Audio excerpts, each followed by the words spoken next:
Hello. Hi, hi, hi, hi. Good morning, good afternoon, good night, happy time zone, wherever you may be. Hi.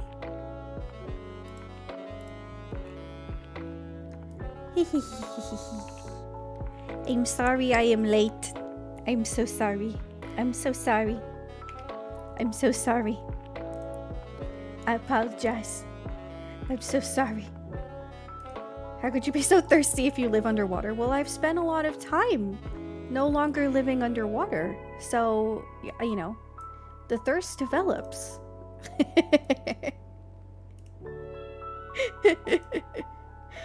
I feel like I need a punishment of like, let's see.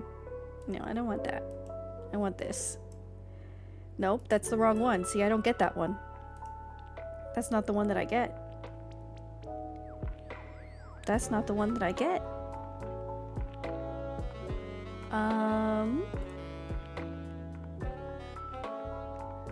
I get this one. This is the one I get.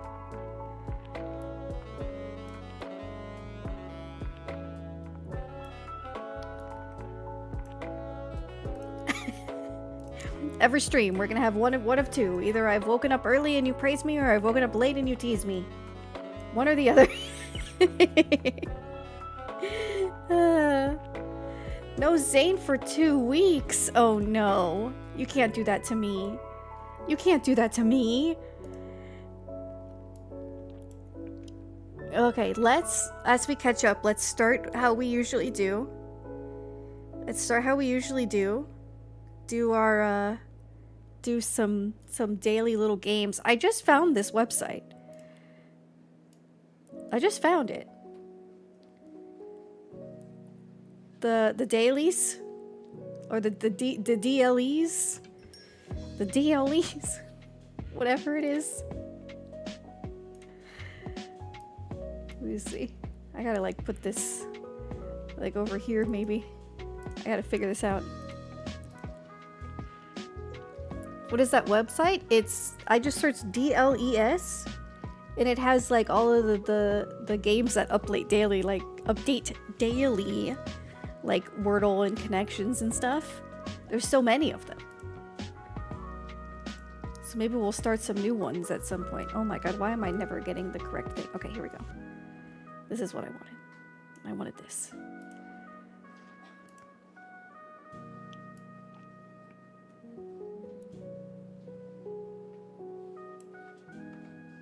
And then... yeah. There we go. Myself a little bigger. Okay. Let me say hi to everybody. Pew, hello. Ferd, hi. Byron, hi. Sixten, welcome back. Good to see you. Aze, hi. Aski, welcome.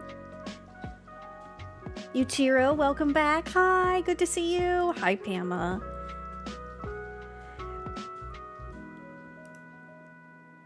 Thank you all for coming, for being here. Welcome. Let's do... where is connections? Where is connections? Connections? You think it would be under... there we go. Connections game. Oh no, this one's a copy of...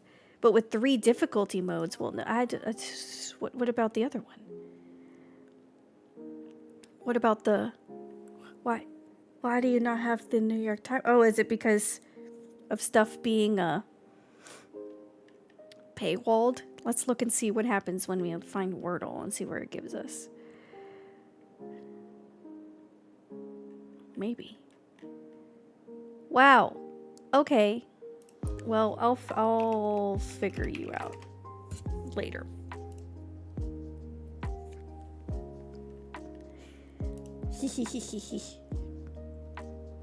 Okay.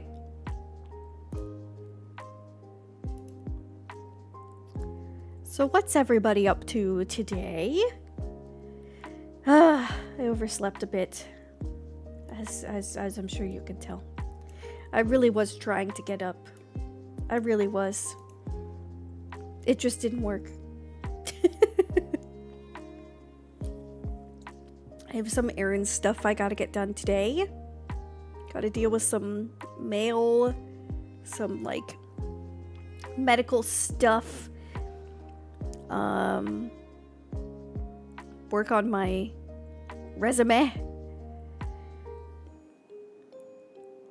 Maybe apply to some jobs.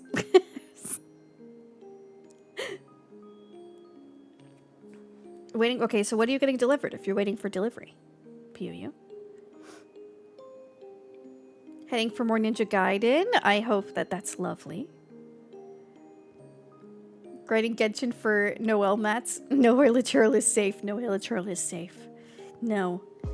What's a good place where there's a shit ton of Hilichurls? I feel like... I mean, Mondstadt, there's always a ton of them, but... I feel like there's a place in Inazuma that has a shit ton of them. Maybe try there if you can get to Inazuma. Siren's resume just says we'll work for BL and crackers. I don't know. Maybe instead of crackers, it's like mint Oreos or something. Crackers seems too minimal. Crackers doesn't seem to be enough.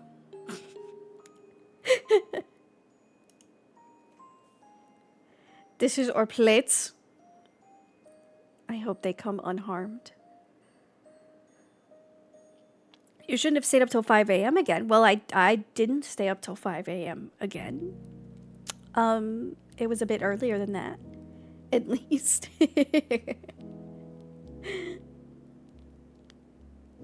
I did rest a lot yesterday, so I think it was just a laziness comfort thing this morning rather than I think needing more sleep, maybe? Or like a sleep schedule sort of thing to where it was just going. 4:59 might as well be 5. Hey, it wasn't 4:59 either. Deposit all checks directly to me. Yes, all paychecks go directly to Hoyoverse. Thank you. I have priorities. I thought you were gonna say I stayed up till 6 instead. No! No! No!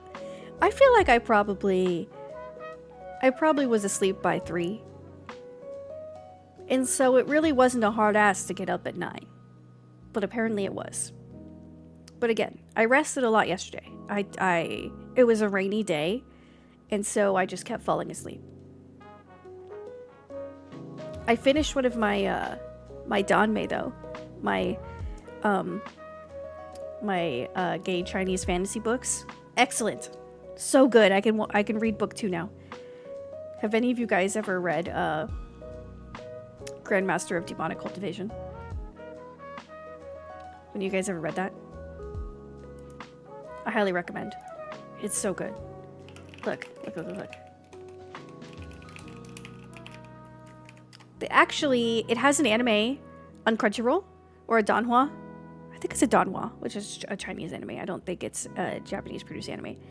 And it also has a Netflix show called The Untamed, but I think the Netflix show is pretty heavily censored. It's this one. This one. It's very good. So this was the Netflix show, The Untamed. And then here is the anime. Oh, it also has a comic, like a manhwa.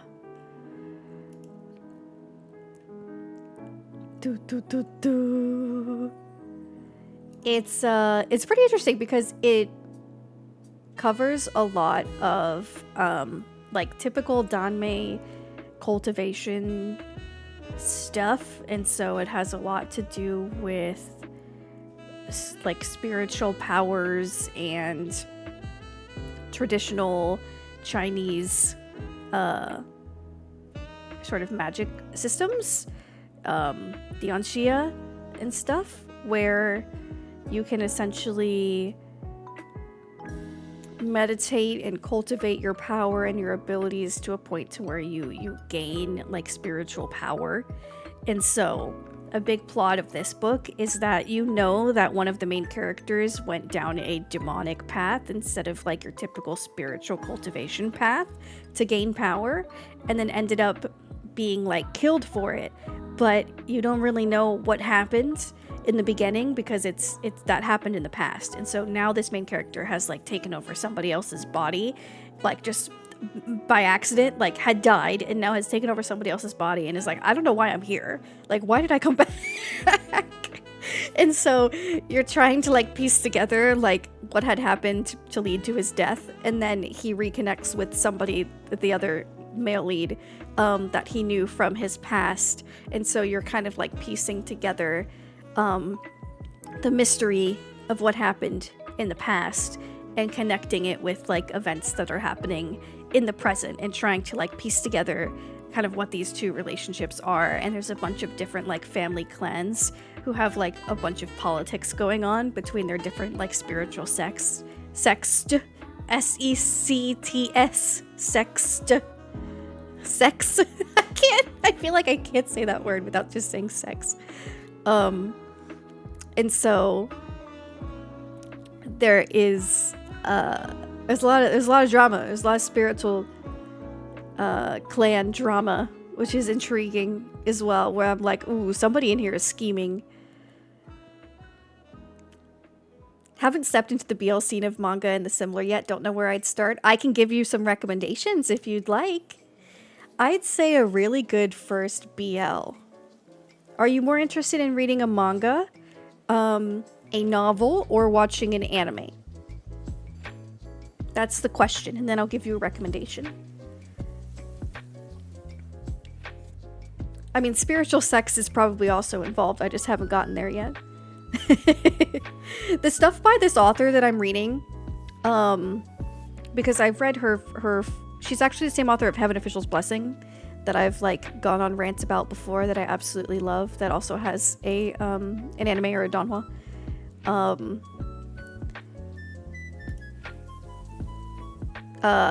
Mosheng Tonshu? We just call her MXTX.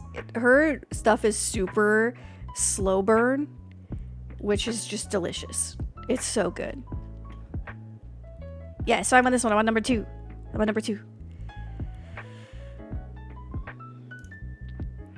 Why am I here is a question I ask myself every time I open my fridge to spawn new food. Why am I here is a question I ask myself every time I wake up.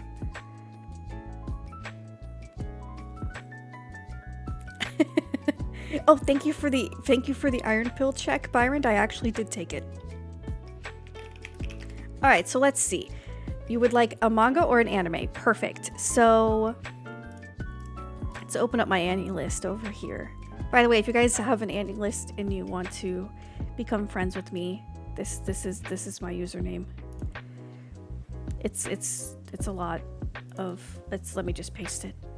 And thank you for the posture check. There you go.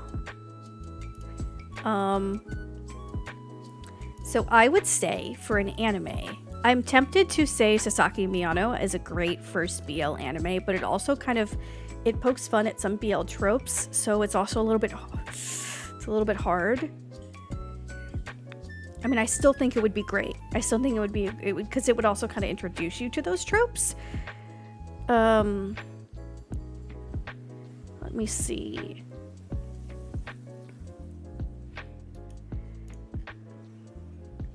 What? Maybe I would say Sasaki Miyano. For manga, let's see. BL anime, and then let's take a look, because I know a lot about even ones that I haven't seen.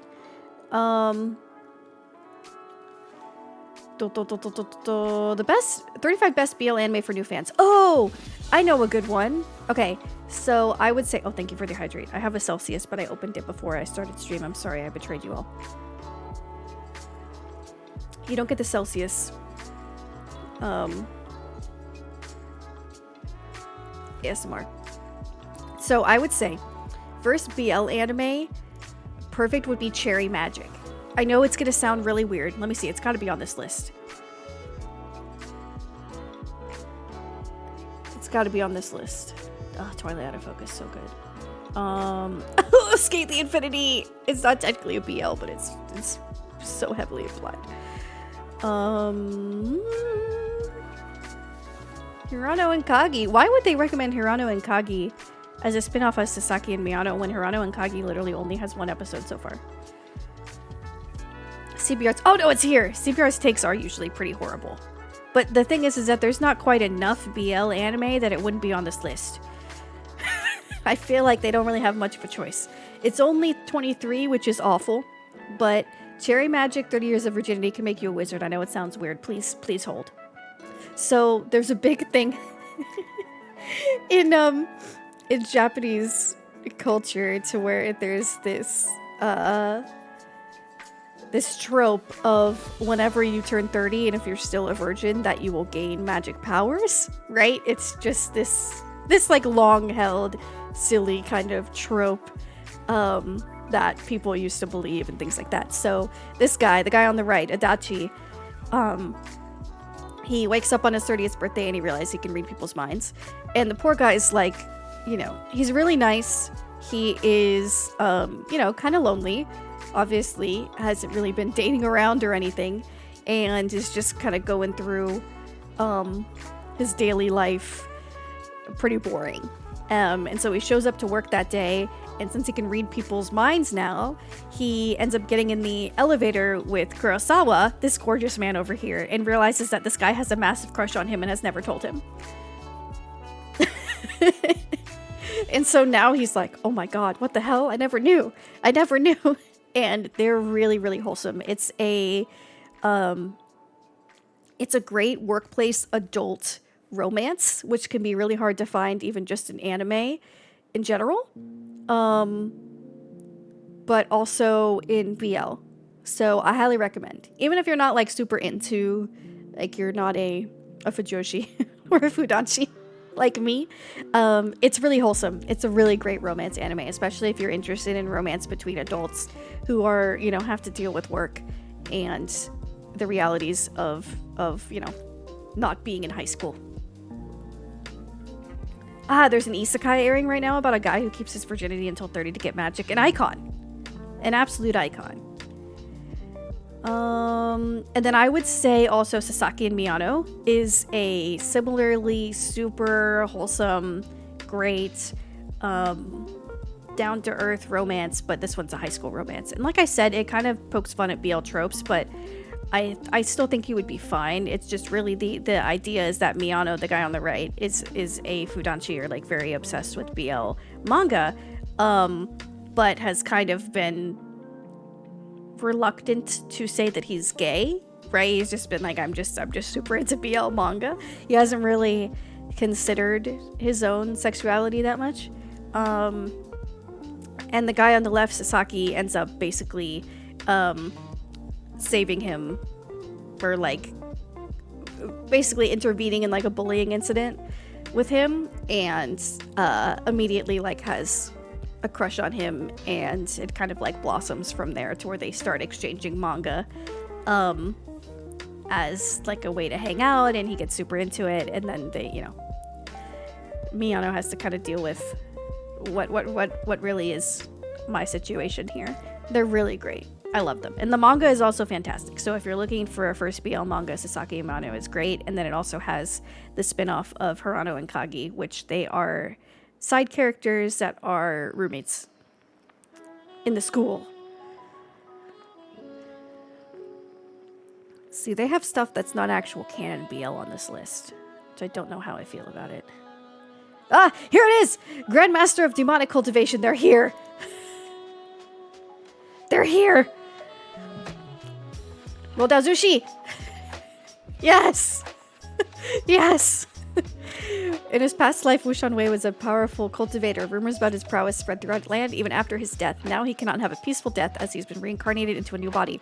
He reunites with an old acquaintance, Wan Jilan, embarking on a journey to learn more about the cultivator's deepest secrets while acting as cultivating partners. See, there we go. Amazing period piece with ambitious non-linear narrative that will surprise viewers every step of the way. New fans may find it heavy compared to other more fluffy series, but it's totally worth it. I agree. Some of these are really wild it's like they're just listing BL anime. Can you blink with both eyes? Hmm? Hmm? Hmm?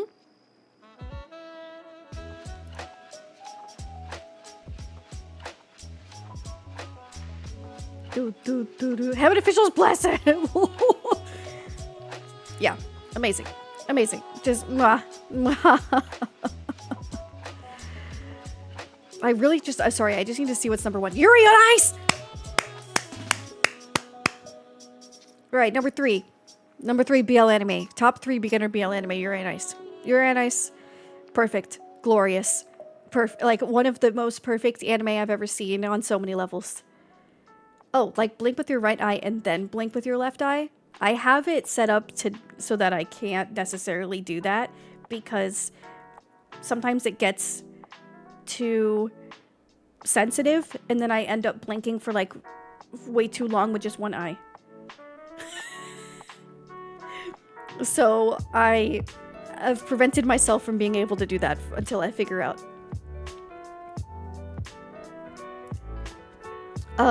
But I love Yuri on Ice. It's the story of essentially there's the one on the left, Yuri, who is a competitive ice skater who basically makes it all the way to, I believe it's Worlds, and then kind of chokes. And then at the after party, he ends up getting absolutely trashed and like can't really remember anything about it, blah blah blah blah, but knows that he kind of like before the after party he meets Victor, who is a Russian figure skater who's like the best figure skater in the world and has been his idol for like forever. And like Victor kind of blows him off, right? And then like a month later, Yuri decides to like pretty much retire from skating and go back home to Japan. And then Victor shows up and is like, hey, I want to actually be your coach because, you know, I was impressed with you. And Yuri's like, what the hell? He's like been obsessed with this man for forever. And it kind of, it blossoms from there. The animation for the figure skating is amazing. Like, it's so good. All of the side characters are really great. The romance is so well done, like just a nice slow burn. They're very, you know, it tugs at your heartstrings. It's quite good. I know Given is good, but Lord, I would not recommend that as one of your first BLs. Banana Fish as number 1? CBR, you've lost your goddamn mind.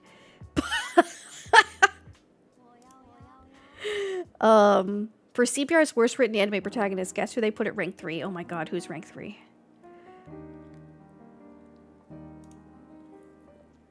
Eren Yeager? Eren Yeager? What?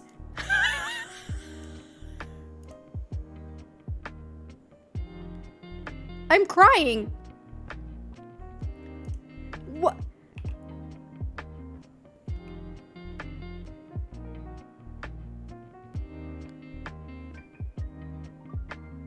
Eren Yeager? Jesus. Talk about terrible takes. Jesus. Talk about bad takes. Wow. Did you watch Maria-sama watching us? No, I'm so sorry. Not yet. Okay, let's do connections. I went on a whole rant. Okay. That'll be our only BL tangent for the day, okay? I'll say for beginner BLs, whether it's manga or anime, Cherry Magic, Sasaki Miyano, Yuri on Ice. And if any of you watch any of those, please post in the Discord your opinions. Please, God. I must know. Okay, create groups of 4. Brick, mortar. Well, those have to go together. Brick and mortar. Oh,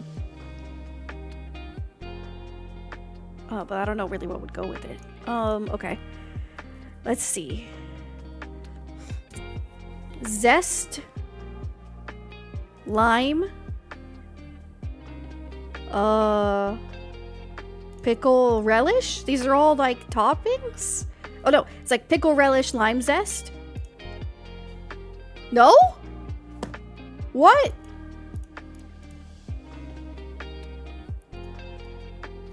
What's zest? Zest is when you take something like a lime and you end up kind of grating on the skin on the outside, and so it gives something a bit of the flavor of the fruit or like the lime without it being super overbearing. It gives it a little bit of a different twist.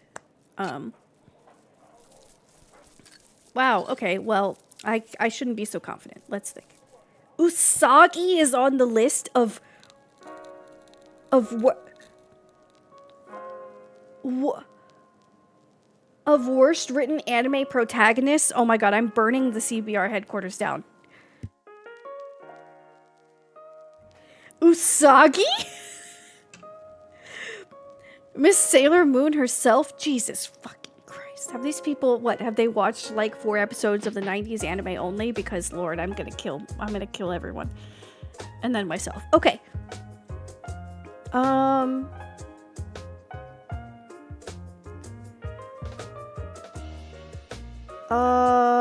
Y'all gotta help me. I'm mucho gusto molto. What? Are we doing Spanish words? I'm confused. There's not another. Oh my god, why am I just throwing this?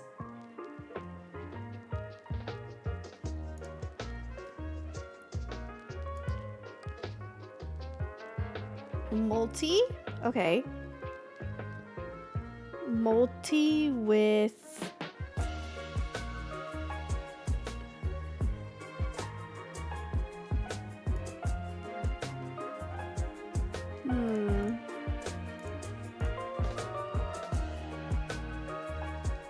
Yeah, multi gusto mucho. Yeah.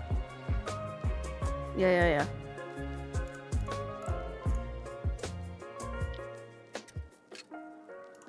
Jenny?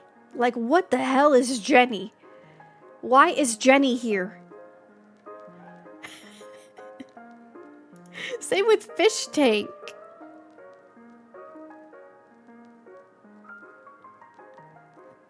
This is not a good one today, guys. This is not a good one. 8675309. Fish tank, shoebox probably go together. That's what I think as well. But why? Just because you put things in them? Then a microwave would also be included. But then I don't know what else.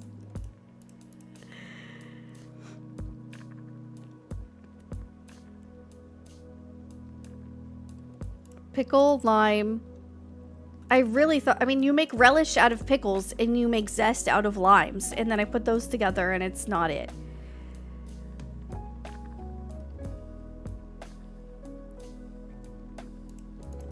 Are these just different languages? Mucho gusto, buco, merci beaucoup, molto? Like, are these just not English?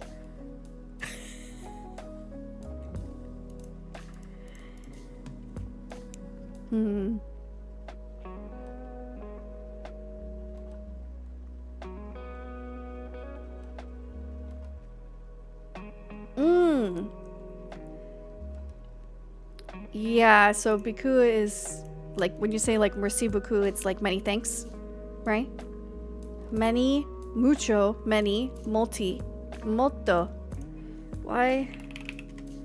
I'm sorry, I'm about to just totally betray my ancestors. Yeah, much, very. Okay, cool. That's what I thought. So it should be these 4. But like gusto.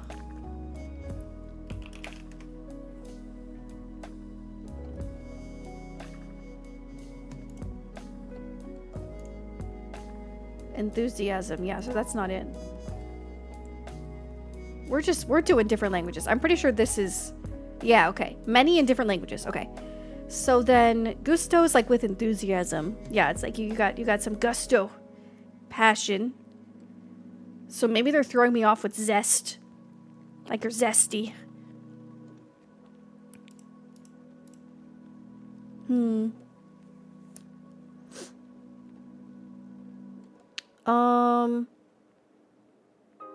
Yeah, I feel like passion and gusto.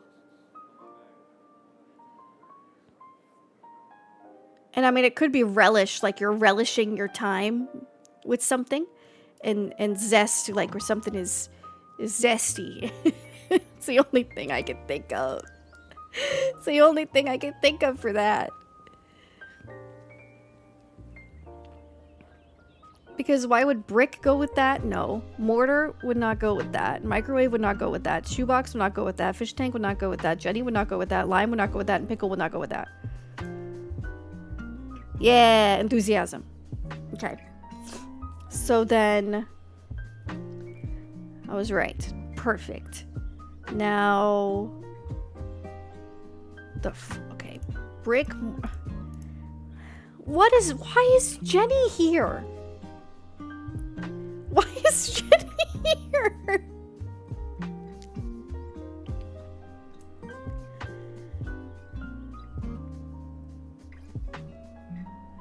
Jenny for things that got a gun.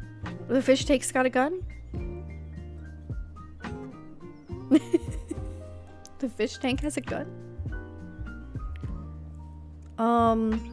You know, for pickle, I was thinking like if you're stuck in a pickle, right? But there's nothing that would go with that. You're not like stuck in a microwave. You're not stuck in a shoebox. Like...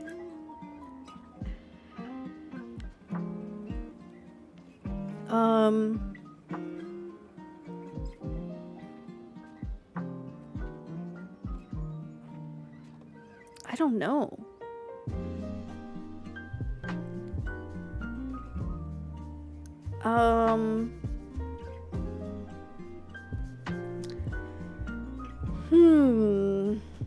In shoebox, where it's like, oh, no, that's soapbox. Never mind.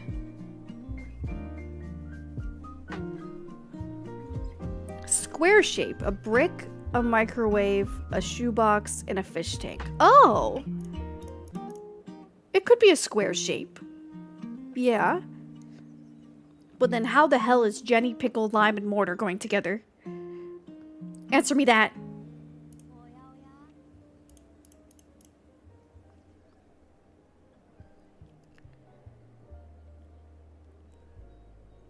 Because I'm like Rick and Mortar, don't do this to me. Is that how they got Rick and Morty? Is because of brick and mortar?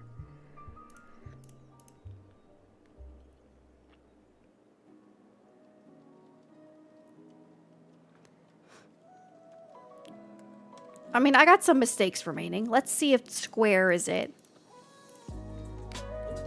Yeah. Rectangular prisms. Oh my god, they were squares. Okay, so then what the hell is this? Rhyme with US coins? I'm gonna kill... What? Penny, dime, quarter, nickel. Oh my god.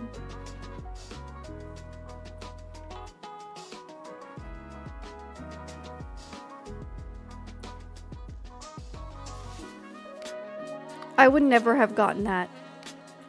Ever. Ever.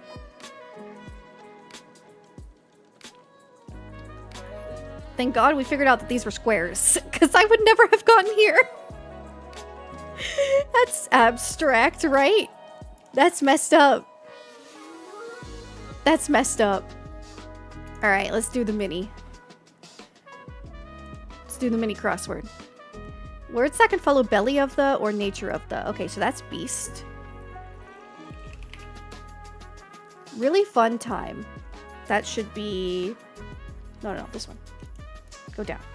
That should be blast. Our world. That should be... Earth? Held in check. I don't know. It didn't come right away. 4. Subject of winter weather warning. Storm? Abruptly worded. I don't know. Coffee order with a frothy top. Oh, that's a latte. And that's Arbor. Ann Arbor, Michigan. Have any of you guys ever been to Michigan? Night lights? Stars? Because of the question mark. You might have a lot of it on your hands if you're a chef. Oh, time. Yeah!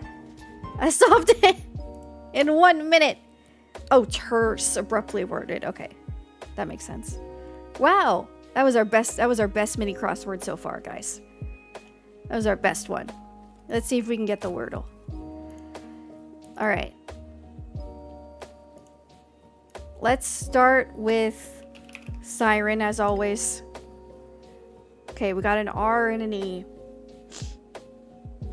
And the E goes there. Okay.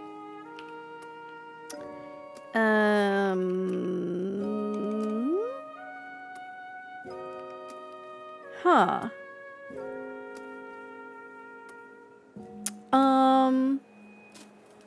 What do you think we should guess?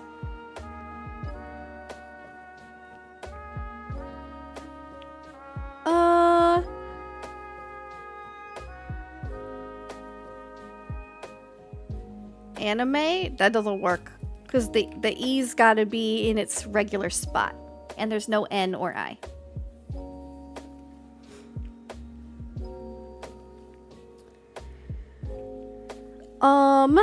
So there's an R, but it's not in that spot.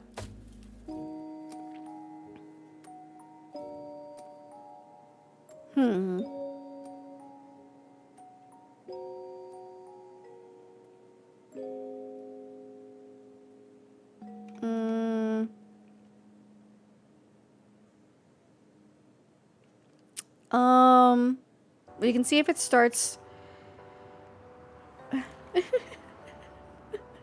There also could be 2 E's. I have to remember that. There could be 2 E's. No, can't be create. Rebel? Ooh, good guess. Then the E would be there. We could say there's 2 E's. All right, let's go. Well, it crossed out letters for us. And we know that the R isn't there. Okay, so then the R is either at the end or it's in the middle over there. Let's try like maybe a D? Rebel without a clue. Yeah. Does always make me feel like I don't know anything as well. I'm like, wow. Katie's really good at these. Although I will say sometimes I help.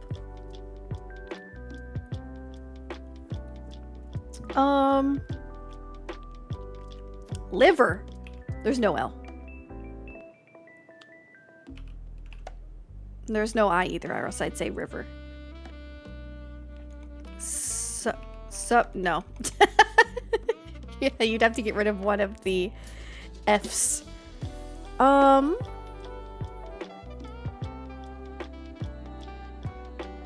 We can try an F, though.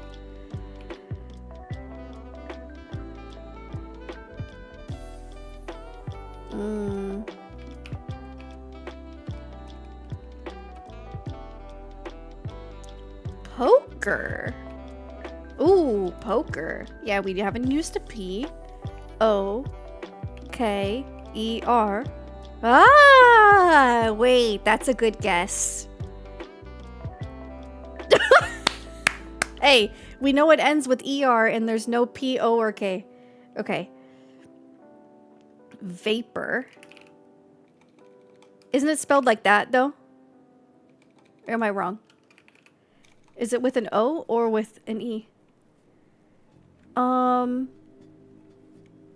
No P? No P? I was too late. Oh, there's no P. You're right. Vapor isn't a person who vapes. I guess. Is that an actual word? How about... Let's try cater. Because we haven't used a C, an A, or a T yet, right? Oh, wow. This is bad. I'm running out of vowels. There's literally no other vowels? Okay. So there's no C, so it can't be crier. Friar? No? Oh! Dryer. Dryer? So that's the only one that works. That's the only one that works. Right? Dryer?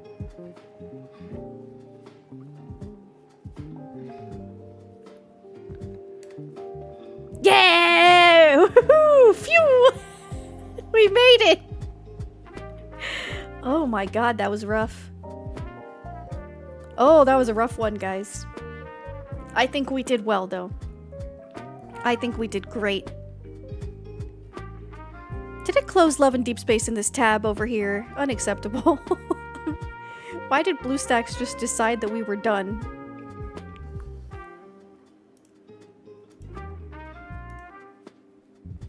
It's also giving me ads, which I don't appreciate.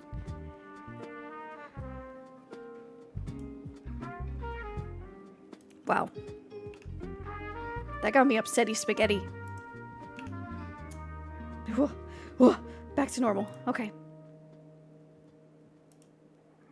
Let's do this. Oh, I'm so large.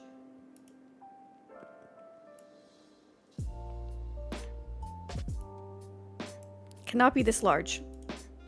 Oh, where's my star background? Oh my god, I cannot deal with these ads. I cannot deal with the ads. Absolutely not. Let's see. Dark Siren has left. Don't worry.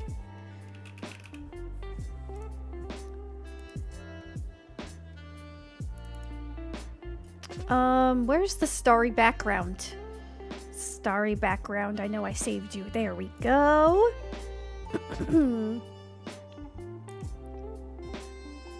Fit to screen. Whoa!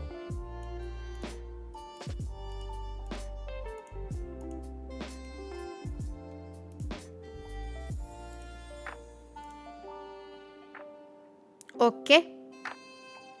Now I need to... So big like Dr. Ratio? Yes, Adventurine would also say I'm so big. Okay. I need to take this window and get rid of the ads. Because it's pissing me off. Okay, there we go.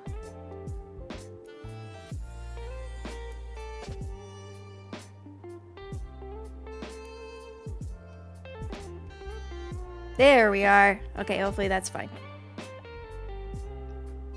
Oh my god, that emote. Jesus. That slam emote. Wow.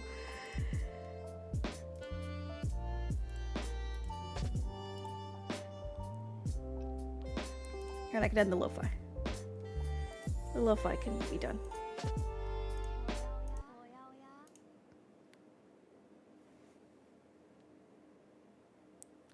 Now I have to make sure our audio is on for that, though. Where is it? Where's my audio? Where's my audio? Audio?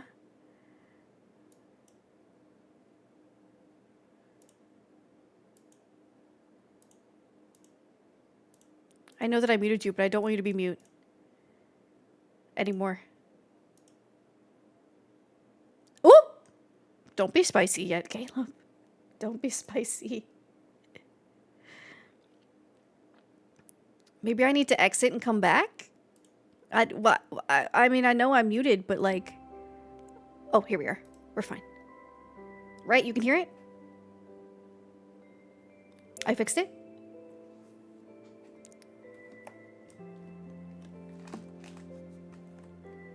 Spicy, yeah. He was talking about coming and catching me.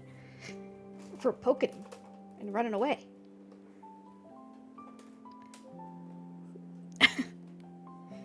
Let me fix my monitor.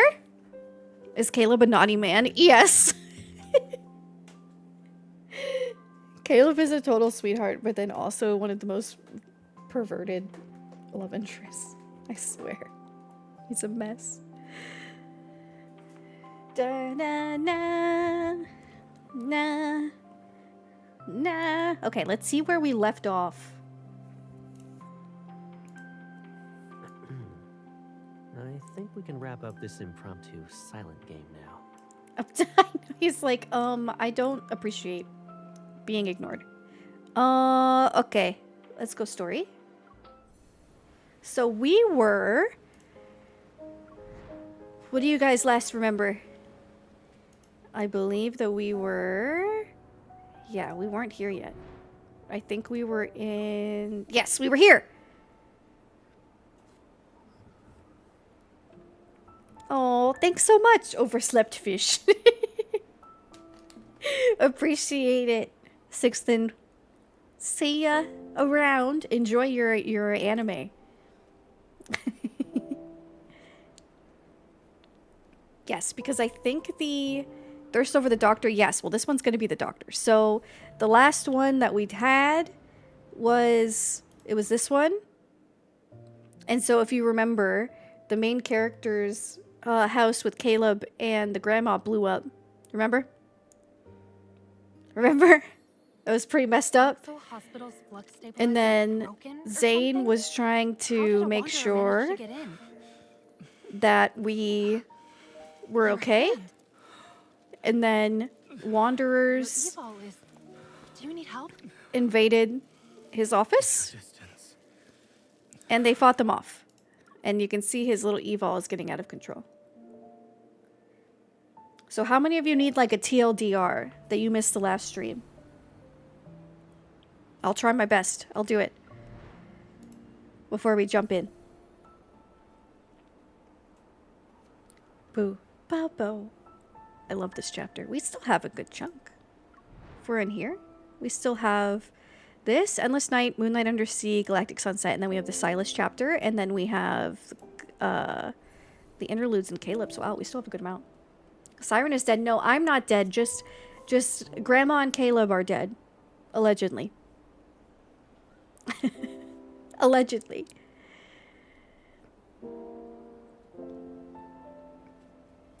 Bo, bo, bo.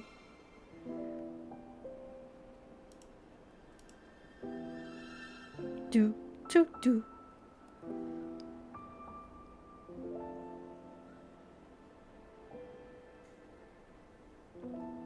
I would love this as a phone background. I gotta see if maybe I can have it. I gotta see. It's gorgeous. Helldivers 2 devs have given the players a choice. Liberate Planet X for a new in-game tool. Or Planet Y to save NPCs we'll never see or hear from again. Well, that sounds like Helldivers. That sounds like it. So like, ah yes, you must liberate these planets that absolutely did not need our help in any sort of way so that we can take it over. And they're like, ah yes, would you like to... They're just like incentivizing you to do the wrong thing. Last time you chose Planet Y over the in-game tool. Wow. Amazing. Wow. Humanity. Alright, well... I guess maybe for any lurkers who didn't want to speak up that wasn't here for last time. MC has special powers in this game to where she can reincarnate when she dies, but she's not aware of that at this moment. So all of the love interests in the game have had past lives and future lives where they've been with her. Zane is the only one who can't remember them at this point. All the other love interests can remember those past lives. MC has no idea. Basically, she has become a hunter to hunt these wanderers, which are these like monstrous aliens who have come into the Earth from this like black hole in the sky that mysteriously opened up. And through that, she meets Xavier, who is her partner in the Hunters Association, where he is very suspiciously powerful. And he's the blonde, sleepy cutie pie who just seems to have a sketch past that she's trying to unravel. He comes and goes, and he's not really saying a lot about himself. And then there's Zane, who she knew when she was a kid. They were buddies, and then he moved away around the time she was like in middle school. And now they've reunited because he is one of the doctors for the Hunters Association, so he oversees her medical treatment. And is particularly involved in treating her because she has a heart condition and he's a cardiac surgeon. So she has a heart condition that basically came about because of one of those alien wanderers attacking her when she was little, allegedly. And then there's Raphael, who she met randomly when she was out going for like a walk around kind of like an aquarium exhibition, who is a very famous painter who also doesn't really tell her a lot about himself. And it asks her to be his bodyguard because it's clear that there's certain people that are interested in kidnapping him, coming after him for a unknown reason at this time. And Caleb is her basically childhood like adoptive brother. They're like not related, but they were raised together because they were both were orphans. They were raised by grandma. He went to become a pilot and left home around the same time, or right before she became a hunter. He came back to visit, and then while he was home visiting, they went for a walk together, the main character and Caleb, and they were just talking about how, you know, he was seeming to be a little bit upset that she'd been hiding things from him, and that they were growing apart a bit. And when he goes back in the house before her, the house blows up, so now him and Grandma are presumed dead. And the other love interest, Silas, our main character, has not met yet. So that's the TLDR. Now, the last thing we saw was that after the explosion, she goes to get checked up by Zane. Wanderers kind of infiltrate his office. They don't really know why. And his evol, which I guess I haven't talked about. All of the love interests have what they call evols or powers. And so Zane has ice powers. You know, think Elsa. Raphael has fire powers. Xavier has light powers. And Caleb has gravity powers. And so the main character has what's called a resonance power, which means that she can essentially share other people's powers and emphasize them. So, like, if she's fighting with Zane, she can use his ice powers, but also, like, make both of their powers stronger. So, yeah. TLDR. Let's go. I gotta download. So this next chapter is going to be, I believe it's the one that's focused on Zane. To where it's after the events of them getting attacked by the Wanderers. And then, because he knew, obviously he was like a childhood friend of theirs when the main character and Zane reunited and he began treating her. He also began treating, hi Katie, Strick, thank you for the 36 months, you legend. I love you.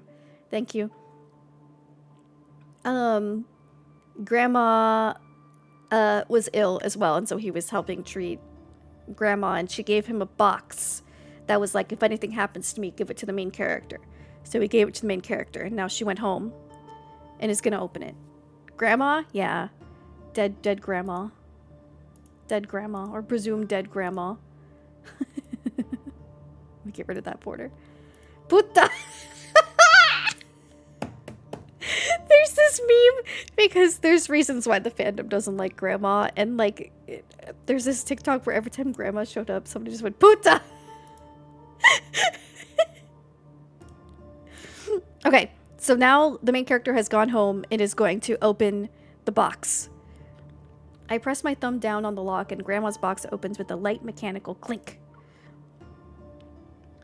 The lamp on the desk shines over yellowed papers. The ones at the top of the pile appear to contain experimental data with diagrams. Observation log.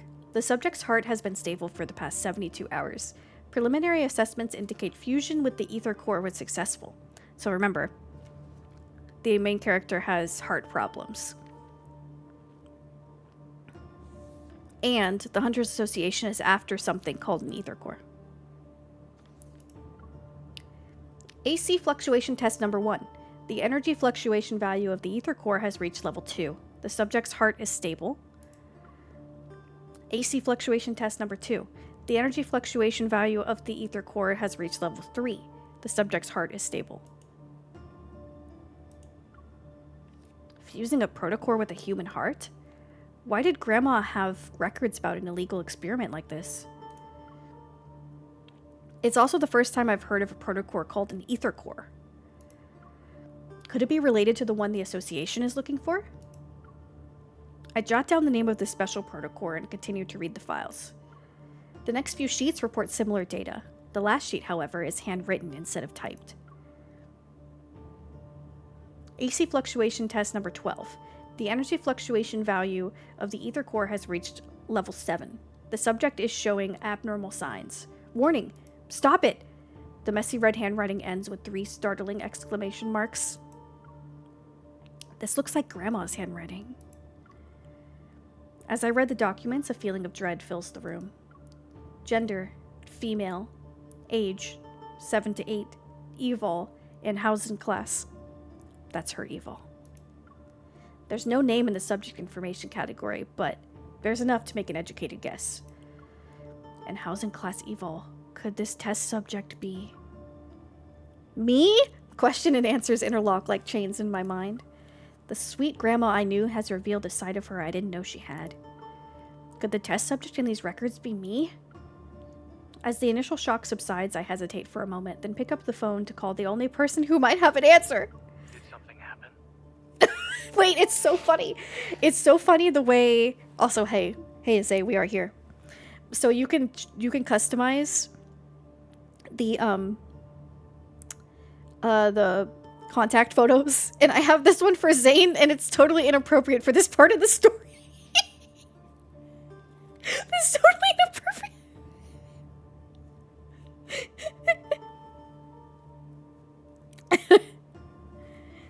I like trying to get Sai to roll her R's. I can't roll my R's. I'm a disgrace. I can't do it. How's the volume, by the way? Do I need to turn it up?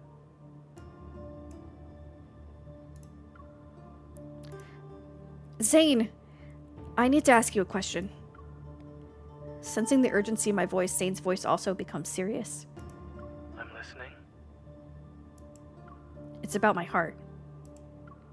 Is the protocore fragment in the same ones? God damn it! Is the protocore fragment in it the same as the ones in the other protocore syndrome patients?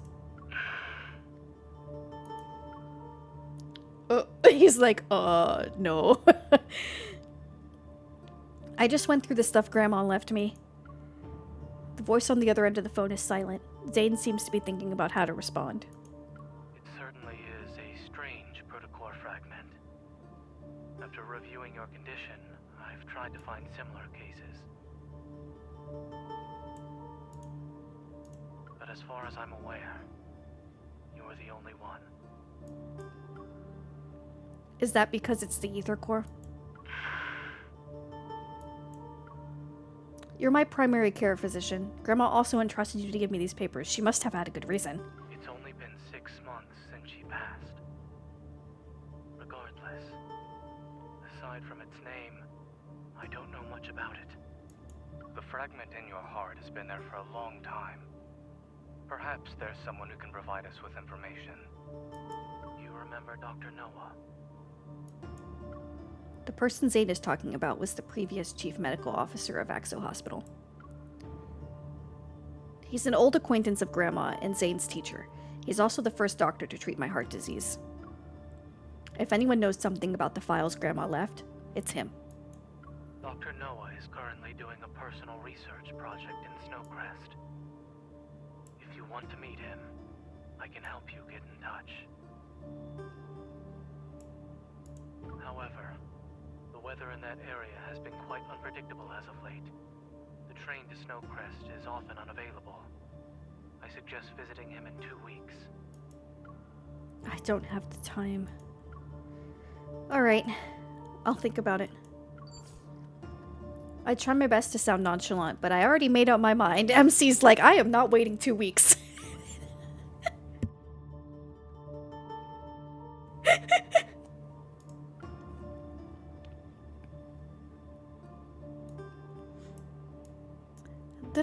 Something about Zane's voice is just so calming. It's so calming to me.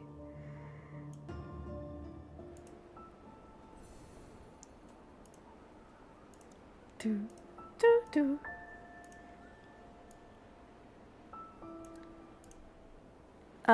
Two, snow-kissed coffee.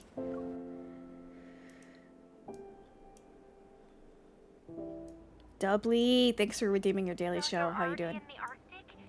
Did anyone go with you? This is our bestie, Tara. Tara. I don't actually remember how to say her name. Sorry, bestie.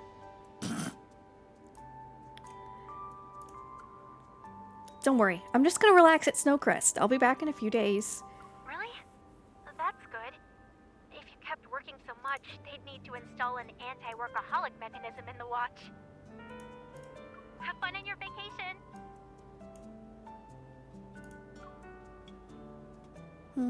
Yeah, I'll get some souvenirs for you. I end the call with Tara. Outside, the blizzard has stopped. The sky appears more vivid than in other places. The dazzling blue hues cascade past the snow-capped mountains.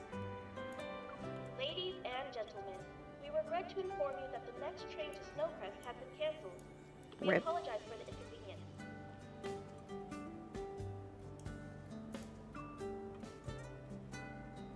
We're currently in the middle of a travel... Huh? In the middle of travel season. After hearing the announcement, the people on the platform drag their luggage back to the waiting room and grumble. Ooh, your girlfriend and you started watching Solo Leveling. I really enjoyed season 1 of Solo Leveling. I really enjoyed it. I've been meaning to start season 2, but I'm trying to get Katie to rewatch season 1 with me since she hasn't seen it. It's nothing groundbreaking, but it's good.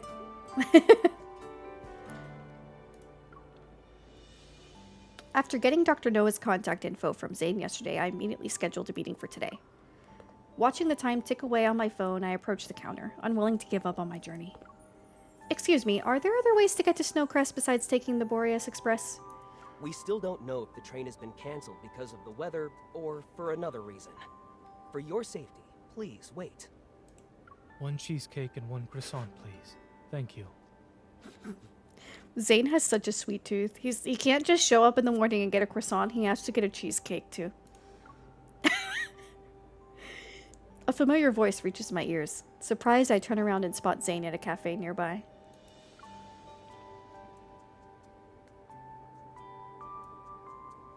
I'm gonna go back to work and try not to quit, even though I really want to have fun. We can't both be out of a job, Katie. Take one for the team, please.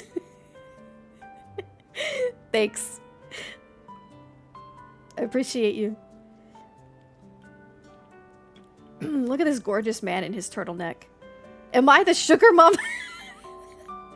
Well, Zane's not real, so you have to be.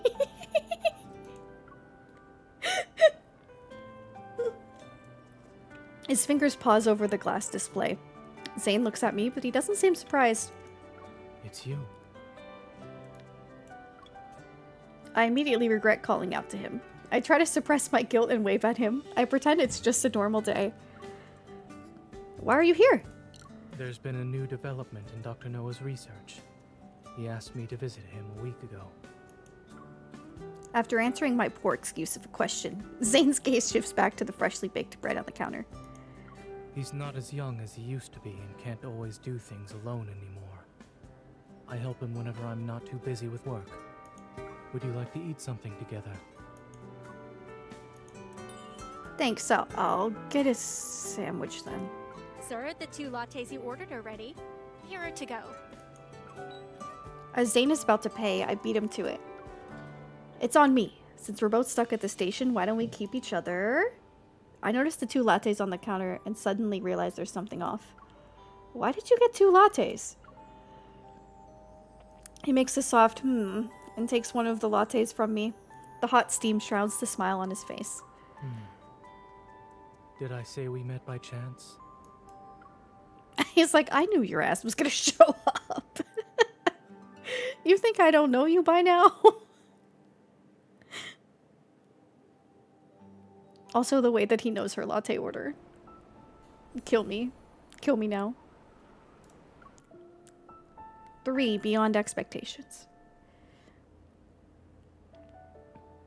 There's only one flight from Legon City to the Arctic. It departs in the morning and arrives in the evening, local time, once a day.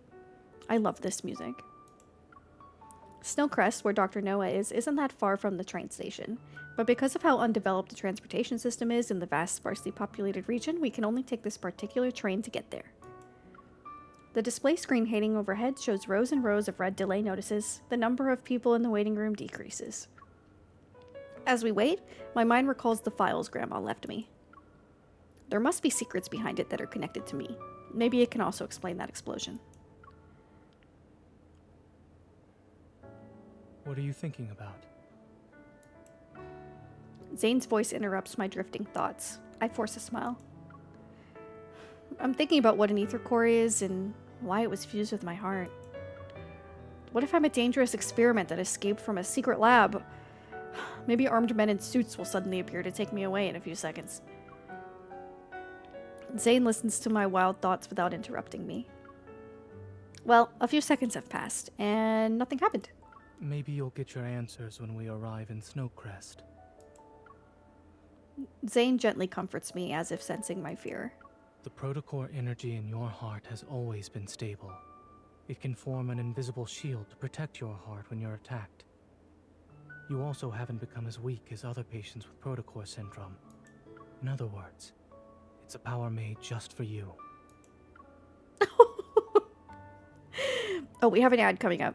I will pause, and we'll take a break during the ad, so don't worry about missing anything. Use it as a snack, a water, or bathroom break if you are stuck in it. I brought a Cliff Bar over here and I haven't eaten it.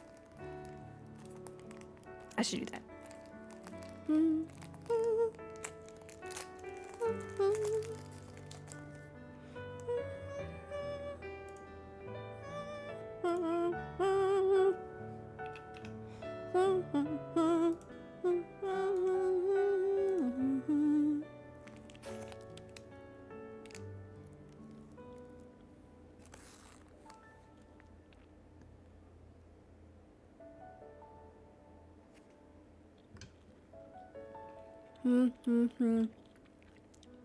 How does the mouth tracking go when I chew?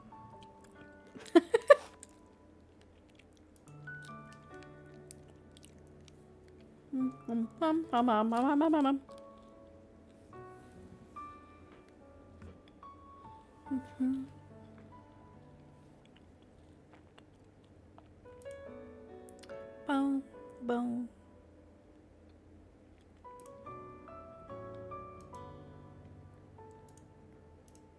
I never tweeted that we were live.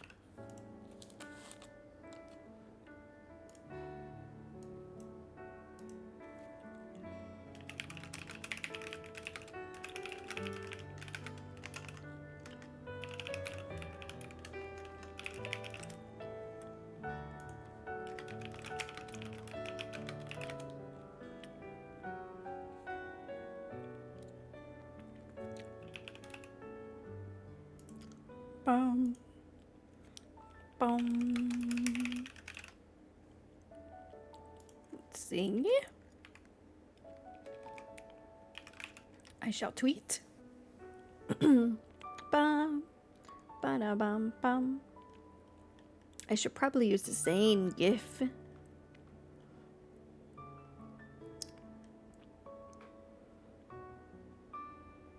Let's see what's here.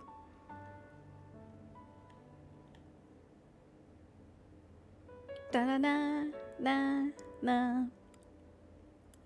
I feel like if I use a Caleb one, it's false advertising.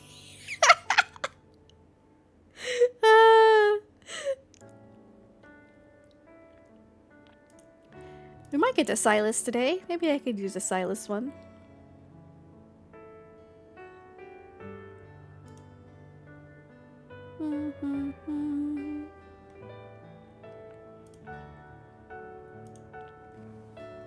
Alright, we don't have much longer of the end.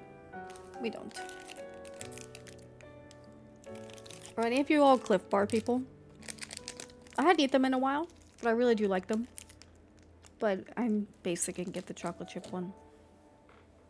I probably only like it because of the chocolate. The way Zane has just been staring at us like... Are you gonna respond? Welcome back from the ads. Those of you who are kind enough to stay through the ads, thank you. Appreciate you. We're just there so that we don't get pre-roll ads. Alright. You got your water, you got your food. You stretched, you went to the bathroom. Got the break done. Let's go. It was made just for me. You won't have to worry about it anytime soon. You'll live for a long time. Long enough to find out the truth. I put my hand over my chest, trying to feel for anything weird with my heartbeat. Will the person who put the ether core in my heart want it back one day? Ladies and gentlemen, we regret to inform you that the train to Snowcrest will be delayed until 11:30 a.m. tomorrow. We apologize for the inconvenience.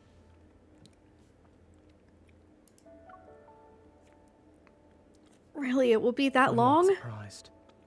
We'll have to spend the night in a hotel near the station. Ayo.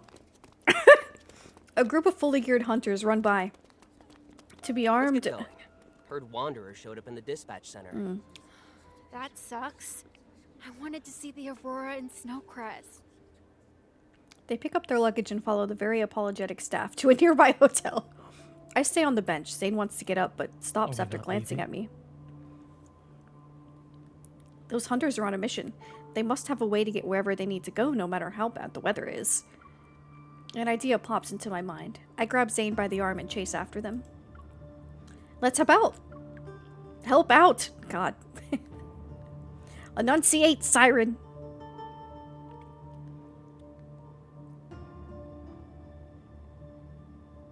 Bum, bum. Ba. Alright. There is a battle, but we're skipping it. They fight wanderers. Thanks a bunch. The dispatch center was quite crowded. Lincoln hunters like yourself have more experience in evacuating people and preparing for battle. Don't mention it. We all learn from one another. The magnetic field here is unique. Wanderers usually hang around the snowfield and mountains. They only started appearing in crowded places recently. It's probably because... Huh? What? Judging probably from classified. the scale of the damage at the dispatch center, no trains will be leaving from today onward. You guys are headed for Snowcrest, right? If you'd like, we can lend you a transport vehicle. It'll be bumpy, but it can traverse the snowy terrain. Hi, Desi. Thanks for redeeming your daily show. Welcome. You have my gratitude. It's parked right outside the train station. Come with me. Thank you, Mr. Arctic Hunter Man. Look at how fancy this train station is. It starts to snow outside. Zane and I stand in the freezing wind. A majestic 4-dog sleigh is in front of us. The doggos! The dogs are all handsome and have thick fur. Their height is around half an average person's. It's Luke. What do you think? It's a specialty here. Treat it like a tourist experience. Awesome. It's up to you now. My team is leaving. See ya! See ya! Another cold gust blows past us. I look at Zane quietly and smile sheepishly. It's like, oh, sorry. We won't be able to make it to Snowcrest tonight. Maybe we should just find a hotel nearby. Zane hops onto the sleigh and grabs the reins effortlessly with his gloved hands. Get on. So you know how to ride it? Not all of my trips were accompanied by medical staff. I've ridden these sleighs a few times. But those are actual dogs. You're on the deluxe snow dog.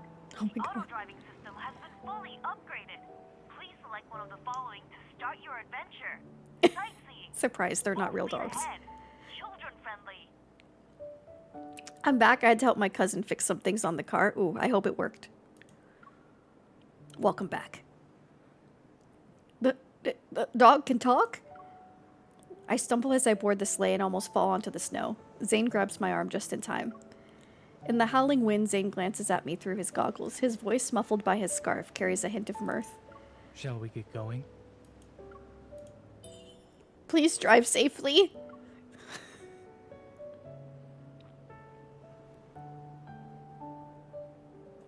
After passing through the vast snowfields, the terrain becomes ever more mountainous. At the end of the horizon is Snowcrest, shrouded in dusk. The sleigh dogs start their journey back immediately. I rub my slight windburned face and walk to Zane.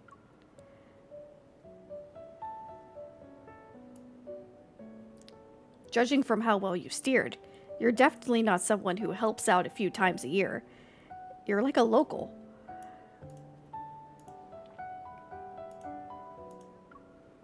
What did Dr. Noah say? Should we go directly to him, or...? He said he's busy at the moment and can't pick us up in person. But Zane pauses. Curious, I meet his gaze. Oh, I gotta fix chat. It's a little... There we go. he's arranged our pickup ride. A snow-white silhouette suddenly appears between us. Look at that puppy! What is that? I almost forgot how clingy he is. In response, the white creature leaps out from the flower bed and lands on Zane's luggage. Only now do I see it's a little white fox. Zane closes his eyes as if hit by a migraine. When he opens his eyes, his expression returns to normal. You've gained weight, Pi. Zane, Jesus Christ. So rude. So rude to Pi. You two know each other? He is Dr. Noah's pickup ride. They're like begrudgingly siblings. Him and this this fox dog.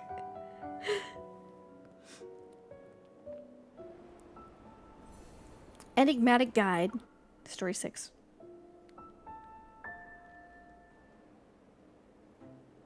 Pi. The fox ignores Zane but paws at the canned pet food Zane has brought from Linkdon City. In this cold, soulless world where advanced technology reigns supreme, it's surprising to see gluttonous creatures like you. Here, eat as much as you want. I kneel down to pat the little fox's head. He turns to rub against me affectionately before eating more food. He loves food, but not the person who bought it. So bitter. Did Dr. Noah name him Pie because his favorite dessert is white pie? When Dr. Noah adopted him, he ate 6 pies in one go. This sounds like Luke more and more. I can't help but chuckle. Zane lifts up Pie's right leg to check something. There's a little thing strapped to it. What's that? A tag. For a vaccination? I suddenly feel like Pie isn't simply Dr. Noah's pet. Zane has always kept a tight lid on his polar-related research. He calls it a vacation or a visit to his teacher. What has he and Dr. Noah been researching? And why does it have to be done in such a cold place? As I watch Zane brush off the crumbs from Pie's whiskers, my curiosity grows. Pi is very special. He's as intelligent as a 9-year-old child. Don't be fooled by his cute, innocent appearance. This... It's so funny how bitter he is toward this damn fox.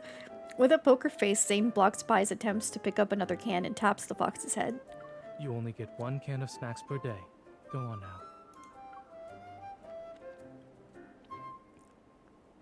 Pi leads us swiftly through the streets. It takes a while, but we finally arrive at the place where Dr. Noah lives. Before we can enter the front yard, we hear the sound of some creature whining and struggling. There, there. The pain is gone now. Dr. Noah, you legend. Little animals run around, stirring up snow and dirt. An old man wearing a large coat comforts the polar mink in his arms. Zane, what are you waiting for? Help me. 1 second. Huh? There's a hint of metaflux in the air. Is it from the mink? Before I can ask, Zane traps a bunch of black fur balls scurrying about the yard with an ice cage he creates. Look at how tall this man is. He has a ridiculously long fucking torso. Siren is struggling. When am I not struggling? Are there other escapees? No. I messed up my yard again. Zane catches another few animals in the same way. He puts them back in their cages. Does the antagonist no longer work? Its effectiveness was shortened by a week. It seems the metaflux around this area is increasing again. He's 6'9". Stop. Oh, hello. Long time no see. Dr. Noah dusts off the snow on his knees, gets up and walks over with a wide smile on his face. Come on in. It'll be warmer inside.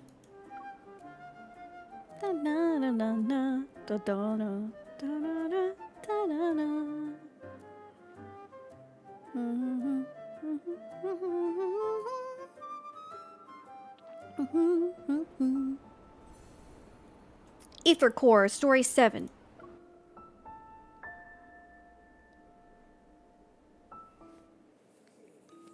How's the fish? It's not much, but I caught it myself. I love this guy's house. Oh my god, every time I see a little bit of it in the story or like cards when Zane is there, it's so nice. This is the first time I've eaten a very sweet fish. It has a unique flavor. Dr. Noah is very old, so his taste buds don't work anymore.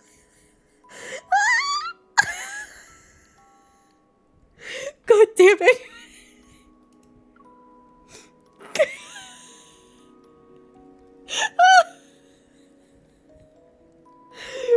They're eating Siren. No! I would be very bitter if you tried to cook me. It's like, maybe I'm poisonous. You know how some animals like purposely make themselves like taste really bad and poisonous to try like not to be eaten? That's me. Like, look at how nice this guy's living room is. Ugh, the like floor to ceiling windows.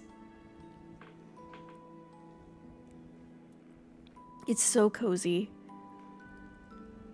After dinner, we sit in front of the fireplace together. Having eaten his fill, Pi sleeps between me and Zane. Dr. Noah puts on his spectacles and studies the files I brought. So your grandmother told you everything? Well, not quite. She left us like 2 pages. All she left me was this box of files. The rest I can only speculate. Is the protocore in my heart really an ether core? And was it placed there on purpose? I don't know why or how the process was done, but in regards to the protocore, even a minimally invasive surgery can leave behind traces. Dr. Noah looks up with me with expectant eyes. If I had to guess, it might be your innate strength. How can that... There are countless, seemingly impossible hypotheses behind every scientific conclusion. Before the evol gene emerged, no one believed they could wield the power of nature. But all experiments have a purpose. What could the ether core in my heart possibly prove? What were they trying to prove? The old man laughs dryly and shakes his head. Why do you think people want to go inside the deep space tunnel? Some things are attractive by simply existing. Unraveling the unknown is a purpose in and of itself. T. Some are willing to do anything to achieve their goals. So, don't let anyone know about your ether core. Well, I haven't told everyone. Grandma is... I try to suppress the pain in my heart and compose myself. The person responsible for this will find me sooner or later. That's why I need to know what makes the ether core so special. You say there are people willing to do anything to achieve their goals. Who, exactly? Is the deep space tunnel a 5-star husbando? That would be very disturbing. Ether was originally something philosophers came up with. The fifth element, so to speak. No one can prove or disprove ether exists. Maybe that's the reason your grandmother called it ether. A mysterious energy that surpasses the other protocores. Anyone who knows about it will desire it. And anyone who has it will pay the price. The ether core is at the center of an intricate web. What happened to my family is just one thread of it. As if sensing my thoughts, Dr. Noah gently pats me on the shoulder. Don't worry about it too much. They shouldn't be able to find you anytime soon. The amount of energy in your heart right now is far less than what the experimental data shows. It's possible an accident occurred in the final experiment, which reduced the Aether Core's power. Reduce the power? I'm just guessing. This is beyond my field of expertise. Who else knows about the experiments? To better understand your heart's condition, I tried to contact those researchers privately. But most had either died or disappeared. It'd be hard to find Suspicious. any of them today. I do recall your grandmother mentioning one had run away to, N109 zone. They joined on a kindness.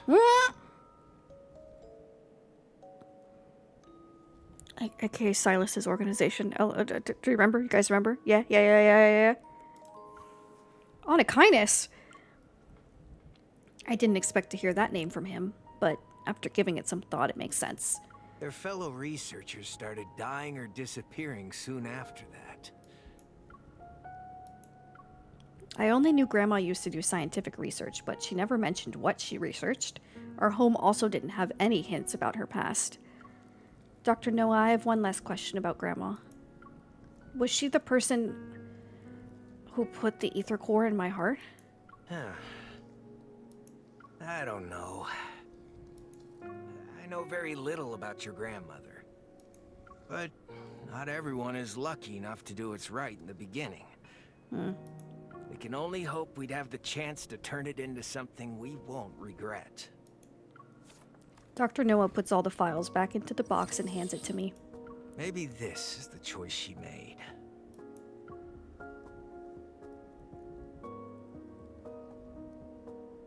So he implied that she was a part of the experiments, but then saved her from them and ran away.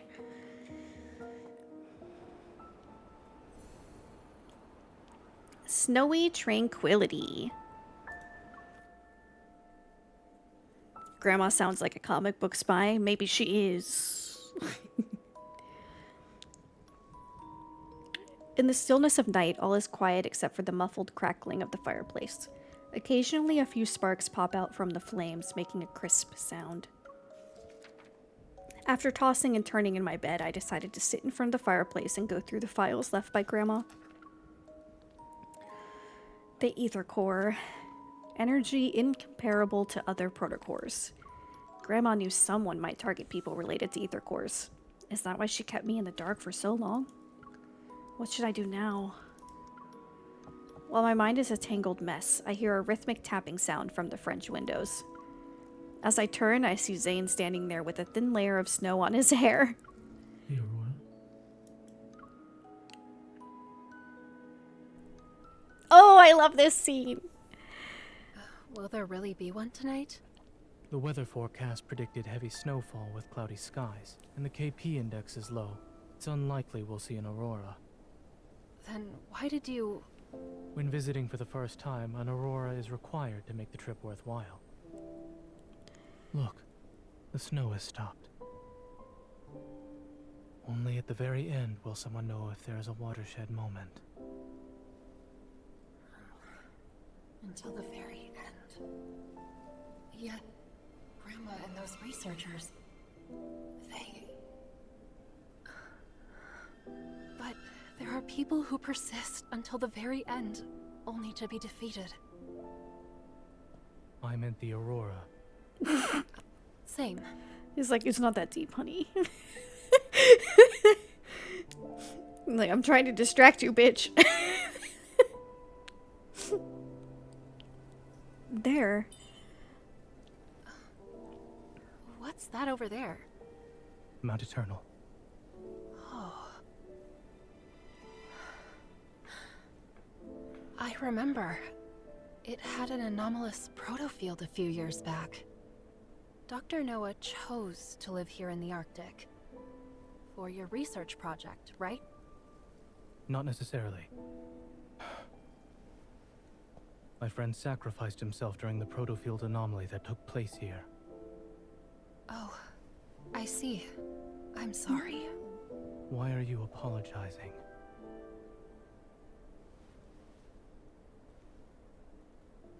Is there more to his sacrifice? Like a secret? It was an accident. It's already in the past. Do you think the pain caused by death can truly be forgotten with time? It cannot. Time can't heal everything, nor can someone simply forget the pain. However, people can become accustomed to sorrow. But time has helped you and Dr. Noah find things worth living for. God, he's so pretty. Hasn't it? The Aurora. Whee! You're right. An Aurora is required to make an Arctic trip worthwhile. It's a shame we can only enjoy it for a few moments.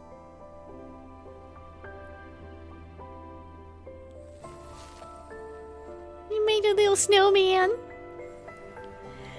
If you're sad, let this stay behind to appreciate the Aurora in your place.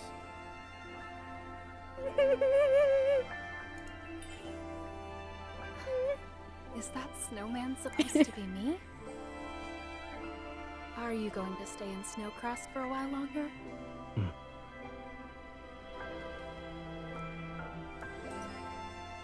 Well, I'll leave this with you then. Will the snowman remind you of me?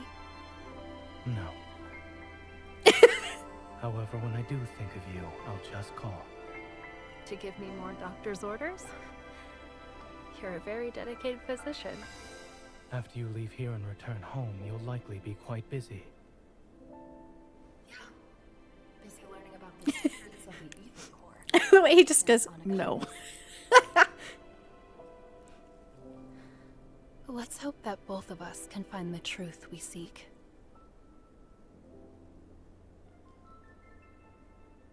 But see, the snowman won't remind her of him because he's always thinking of her.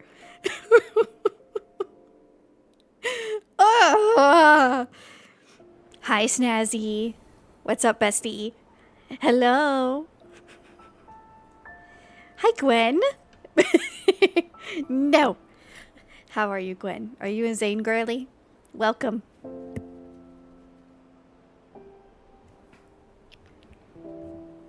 Oh, I'm gonna be so sad when we leave. Although, what's the next chapter? The next chapter is... Oh, it's Xavier! It's gonna be spicy. Okay. Zane character sheet has 14 charisma, but only in appearance. Zane, as you get to know him better, he actually becomes really... I mean, he already, you can see he's pretty sassy, but he gets very sweet and flirty the more you get to know him, which I love. Being a Zane girly, oh, it's so great. Once we get into some of the memories, we'll, you guys will be able to see some of that. Got an hour to compose before my composition lesson. Pray for me. Prayers, Snazzy. Prayers for you. Let Zane's sweet, dulcet tones help you. Now I understand why his text messages have a snowman. Yes. He is just a big snowman. With his ice powers. Just a silly, big snowman. I'm going back to sleep. Good night. Good night. I bid farewell to Zane once we return to the living room. The aurora might have actually put me at ease. A wave of tiredness overwhelms me. Wait.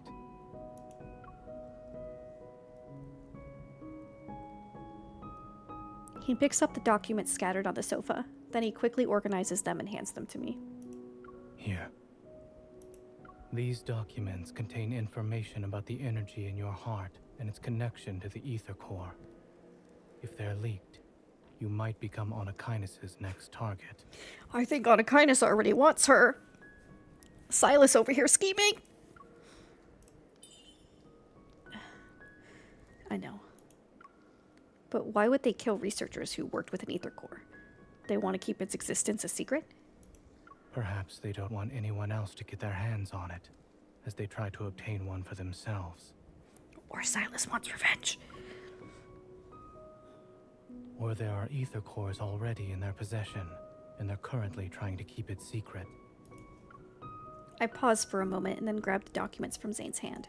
What is it? You said there could be ether cores in Anakinus' possession, right?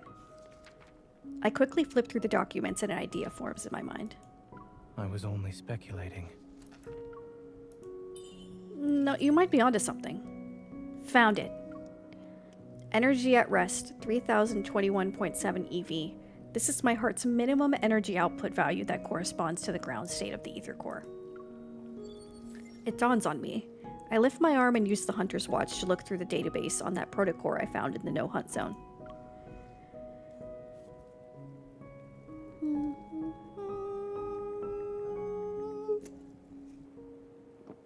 3019.9 EV.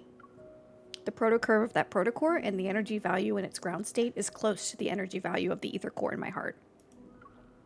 Meanwhile, the energy value for ordinary protocore is around 2500 EV.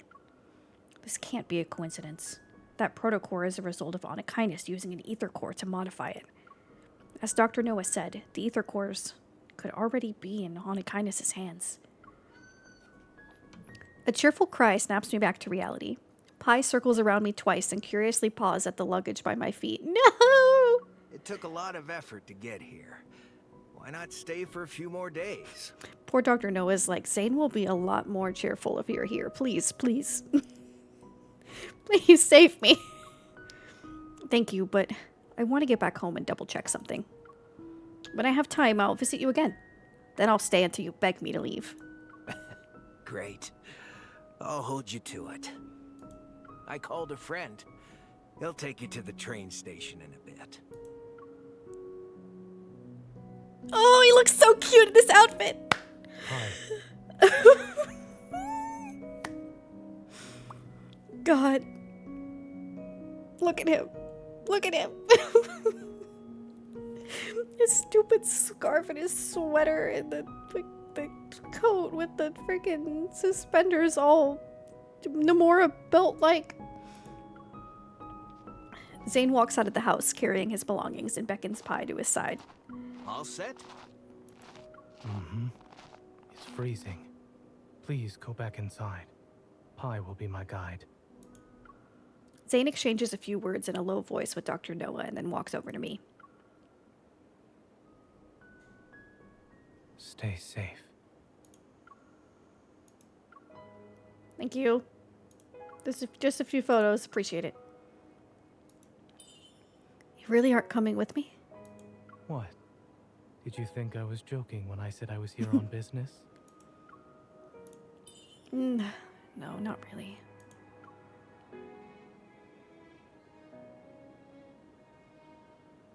I shift my gaze to the distant snowing mountain in a deep slumber.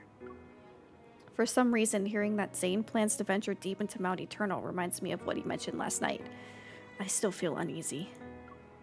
You take care of yourself. and Pi. I will. Pi barks twice at the entrance, and Zane nods to Dr. Noah before turning around and leaving. Come back, my man. As daybreak arrives, everything else is still sleeping. His figure disappears step by step as he heads to the wintry mountain. In boundless white, he stands out like a lone stroke of black paint on a blank canvas, adding a touch of depth and beauty to pure scenery. I blink and notice my vision has become slightly blurry. I rub my eyes and see tiny snowflakes. It's snowing again.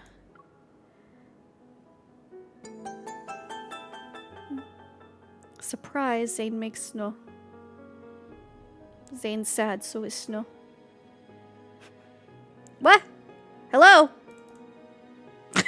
Why you just quit my game? Thank you for the follow. I appreciate it. My game just crashed. It was too sad about Zane leaving. It just absolutely crashed. Let me fix it. For longevity, without fading to dust. Alright, that's okay.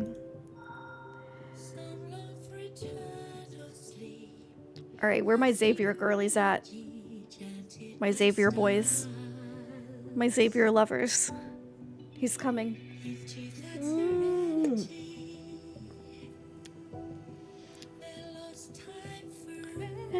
Forever buried.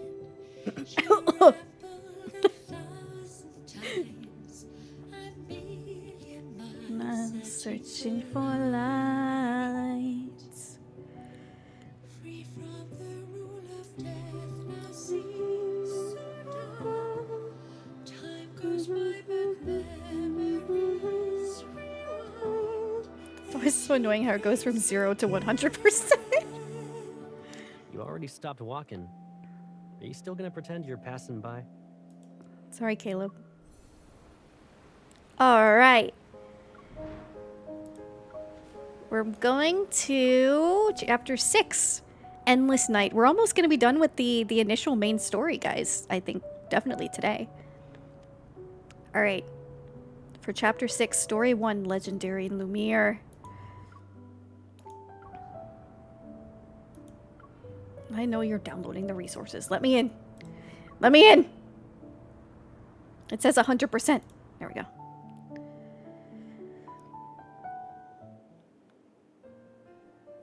On the day after returning to Lincoln City, I went through the application process to access all available databases in the association.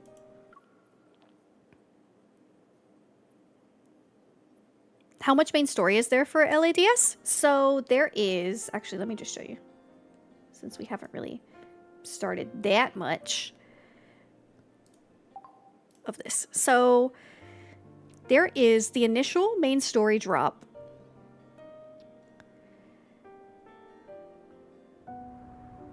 The initial main story drop was under Deepspace. So there was 1, 2, 3, 4, 5, 6, 7, 8 chapters. And then the next main story update was Silas's, which was 2 chapters, but the 2 chapters are pretty long. And then the next major update was the story branches. So they had kind of pretty short chapters for Zane, Raphael, and Xavier. I haven't done Xavier's yet because I was scared of the pain. And then the most recent main story update was Caleb, which had 2 chapters, which were also kind of a little bit longer than usual. So that's all of the main story.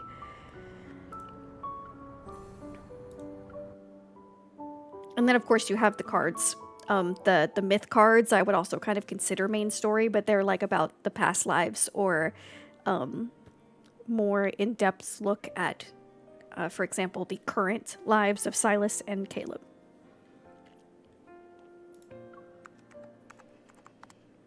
She's looking up Onikinus. Sorry. No relevant data entries can be found. Please use another database and try again. How? It didn't seem like a secret since Captain Jenna mentioned them before. Are there hidden search results? I try again and type N109 zone. 51 relevant data entries found. The N109 zone, once a hub for technological advancement, was destroyed during the disaster 14 years ago. It became a wasteland. A protofield has engulfed the no-hunt zone, isolating it from the outside world. Wanderers and fog act as a natural barrier, rendering this area free from the government's and the association's jurisdiction. Over time, countless misfits and exiles risked their lives to enter the N109 zone. Various factions now exist in an area where violence and crime are the norm. The N109 zone is now a lawless place where morality is unheard of. Text continues to appear on the screen. As I quickly skim, my disappointment only grows.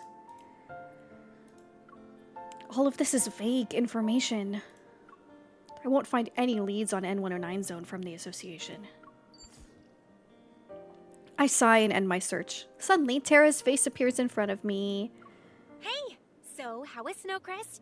Did you have fun? Yes, I got to see Zayden and I saw an aurora. It was great. Tara! I grabbed the souvenir I brought back. The aurora was amazing. The mountains were beautiful and there was this... You actually remembered? Yes, of course I got you a souvenir. She happily accepts the souvenir and then leans in. I noticed you were looking into the N109 zone. Got a new mission already?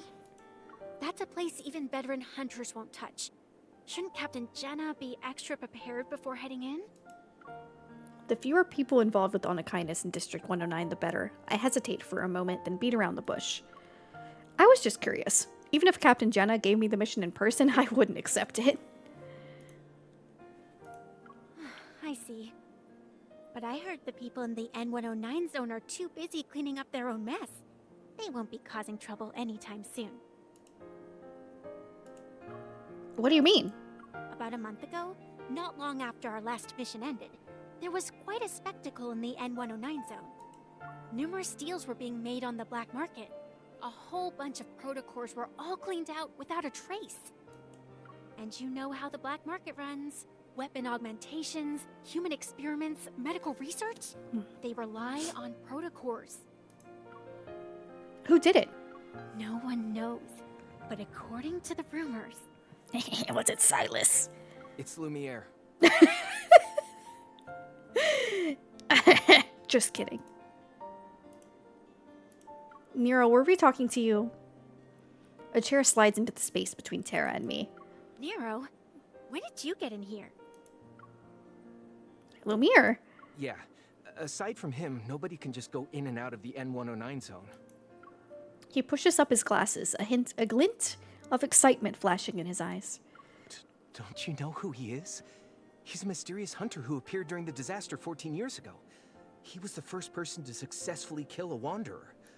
The Wanderer was really stunning. I mean, formidable. It's known as a... I know Lumiere. And it's possible we met before. Although my memory is a bit fuzzy, I still remember that rusty red rain. I could only see the shadow of a Wanderer, but then a beam of light saved me. Still, I have no idea who protected me. But Lumiere hasn't shown up in ages. He's just an urban legend now. To enter the N109 zone just for protocors? Are you sure it's him? 99.9% sure.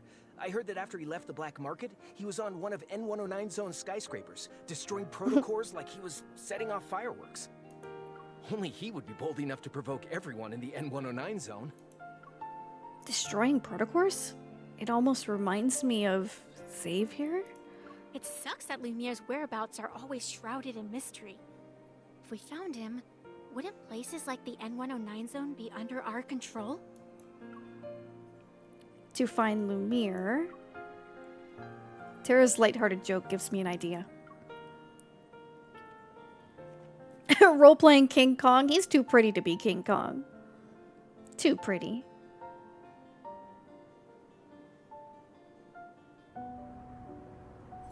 Late night encounter.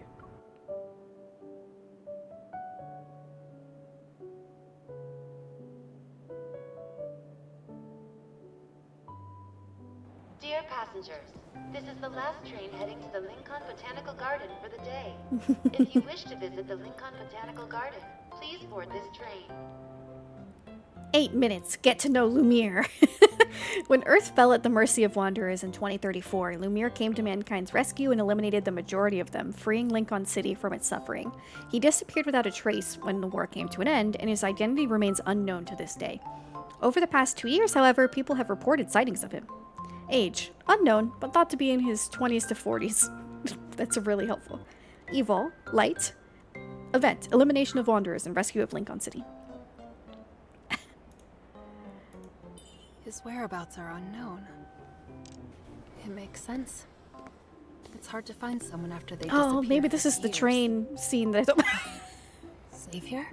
Look at him, he's sleepy boy. He's just a sleepy bear. Oh no. Oh no, I missed it! Hi? I tried to help. I tried to help.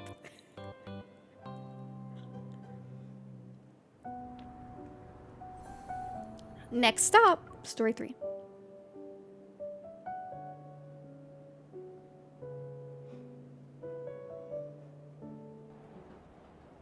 This is the last train of Huh. the day. Passengers who wish to Now that I disembark, think about please it. be aware. I haven't seen Xavier in over a month. A lot of things have happened since then. His blue eyes are so deadly. Is there something outside? No, I never thought I'd bump into you on the subway. same. Now I'm worried about what will happen next. Please don't say we're about to find ourselves in some crisis. You won't, right? Sorry, but there is a crisis. I'm really hungry, and all the stores are closed. Poor baby. Maybe it's because wanderers have been more active lately. Anyway, why are you just going home now? I was thinking about stuff, got distracted, and missed a bunch of trains. Try not to ponder while in dangerous places next time. What? Wait, this train isn't going to eat me alive, is it? Haven't you heard of the urban legend? After midnight, an empty train will appear. Anyone unlucky enough to ride it will be dragged into the depths of the abyss. Uh-huh. He's so silly. It will be midnight in 30 seconds. If we don't get off here, we'll be trapped in the abyss. Another ghost story? Do you like telling ghost stories? I take this train all the time. I've never encountered anything out of the ordinary. If something strange does happen, I hope you still have the guts. Okay, back to my nap. Speaking of which, why does it feel like we've been on this train for a while? We should have reached the next stop by now. This is West Garden Station. Doors West will Garden open on the Station? right. That can't be Please right. exit in an orderly fashion. I boarded the train here. Something's off, Xavier. Let's get out here and... Don't. If you get off the train, you'll be stuck with no way out. That can't be because of a ghost, right? Nope, not a ghost. It's a wanderer. Watch out.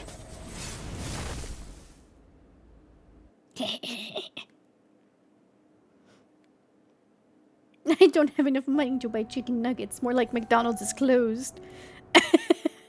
Story 4, Loop of Mirror.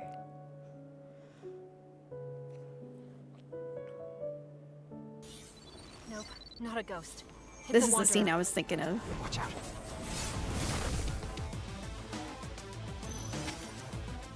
A man. Over there. Xavier, the wanderer is hiding in the glass. Not that side. Oh no.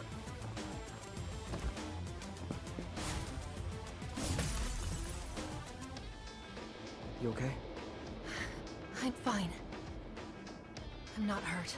Was it just my imagination? West Garden Station. Doors will Again open with on the the West right. Garden Station. Please exit This in an train is orderly stuck in a fashion. loop. A piece of mirror. The train is trapped within an invisible mirror. that Wanderer can travel between glass and mirrors. Find it, otherwise the train will keep going in circles forever. That's so There are creepy. So many windows. Where do we start?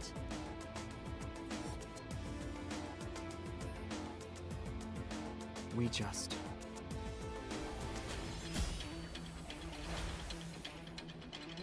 don't let it hide. God, he's so hot. Oh! Dun-dun-dun, dun-dun-dun, dun-dun-dun, dun-dun-dun, dun-dun-dun.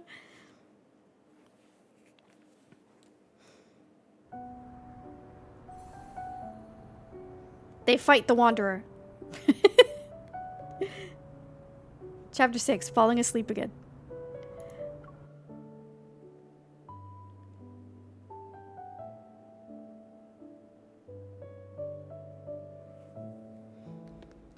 Is the Flux Nexus related to the appearance of Tezcatlipoca? The station will now be closing. We ask all those who have yet to leave Whoops. to do so as soon as All the possible. windows are broken. Look forward to seeing you again. It's just that I wanted us to look for it carefully. I didn't expect you to destroy the subway. What can I say? I was exhausted. But yeah, it wasn't a good plan. It's okay. I also feel responsible. We'll bear the consequences together. Xavier? Xavier?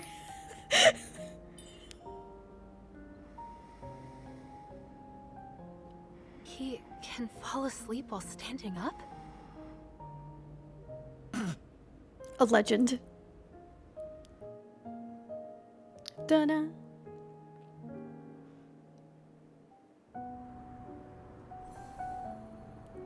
Story 7 at midnight.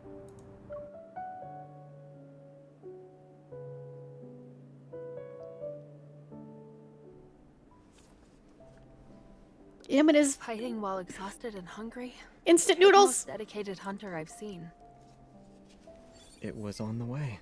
I didn't expect to be so exhausted. It was killed by Lumiere 14 years ago, and no others have appeared since? Lumiere? His name keeps showing up. Lumiere? Yeah. The database says Tezcatlipoca was a troublesome wanderer that appeared 14 years ago. He's so Lumiere nervous. was the one who killed it. And this time, when it appeared, you...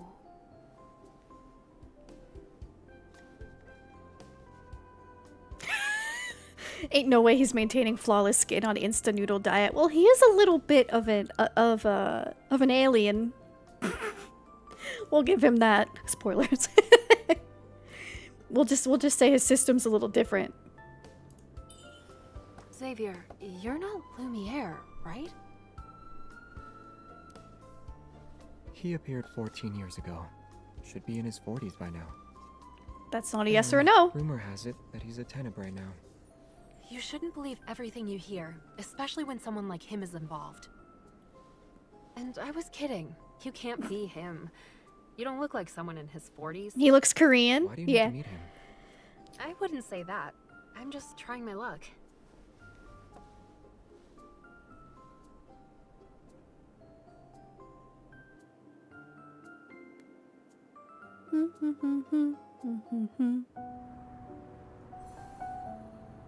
Evening Breeze, Story 8.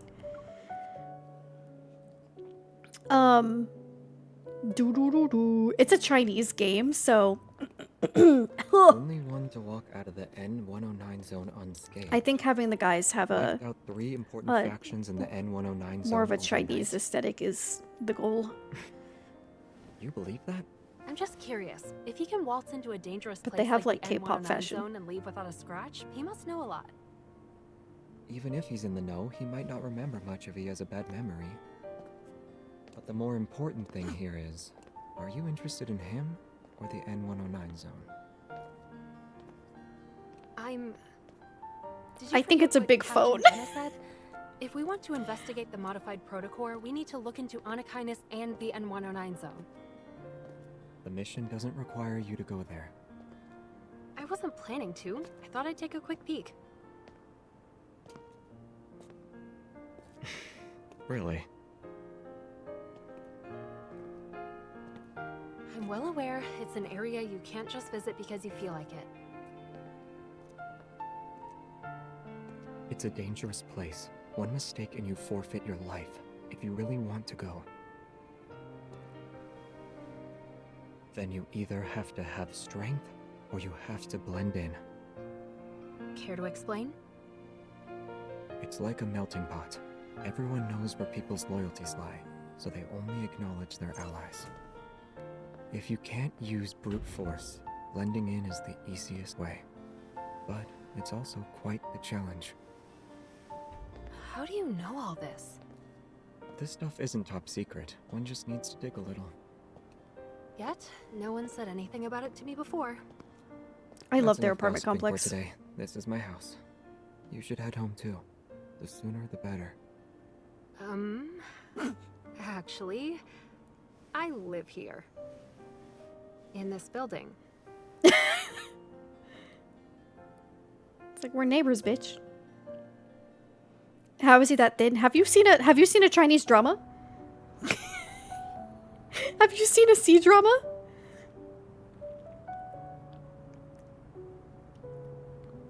Those men are thin, gorgeous, beautiful, perfect.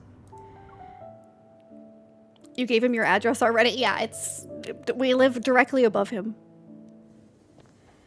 Which I'm sure is totally a coincidence. Totally. Never would have expected this. Xavier Or right lives below on him. the floor above me. It's not surprising. A lot of hunters live around here. But the fact that we're only separated by a floor is The a bit bunny too coincidental. hot pot ad behind him. Oh, that's so cute. Actually, I moved in over 6 months ago, so that makes you more suspicious. Oh. compared to me.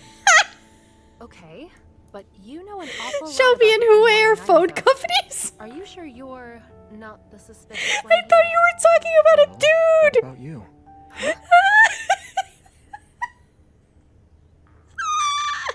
I was like, what are you talking about? Well, this is in like 2050 something, so we'll just pretend like we gotta accept that the phones have evolved. Why are the graphics so good? Oh, man. They really cooked. Sorry, don't know Shami or Huey. Asa, sorry. No, I have no idea. I actually didn't know. I've never heard of those phone companies. Xiaomi or who? Let me see if I recognize the phones. Hello, hi.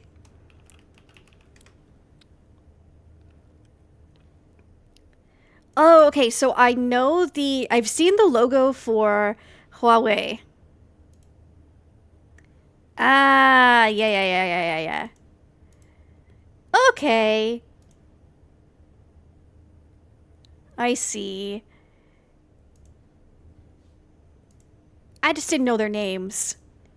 Yeah. I just didn't know their names. Cool.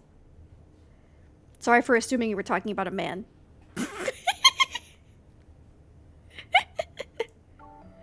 Is your interest in the N109 zone only related to the modified protocore? Okay, yeah, I do want to go. Oh, I meant to say the fact that there's a hot pot ad behind him with the bunny is so cute because Xavier loves hot pot and his like animal that he's most associated with is a bunny. There's something I need to do there. Could you give me some more info? If it's not too much trouble, of course. Is that a yes? Or... If you're so curious, we can meet up tomorrow. Really?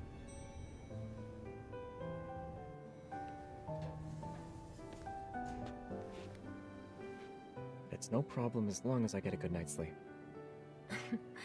I thought you'd be wide awake right now. Great. Well, thanks in advance. He's a sleepy boy.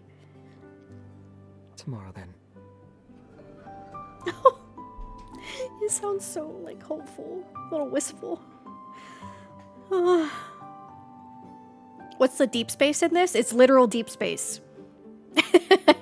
So in this world, basically a black hole like thing called a deep space tunnel opened up against the Earth, or above the Earth in the year 2034, and a bunch of aliens called Wanderers came out and tried to take over the world.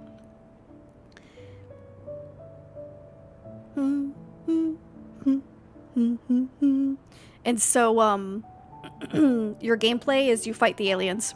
So, for example, this guy, Xavier, uses a light sword. He has light powers. The gameplay is really good. Oh, so it's not a space game? It is. Well, it's a sci-fi game.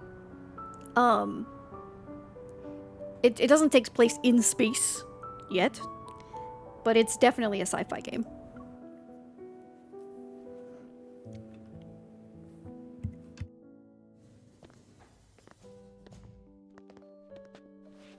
Oh, did I just... Never would have expected this. I pressed the same thing again. Sci-fi, but not space. Yes. Yet, though. Yet. One of the characters is a pilot that goes into space, and there's some story about that there. And then there's also, like, an island that's... I call it an island. That's above the Earth, that there's a whole town on that you spend some time in, too, so... The alarm! Outside, a flock of birds flies over the apartment like a cloud of ink spilling onto the sky. It's 11 a.m. now. Xavier should already be awake, right? Yeah, good luck. Xavier's like me. Worried that he isn't, I pace back and forth for another hour. Then, I, feeling antsy, immediately head upstairs. Even when I'm outside Unit 602, I still can't believe Xavier is basically my neighbor. Knock!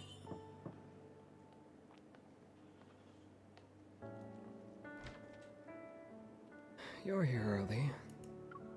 Xavier yawns, looking almost harmless in his simple white sweater. I love his apartment. Coffee or water? Huh? Are you thirsty? He takes 2 matching mugs from the cabinet and heads into the kitchen. He seems like he just woke up.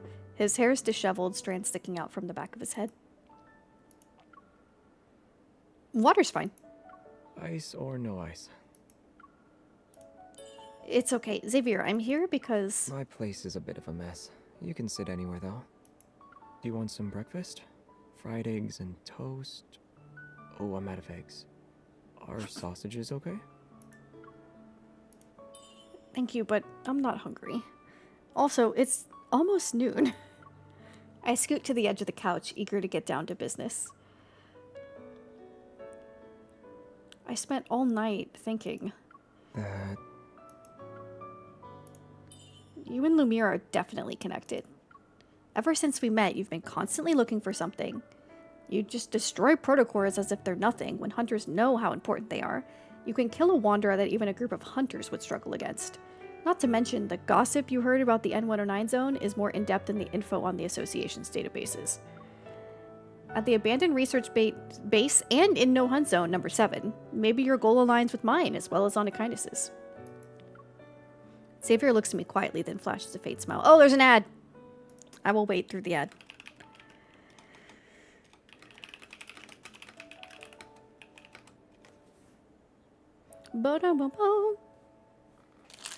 Back to my Cliff Bar. We can just look at how cute Xavier is. That sweet, sleepy face.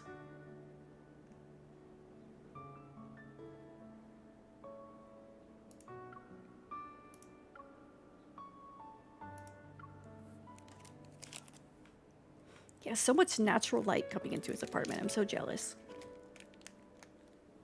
It's kind of cloudy today where I live. It's quite cloudy.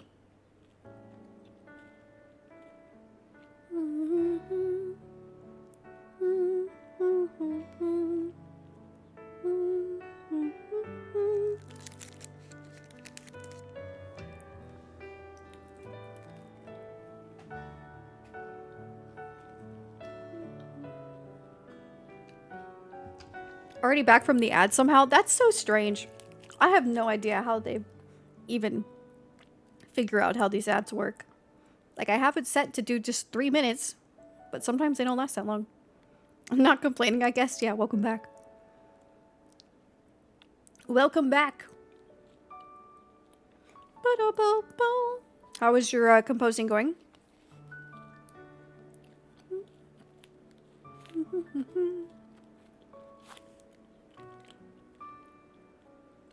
Sorry if you couldn't hear my chewing. I apologize.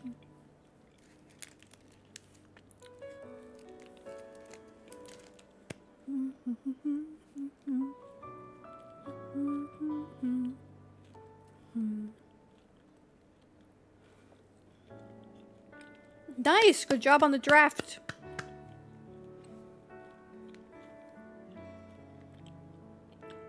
Oh, your tablet doesn't really like Twitch today. Maybe check and see if it needs an update in the App Store.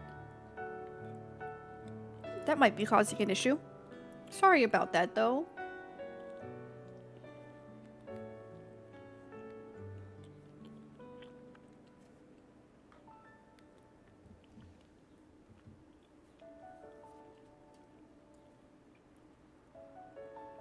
Every time I take a drink of my Celsius, I don't have a straw, so it just looks like I'm doing like shocked Pikachu face.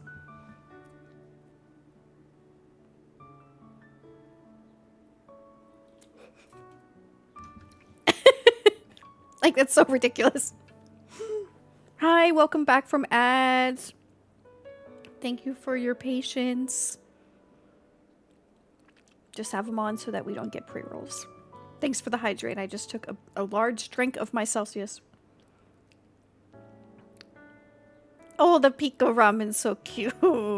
That's a Twitch global emote. Life-changing. I don't know why my on-screen chat doesn't show everyone's messages sometimes. I don't know if it has a requirement that you have to like verify your email or something. But I feel like sometimes it's just like Yuchiro's stuff doesn't show up on here right now. I don't know why. Favoritism. Oh no. Oh no. Yuchiro's like, what the hell? I hope off-screen chat doesn't show this. Siren is cute. Oh, there you go. You've been cursed. Like, there's some setting that prevents some people from showing up, and I don't know what it is. I tried to look one time, and I couldn't figure it out.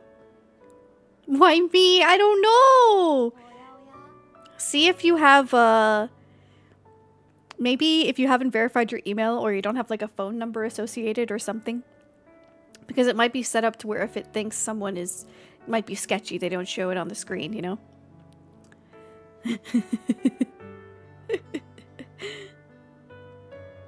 Alright, back to Sleepy Xavier.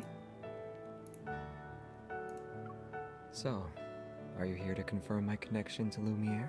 Or are you here for something in the N109 zone? He's such a little shit.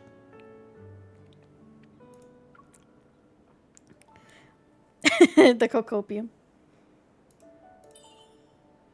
It doesn't matter. I'm just gathering information in a roundabout way. I'd really appreciate it if you could give me some ideas. Xavier lowers his gaze, seemingly lost in thought as he stares at his slippers. Then he breaks the silence with a question.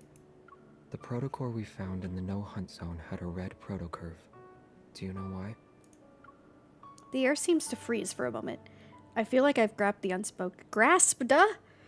unspoken meaning behind his words. He'll only reveal his cards when he's certain I'm on the same page as him. I take a deep breath and say, it's an ether core, right? Bum bum bum. No, do not tell people how to cook your own siren soup. I'm being threatened. This is a threat.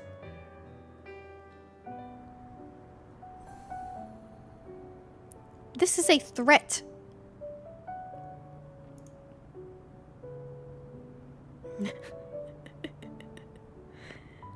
Which one did I click? Was it this?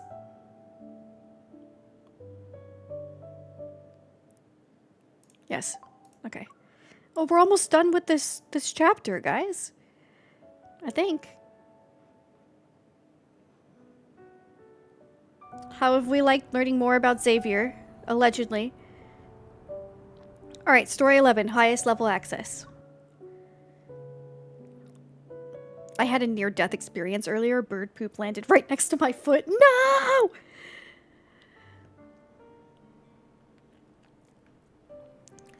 Hearing the words ether core, Xavier's eyes widen, a hint of indiscernible emotion appearing. He's like, oh shit, you know more than I thought you would. Yet he soon returns to being nonchalant.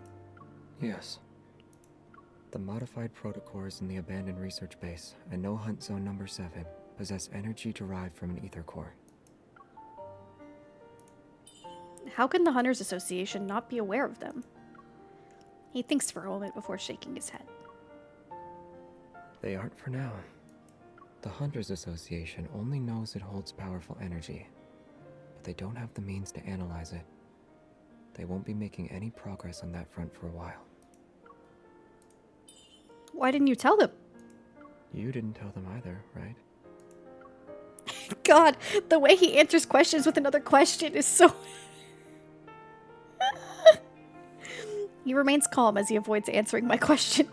Everyone has secrets and their reasons for doing things. Regardless, I won't be your enemy. And it appears you have more secrets than me. Nervous, I avert my gaze. The reason you want to investigate the N109 zone is because of your family. Am I wrong? You also heard about it. I take a deep breath and look into his eyes. The secrets surrounding the ether core can explain what happened to me and to them. But since we both want to look into this, even if you aren't my enemy now, you might be later.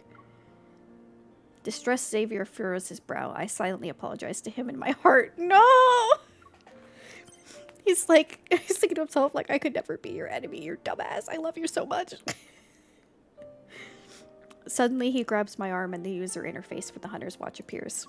Xavier has requested to synchronize access privileges. Accept? Yes. Before I can react, Xavier accepts the request on my watch. He doesn't even let you do it. Synchronizing access privileges. Please wait. Synchronization complete. Your current access privileges are at the highest level. You can use the best training grounds available. Use the S-Rank database and request weapons from Armory 0001 through 0005. Damn, thanks. I'm stunned. With an air of serenity... An air of serenity? Like serenity? Xavier smiles at me. Now do you trust me? You gave me access privileges just like that? You should have thought about it some more. They expire in 24 hours. You have 23 hours and 59 minutes remaining.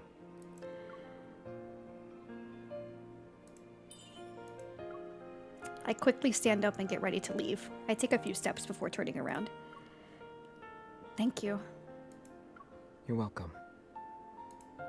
Nothing in this world can be fully explained.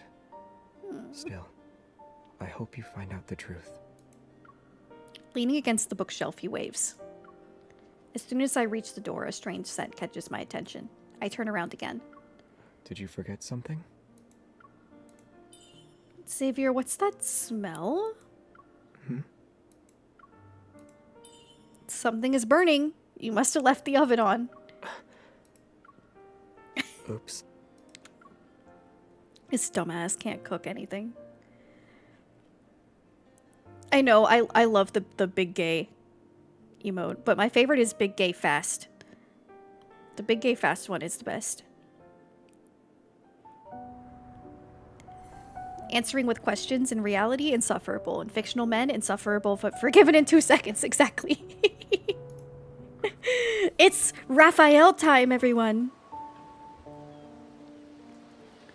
1 siren, plenty of water, salt, pepper, onions, garlic, tomato, carrots. I mean, that sounds pretty good, but just take out the siren, please.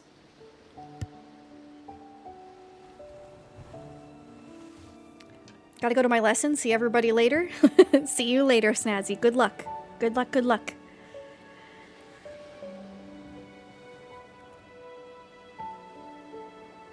Alright, Chapter 7, Moonlight Under the Sea. It's Raphael time! It's merman time! My kin. How do you get siren soup without siren? I don't know. Cook a different one. Find a different mermaid. But leave Raphael. Don't cook Raphael either. Thanks to Xavier temporarily synchronizing our access privileges, I'm able to use the highest ranked database in the Hunters Association. After spending most of the day searching, a news article from 2 years ago catches my eye. Located in the heart of Lincoln City, a man in his 50s was murdered in a luxurious apartment. The killer has never been caught. All the evidence points to Onychines, but it's still not enough to be certain.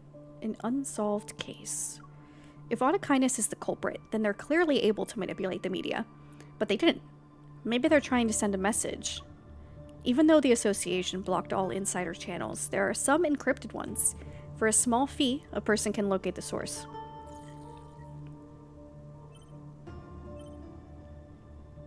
All I got is a single crime scene photo and a bad audio clip. Still want them? Yeah. Why are you looking into Onychines? Got a score to settle? Send a photo and an audio file. After they're opened, both will be automatically deleted once 3 minutes have passed. Accept? Yes. The photo finishes downloading. It takes up the entire screen. There is a room filled with classical furniture. An untouched bottle of expensive wine sits on the nightstand. It appears its owner died before he could have a chance to celebrate. Wearing a bathrobe, a man lies motionless by the door. The intricately embroidered carpet beneath him is soaked in dark red blood.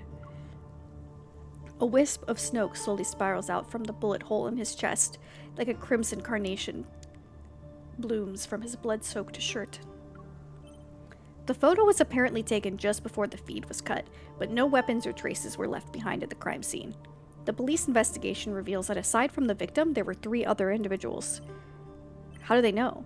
The recording had the sounds of footsteps from 2 people along with a conversation. Who was the victim? Let's just say he's an important researcher for Ever's biopharmaceutical company. Have you heard of Ever before? They're a well-known name. Onychines wouldn't leave behind an obvious trail. They must have done it intentionally to warn or threaten certain individuals. After thinking about it some more, I decided to play the audio file again. You don't even know what I'm talking about. Silas!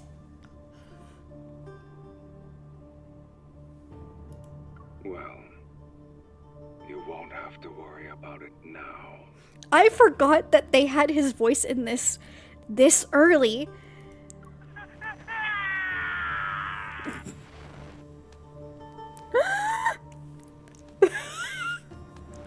It's fine. Siren, keep it together.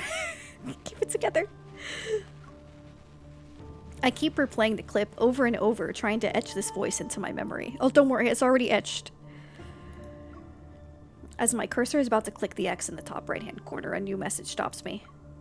Are you interested in the N109 zone because you're looking for work? A new bounty's been put up. Want to take a look? Let me earn that referral payment. Who's the target? I want to think about it. Accept the image? Yes. It's Raphael! Dead or alive, $24 million. His bounty is for $24 million. After seeing the photo, a chill runs down my spine. The person in the photo is Raphael. Bum, bum, bum. Da-da-da. Wow. Whew. I got overwhelmed. I can't believe Silas's voice was in there this early. I totally forgot about that. Story 2, Canvas Enigmas.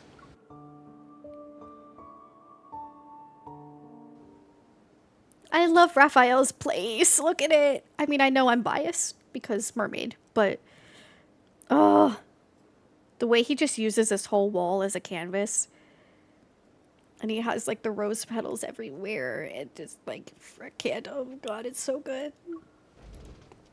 I gently push the door and watch my steps. Sculptures, easels, and art supplies are everywhere. Raphael is on the floor. He's not moving. Raphael? I quickly approach him and lean down, our faces a breath apart. Raphael's expression is peaceful, as if he's lost in a dream. I put my finger near his nose and feel his soft breath against my skin. He's still alive. A breeze passes the white curtains by the window and litters the floor with sheets of drawing paper. I bend down to pick one up. Some of the messy sketches depict splendid architecture, others surging waves. Some sketches are so abstract I can't tell what they are. They do share one thing in common, however. Written on the bottom right-hand corner is a tiny word. Lemuria.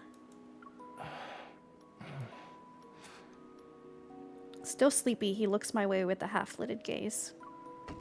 I step back and knock over a pot filled with brushes. Liquid spills, lush green trees, blue skies, and white clouds from the outside reflected on its surface. You're here?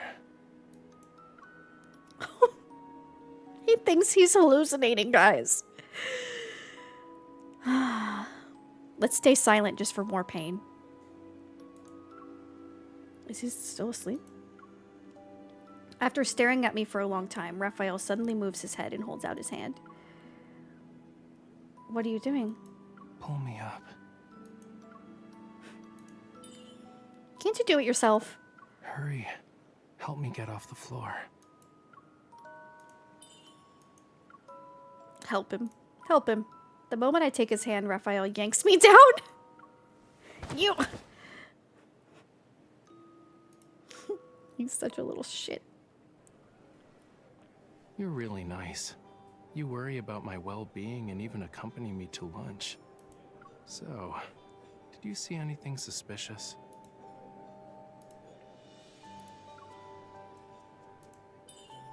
Everyone was staring at the haphazardly parked sports car outside. Isn't it awesome? My car installation art. It's one of a kind. He can't bark. Now what? There's a crowd swarming your car. How can we leave? Having a bunch of people is the best cover. If anything dangerous shows up, we ditch the car and sprint through the back door. It's like vanishing into thin air. I take a deep breath to calm myself. You already knew the people in the N109 zone were targeting you? Yeah, it's a long story. But to make a long story short, someone in the N109 zone wanted me to paint a painting, but I told them no. Out of nowhere, Raphael pulls out a carbon fiber pen, smooths out a napkin on the table, and starts doodling. They want to kill you over a painting? Is your art really that special? Well, yeah. They discovered the secret message in my painting, which would lead them to their heart's desire. I haven't seen many of Raphael's paintings, but the one at Raymond's house left a lasting impression on me. I recall my memories of that time and realize an important clue. Is what they're after related to the illusion in your painting? His pen stops moving and it creates a large blot of ink on the napkin. An illusion? What did you see? I saw a young girl on the beach. She was singing a song I didn't understand. It sounded sad. Oh, God! Guys, this is so much worse the second time through. So, she literally, once she saw his painting of the past, remembered one of her past lives of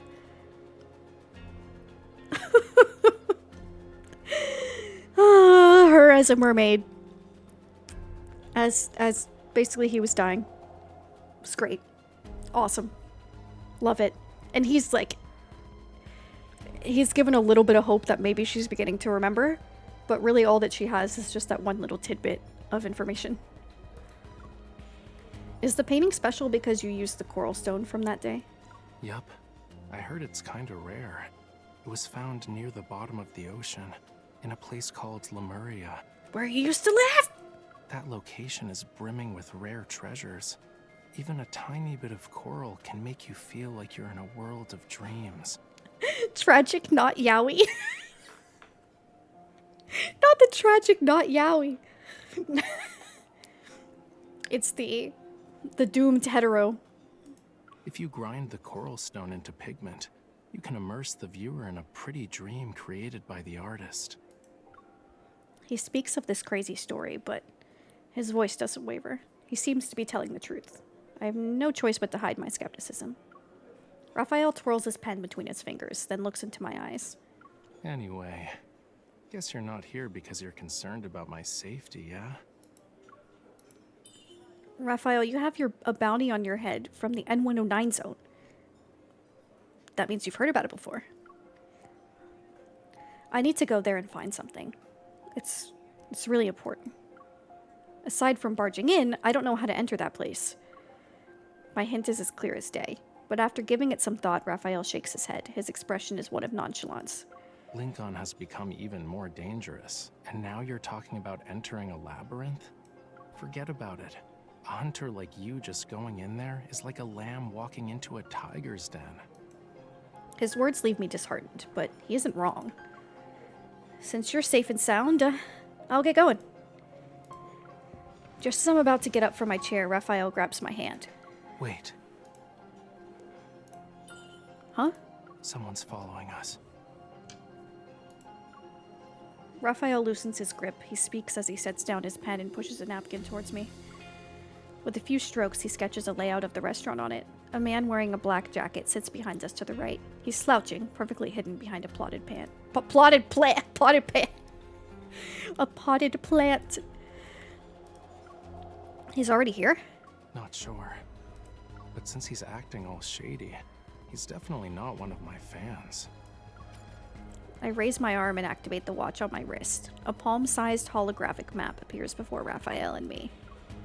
We'll sneak out from the back, run through the mall, and exit on the north side. Then we'll circle around until we reach an alley behind the flower shop. Not the flower shop. Xavier's gonna be like, since his buddy owns that flower shop. You know, you're a really good hunter. When you see the big picture, you need to use some bait. I look up, noting the passing crowd reflected in the window. A group of high school students who just got off school trickle through the door.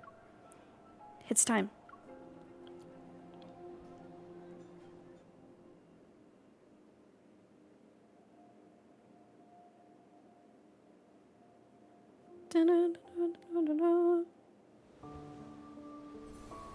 Story 3, Secret Tracking.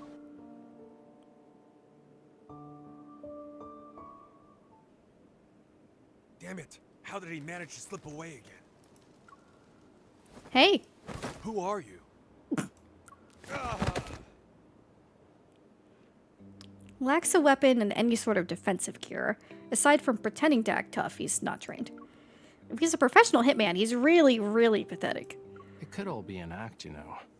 Knocking him down in one fell swoop. Want to do an encore? He's like, please beat me up.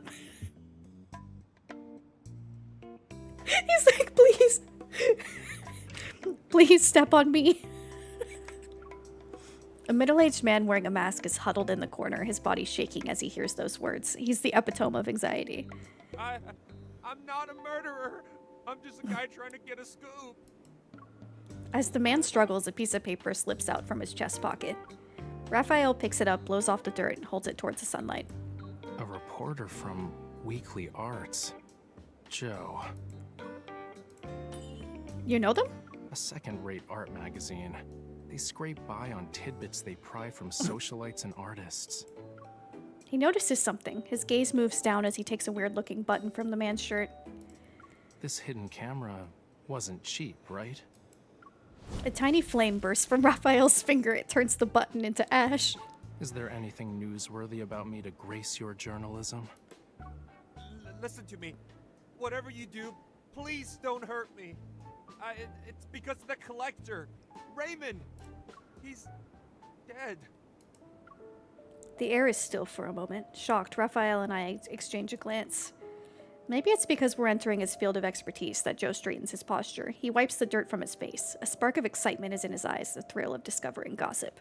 He died last night. Drowned in his bathtub. No one knew until the next day. When the butler found him, it was already too late. Was Raymond attacked by wanderers? No, they should be long gone by now. The police already searched his home and looked through the surveillance tapes. They found nothing. Not even another person walking into his room, but... Cut to the chase. The picture painted by Raphael had vanished from his collection room. I've heard the rumors. Some say that before he died, he made a bunch of cuts into his arms and legs.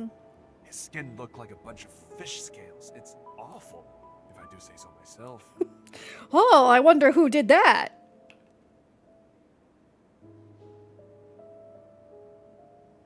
In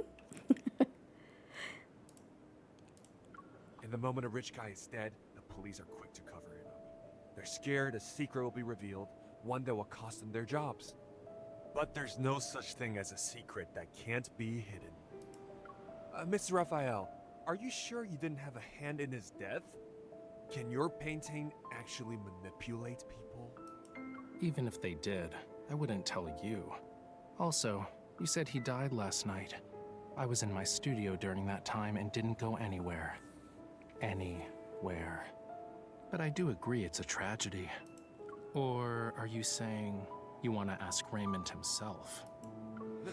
No, not at all. I don't... He straight up said, do you want to die too? No.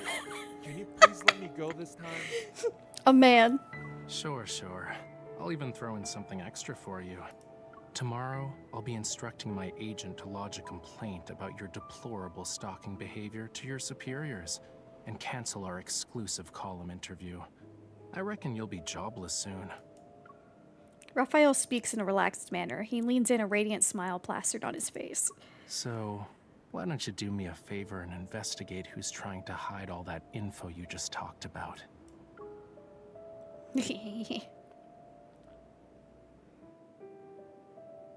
What a badass way to kill someone. Just for the sake of, like, everyone, like, you trying to collect all of the lore in this game, some of this stuff I'm going to just tell you because you kind of piece it together through different stuff that we don't really have a lot of time to go through. But, like, do you guys remember the collector Raymond that we went to his house with Zane? Who was, like, not doing well? And he had Raphael's painting of a bloody sea. But he also had a dead mermaid carcass, like, skeleton in his house. Well, he was a researcher, so he is very much implied. Hi, Dax, welcome in. It's very much implied that this guy was experimenting and torturing mermaids. And so to kill him by making him cut open his own skin to look like fish scales, like mermaid scales, and just bleed out, drowning, is so badass. Yeah, this is what happens when you eat siren soup. Don't eat siren soup, okay? It's just, I'm like, damn, Raphael is so hardcore. He's so hardcore. He's like, I will avenge my fucking people.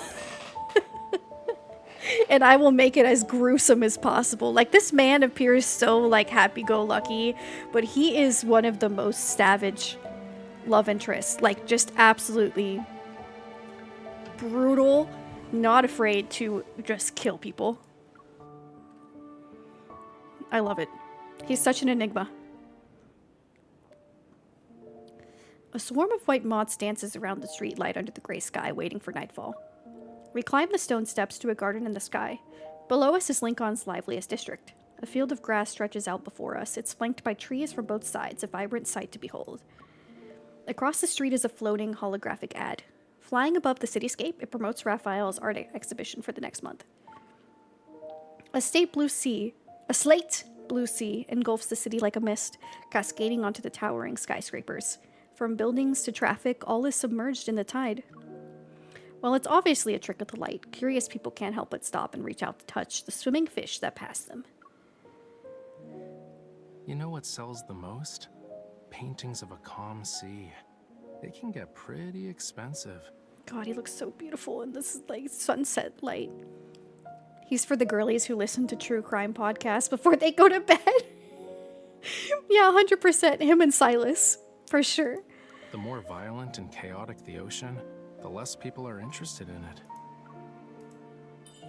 Humans can't sense disasters like animals do, so we subconsciously distance ourselves from things like bad weather. From your last art exhibition, you told me the painting was from one of your dreams. I stare at the virtual sea of fish swimming, merging into the night sky. It's unsettling yet alluring as the line between dreams and reality is blurred. Is this another one of your dreams? Yup, you got that right. I daydream in my studio all the time. It's kind of hard to remember what the real world's like. He's remembering Lemuria. Thanks for bringing me out of my dreams today.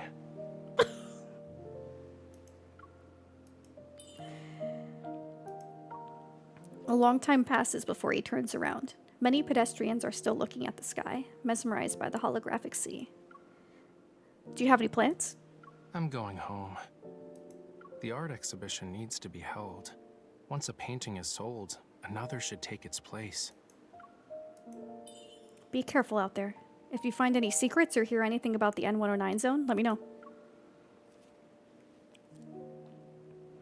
Brushing off the grass clinging to my clothes, I stand up and say goodbye.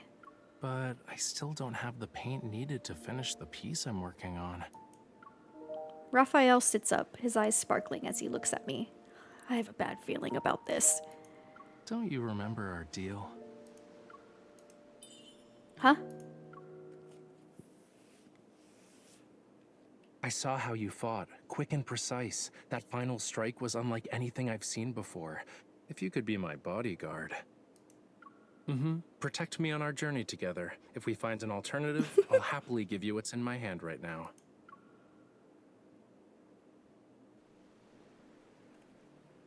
That look. You forgot, huh? Don't worry. I wrote down everything. We'll be fine. Probably. I was like, damn, this bitch forgets everything. I've got stuff to deal with in the next couple of days, but I promise to get to it. I say a half-hearted promise, and I'm ready to run when I hear a soft sigh from him. I have an idea on how we can sneak into the N109 zone. You do? He has my attention. I move closer to listen. Raphael quickly averts his eyes, clearly caught off guard. You said it yourself. When you see the big picture, you need to use some bait. Why not come up with a master plan? Become the best bait for Anakinus. He's such a smarty.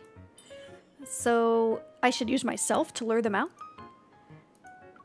He nods and continues to speculate.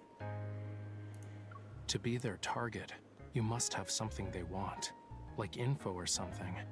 You can decide whether to take the risk or not.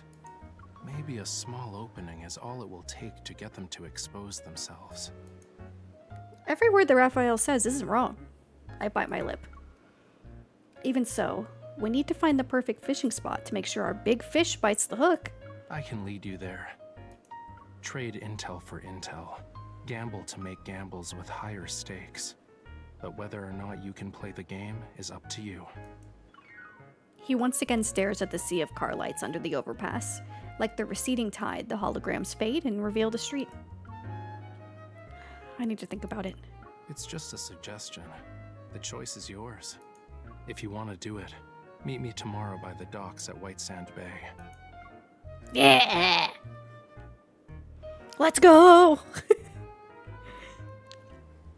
After a night's worth of hesitation, I arrive at White Sand Bay the next morning. By the docks is a familiar figure, the manager I met at Flux Arts the other day. Oh my god, it's our man Thomas. Good to see you again, Miss Hunter. Hello, Mr. Thomas. No reason to be so formal. Call me Thomas. Raphael does it. I knew you'd show up. Raphael walks over, arms folded, and plants himself between me and Thomas. Don't forget your promise. I'm not the kind of person to just forget. Oh, that's shady. You two get along well.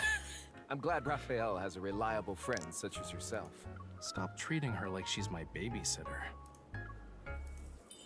I'll protect him, at least for today. But what are we supposed to do now? Both turn in the direction that I'm pointing in. A single wooden boat floats gently to the rhythm of tranquil waves. A few seagulls are perched on the bow, preening their feathers. Are we smuggling ourselves in? Hold on. Didn't you ask me for a boat so you could go on a date? I'm scamming Thomas.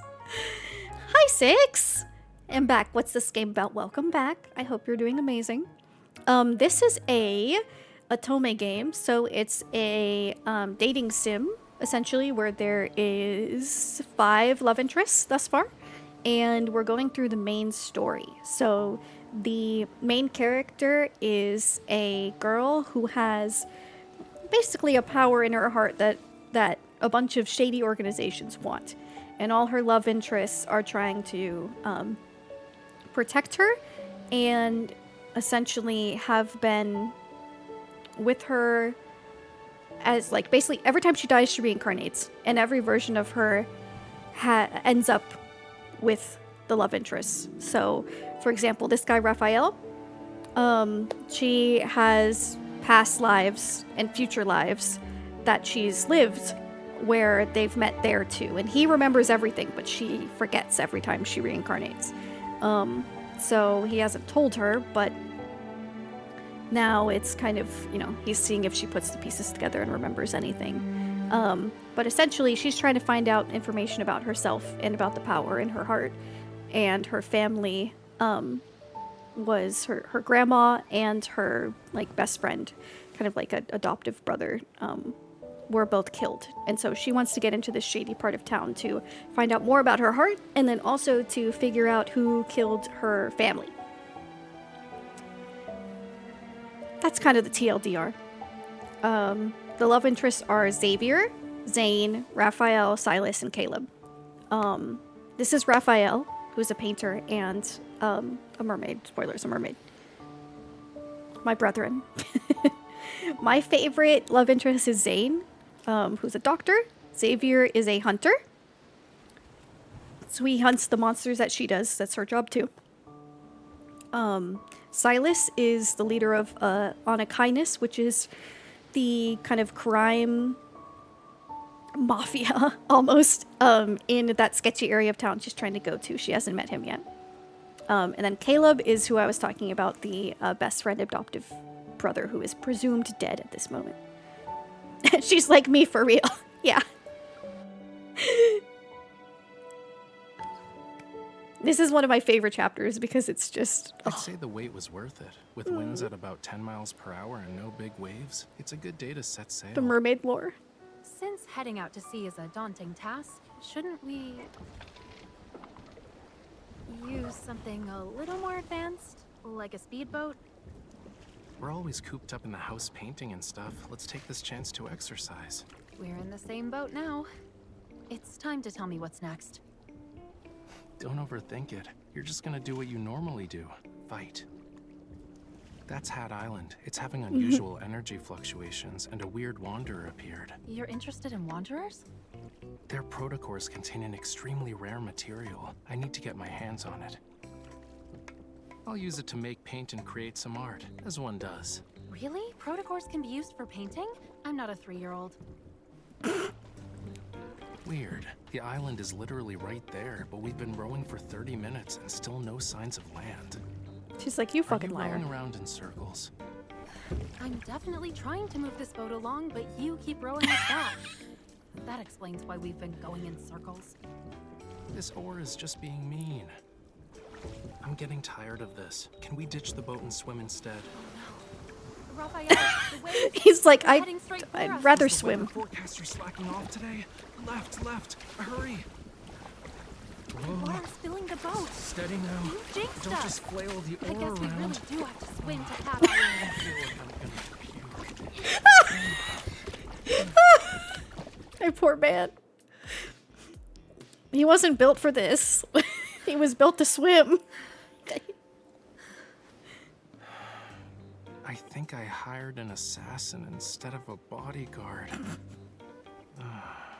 The world is spinning like...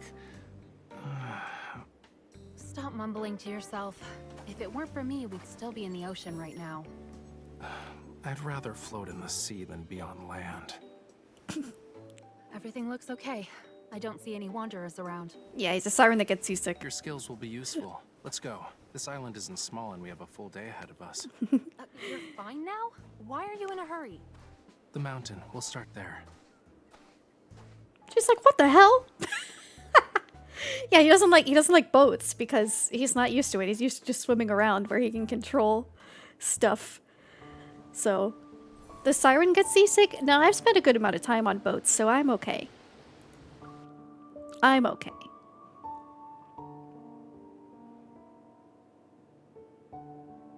Would always, of course, prefer to swim, but... I don't see any signs of life. I remember visiting this place as a kid while on a field trip. A field trip? What's that? You've never been on one before? Children line up with their bags filled with all sorts of snacks. And of course, we wrote a travel log. It's like it wasn't there in Fishland. In Lemuria. Wow, you were all brave kids to visit places like these. I'm impressed. More than a decade has passed. Change is inevitable. The resonance is weak. I and the know, watch game looks isn't so good, detecting huh? Anything. It's possible wanderers aren't involved. Your little watch thing doesn't seem to work that well. Where's the coral stone? Huh? So what? Are you planning to use your blood again? Or like you can use your evol. The coral stone is from this water. If you notice something weird, it might be tainted with the same kind of metaflux. Use your evol to resonate with it. Creating a similar signal might just be good enough to lure them out. Try? She's like, oh shit. Sending out a signal. I didn't know I could do that. The fluctuation is faint. I can barely sense it. Wait. You could crack open nuts using that much strength. Please don't destroy my last sample. Then... You're not in an arm wrestling match. Let's do this together. Close your eyes. Focus all your senses on your hands.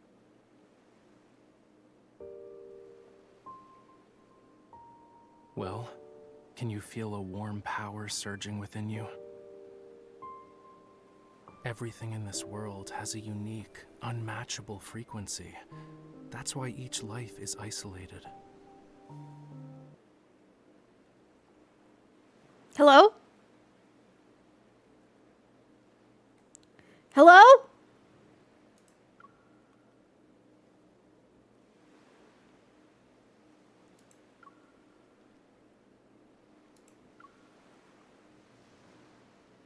Can you guys hear it? I can't hear it. What happened? Hear what? The game! Can you hear him talking? And share your power. Oh, never mind, it's back. Really? If you believe.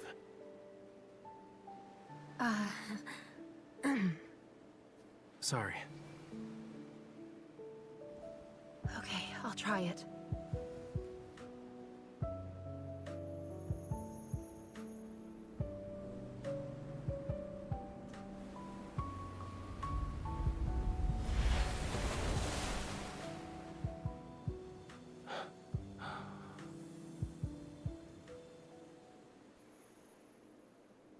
Is it over? I guess yes? Well, that was quite the spectacle. It was your idea. If we don't catch any fish, is the bait at fault? All right, I guess I was wrong. Tapping into the depths of someone's evol isn't easy. Something reacted. I did a pretty good job, huh? Don't you think? You're even better than I expected. Oh, he's so proud. So, part of why he knows so much about how her power works is because, obviously, he's known her in past lives and remembers her. But also, part of her power is associated with him. Like, in one of her past lives, they shared power. Kind of like how she has her resonance power now, where she can resonate with other people. In one of their past lives, when she was a mermaid and he was god of the sea, they were able to essentially combine. Like, she was able to take some of his power. What do you like more? Beach, forest, or mountain? Oh, beach, duh. Duh. Shared power, I wonder how. Well, involved murder, so not as sexy as you may be thinking. The road ahead will be difficult. Take One of them this had to and die. Keep working hard. It's actually quite tragic. didn't think resonating with the coral stone would attract wanderers. If we can't find what I'm looking for, consider it practice. Anyway, let's set up camp for tonight. They came back. Oh, no. Is it a wanderer? Even worse, a monster. Oh, it's a kitten! It's so cute! Now you're safe. You're not here for the coral stone, are you? Why are you over there? It won't eat you. Cats Stay eat back. fish. Cats are malicious beasts who deceive everyone with their harmless appearances and play with their prey at whim. Cats eat fish. I don't like them. Rather than dislike them, I'd say you're more afraid of them. Isn't that right, Raphael? Nope, I just don't care. I don't care about cats. At all. It's hurt. Look, something's off about its injury. Whoa, stay back. You're not allowed near me after touching that. You have to choose, me or the cat. It understood what I said?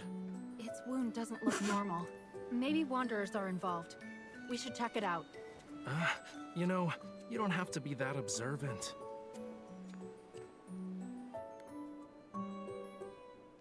It's so funny how much he's scared of cats. It's that natural fish instinct. This is why cats don't like me.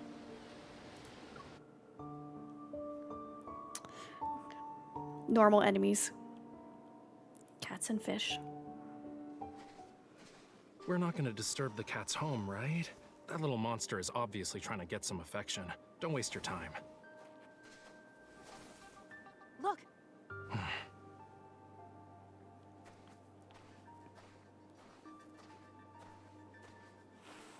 A wanderer attacked it. What happened? Don't touch it. Ow! Your hand! The poor baby! Something is coming from the deep. I love this so much, guys. I'm so ready.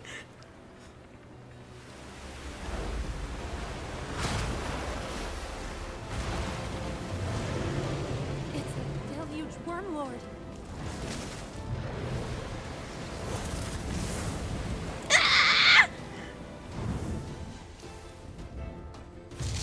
This flames can spread the water? Guess you like my blood a lot more, huh? Sorry to break it to you, but my fire can never be extinguished.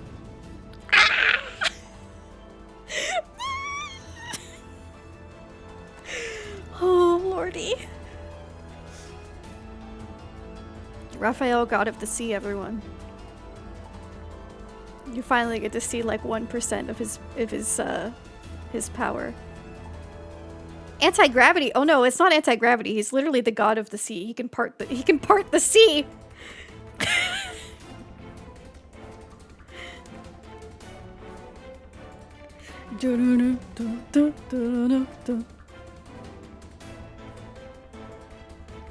the sea and use flames underwater. Wow, my game is really overwhelmed. Just as overwhelmed as I am.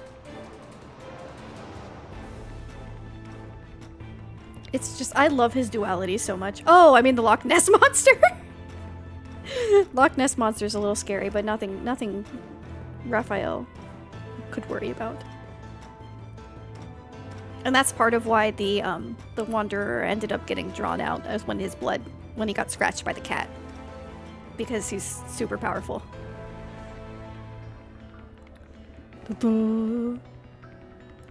Hello, game!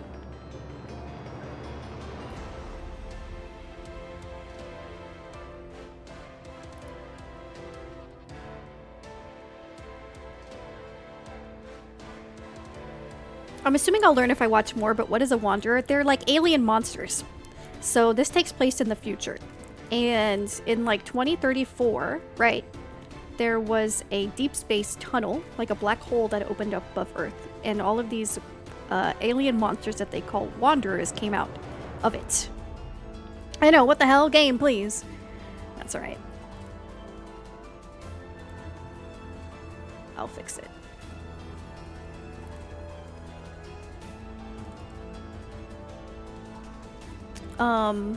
And yeah, so now they pop up all over Earth, still trying to take over since then. So this is like 15 years later. So a wanderer is a monster, but a cat is worse. Noted, poor guy. I know. Are you using Nexus or BlueStacks? BlueStacks. I'm using BlueStacks. Son of a bitch.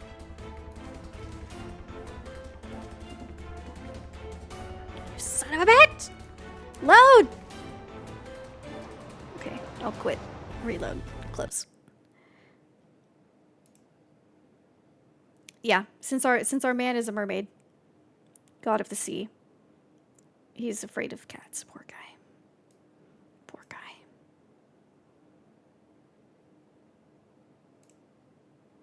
The combat in this game is really good. I'm just consistently impressed with how good the combat in this game is.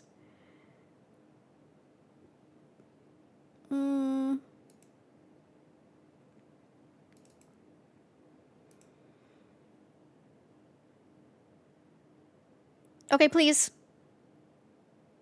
Please load. Okay, it's gonna load. Awesome.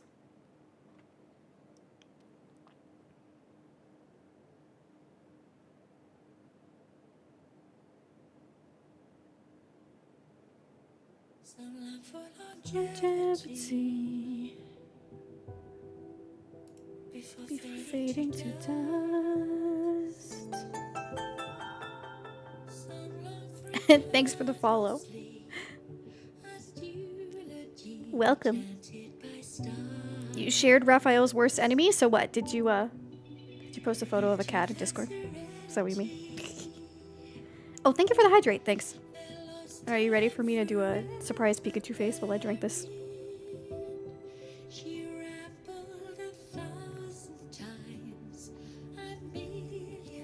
There you go. I can't believe Raphael was too hot. It broke the game. His power. Maybe every time my stream crashes, it's because of that too. Maybe my mermaid hotness is just too much for Twitch to handle. Now that's a safe landing. Oh! Sir! Help. Okay. Alright. We were here. Guys, we're almost done with like the first main story. Where were we at? Were we here? 5? Let's see. Yep, okay. Back. We're gonna be after the battle. We're not gonna do the battle because there's no point. I cleared it already when I did this the first time. And I've already showed you guys what the combat looks like. When we get to Silas, I'll show you the combat again because you haven't seen, and Caleb, because you haven't seen Silas or Caleb's combat yet. The road ahead will be difficult. Take this. Oh, we're past this too? Wow, we're like further than I thought we were. Not the cocopium. So we must be here? Wow, guys, we're zooming. You think Raphael and Kokomi would get along? Kokomi would kill him.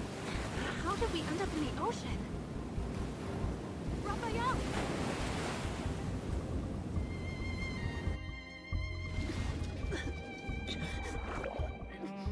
I need to get to the surface. Where's Raphael?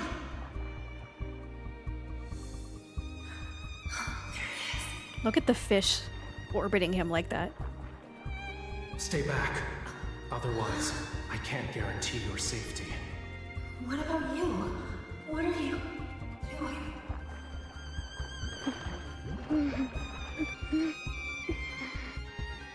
Not your concern. Raphael.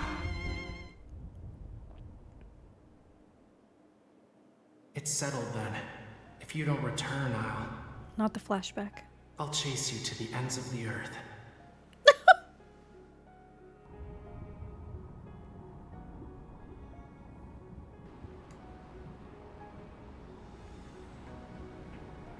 Don't go.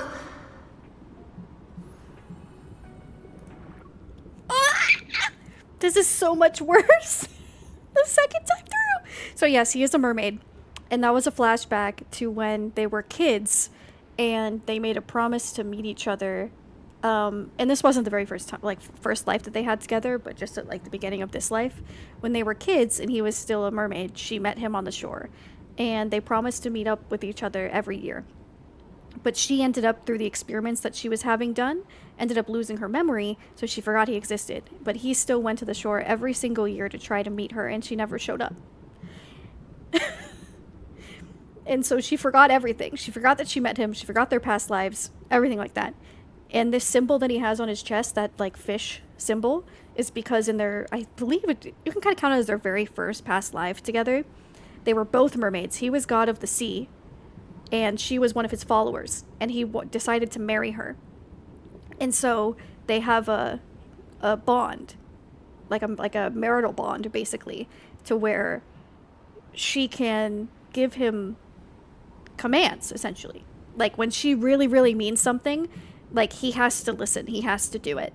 And so when this activates, that's why. Because she's, like, basically compelling him, like meaning it with all of her heart to do it. But of course, she doesn't remember any of this. She doesn't know that exists. She has no idea. She has no idea. But so she just told him not to go, and then this thing activated. And now part of the reason why he's not really super concerned about her is because obviously in the past she was able to breathe underwater. So, my man probably does not, he hasn't thought about the fact that she may not be able to breathe underwater anymore. All right, you got it? TLDR?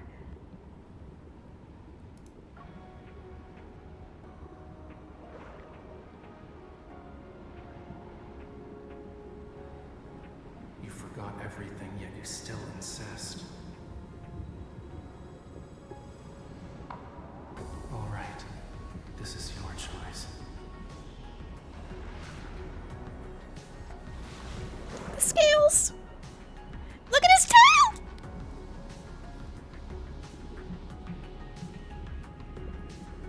Oh, I feel so cheated that in this we only get his like silhouette far away of him in his mermaid form. It hurts. And so basically he is he's kind of shocked that even though she's forgotten everything, even though they've gotten to this point again, she still wants him. Like, she still wants to be with him and have his support. So he's a little my man, he's a little traumatized. And if you remember, you know, this might have something to do with their past life lore, that he definitely murdered that guy for experimenting on mermaids. And killing mermaids. So, you know. Alright guys, this is the last chapter of the first, like, main story. What do we think? How are we feeling? After this is Silas's chapter, and then the short little branches, and then Caleb's chapter.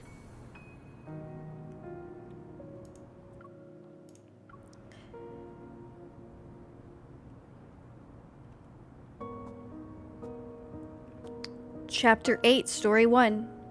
Bonfire. Come on, finish downloading the resources. Things have been eventful, you're right. Events are happening.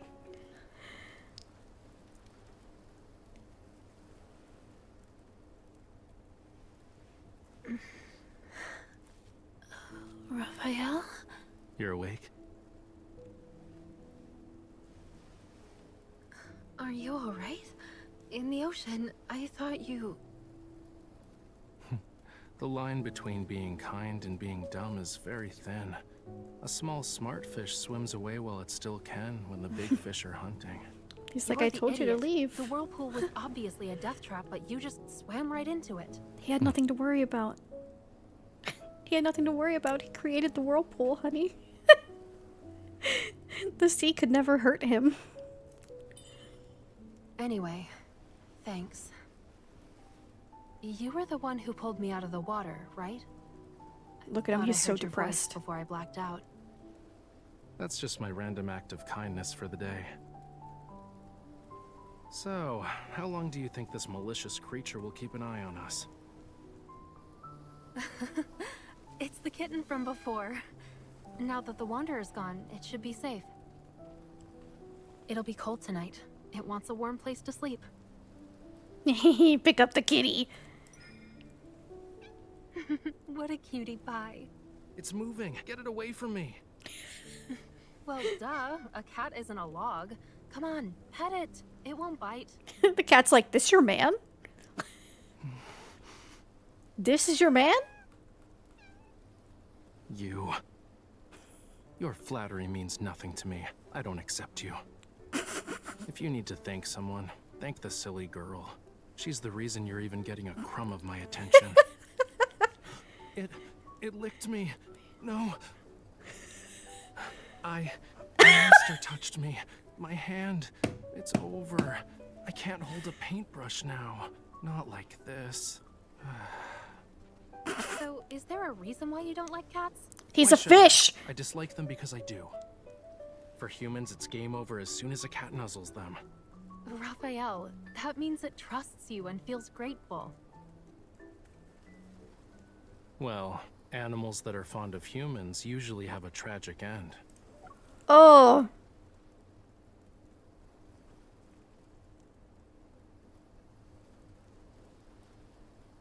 Remember how humans tortured and killed mermaids? Yeah. One moment you're cute and cuddly, the next they toss you aside. You're forgotten, left behind. Look, it's saying not all humans are like that. And you? Wasn't there something important you forgot about? Ugh! He's like, please, can you remember our past together? I am dying. This poor man. Something important? What do you mean? Nothing. We'll have more opportunities to get as many of those as we want. Today, we got lucky. Isn't that the protocore from the Deluge Wormlord? I didn't think you'd be able to find it. I see that twinkle in your eyes, you know. But this protocore is mine. Here's payment for your services. You actually remembered. The nest.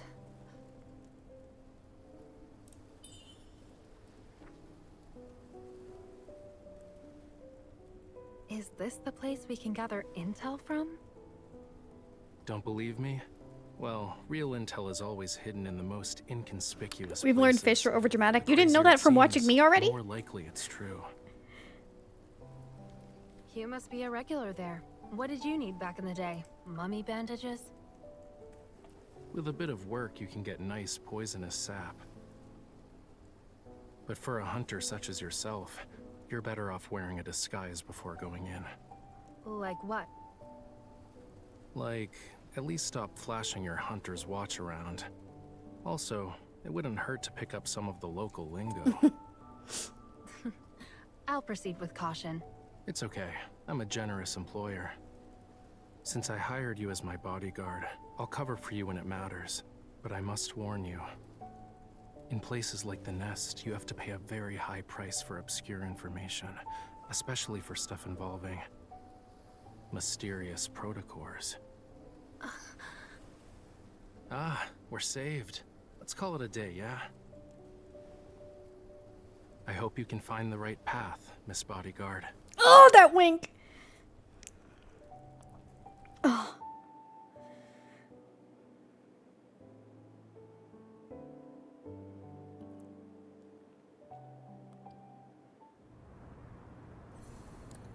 Story 2, Desecrated Soil. The warm night breeze rises from the sea and carries with it the shining sand of White Sand Bay. It sweeps past the skyscrapers, eventually disappearing into an alley even moonlight won't touch. At the end of the alley, electronic waste hidden from Lincoln's daylight is no different from rubble. Erratic currents meander in the air and capture the wisp of a signal. The fleet will return from the Deep Space Tunnel tonight. A recently discovered planet, Alpha PO-159, is confirmed to be dead by the fleet! Whoa! Okay, my my caught up Love and Deepspace girlies. No! The fact that they mentioned the fleet this early as well? They say you're connected to Isaiah's death. I never believed them. You would never attack your own comrades.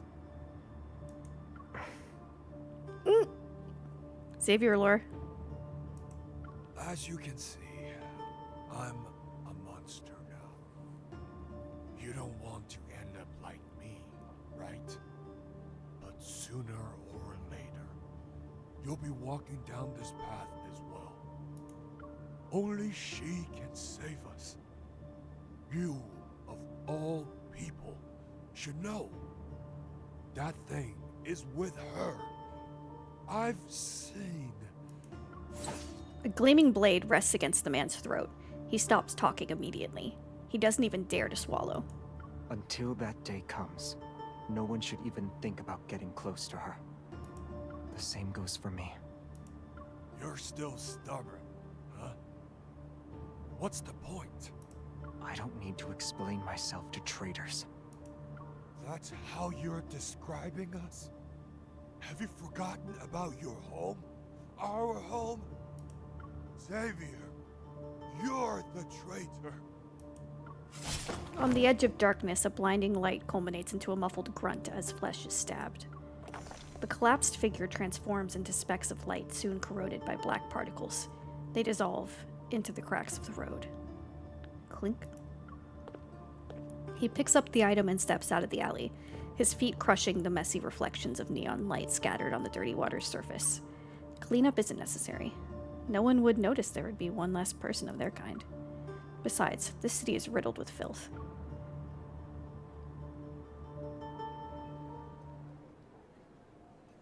Without a doubt. So, some context to that scene.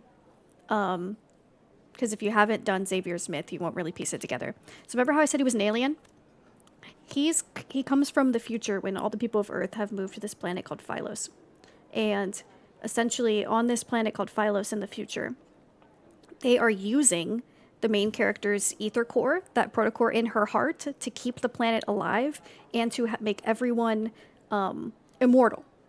But it involves basically killing her over and over and over again, and like stealing all of her life energy.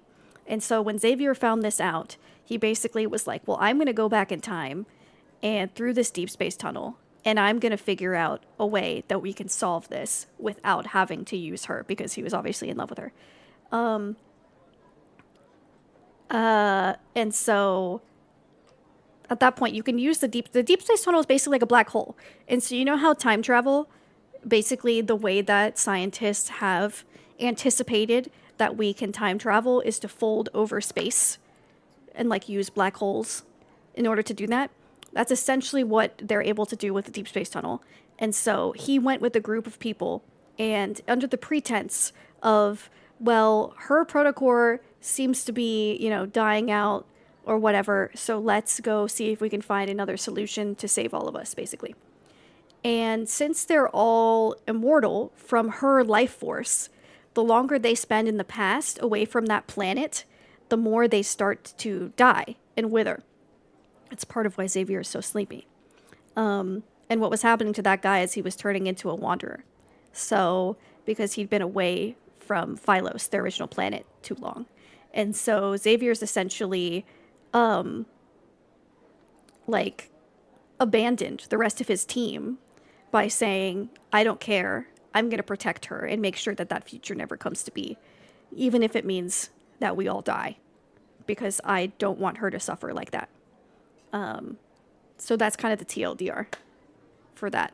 Came for the yaoi, stayed for the physics. Yeah, there was no yaoi, so we had to deal with the physics. So that's kind of the part of the lore with Xavier.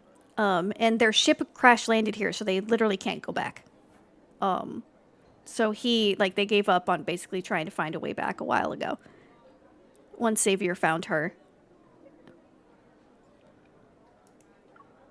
All right, back. Alpha P0159 Stera energy has been depleted.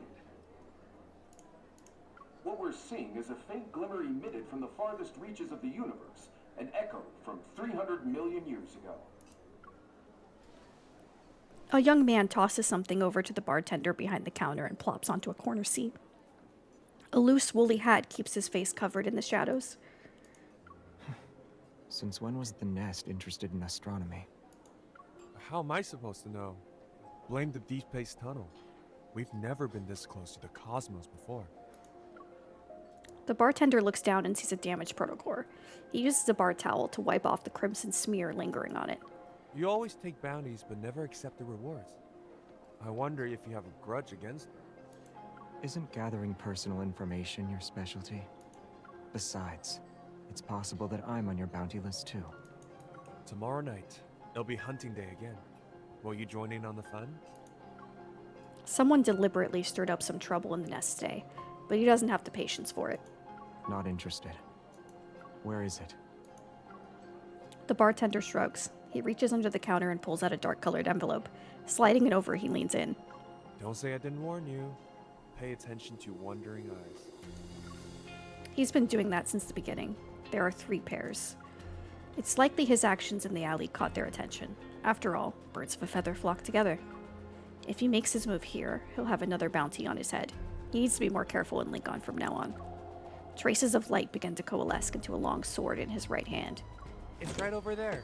I wish you the best of luck, miss. Thanks. He's like, what the hell is she doing here?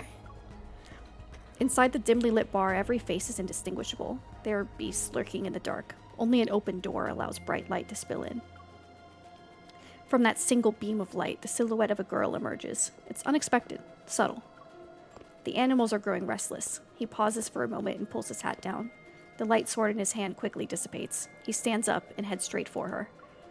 As their eyes meet, he sees surprise flicker in her gaze. Follow me.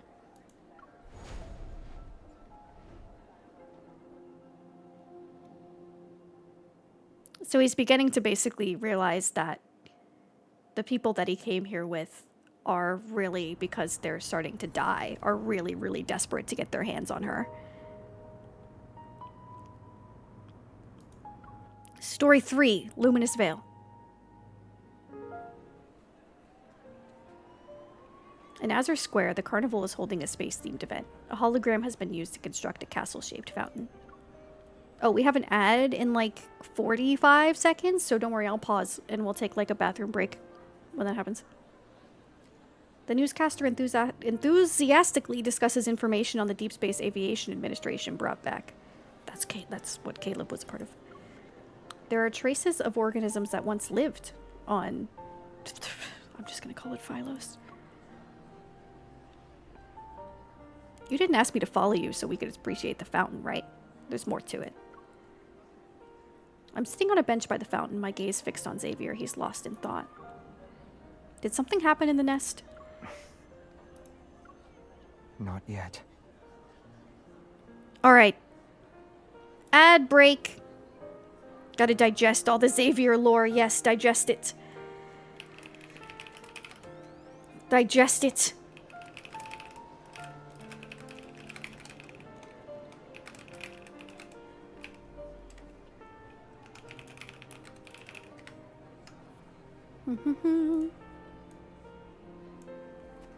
Alright, BRB.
I'm back. Hello.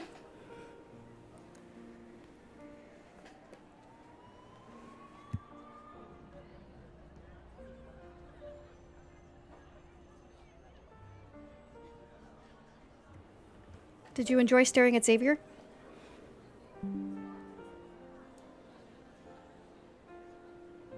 I have returned.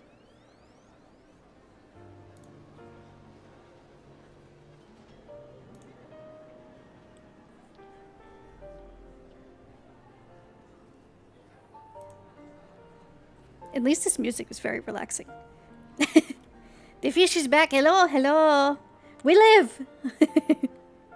We live. I have returned. Are you ready? Oh, sorry. I said that this was relaxing, but there's also definitely sirens in the background. Oh, they were me. The sirens were replacing me. All right, let's go. When I saw you, I just asked you to follow me without thinking.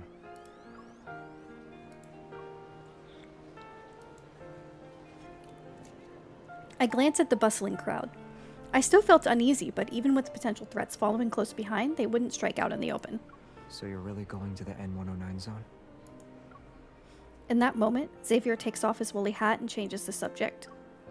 He doesn't ask about how I knew of the nest, like how I have no interest in asking about why he was here in the first place. After spending some time together, it seems we've come to understand each other. Yeah, I was about to start the next part of my plan until you swooped in to whisk me away. I'm sorry. But for places like the N109 zone, there's always a way in. You just need to look. Surviving, or escaping for that matter, is the real challenge. Hi, Snazzy! Lesson went well. My prof said I'd been writing really cool stuff this past year. Oh, congratulations! Then I told him I had an interview on Thursday, and he started asking mock interview questions. Does your interview have to do with music, or is it something else? Best of luck, and congratulations. You're doing amazing, bestie. As a treat, you get hot men. You're right, but honestly, I haven't found the time to think about my escape plan yet. Getting the ether core and figuring out what to do with it, that's the biggest challenge I'm feeling right now. The protocore auction.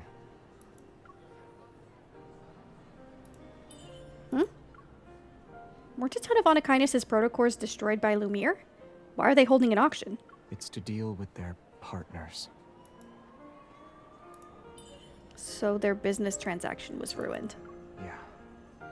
If Anakinus does nothing, those partners won't let them off so easy. That's why they're selling a high-grade protocore at the auction. It will go to the highest bidder. The ether core, huh? I raise my head, but before I can get some answers, I notice a patrol robot hovering behind Xavier. Its rotating eyes are locked onto us. The faint red beacon flickers our way. Xavier, behind. Don't look at it. Is there one behind me? Xavier stretches the woolly cap in his hands and puts it on my head. Is the disguise really going to work? He rests his cheek on his hand and scrutinizes my appearance. Then a hand reaches out to pull down the hat. Suddenly I'm plunged into darkness. This will do. Hey! I take the hat off, annoyed at his calm demeanor. I don't sense any metaflux, so I doubt we're dealing with Lumivores or I can't say this wanderer's name. Tezcatlipoca this time.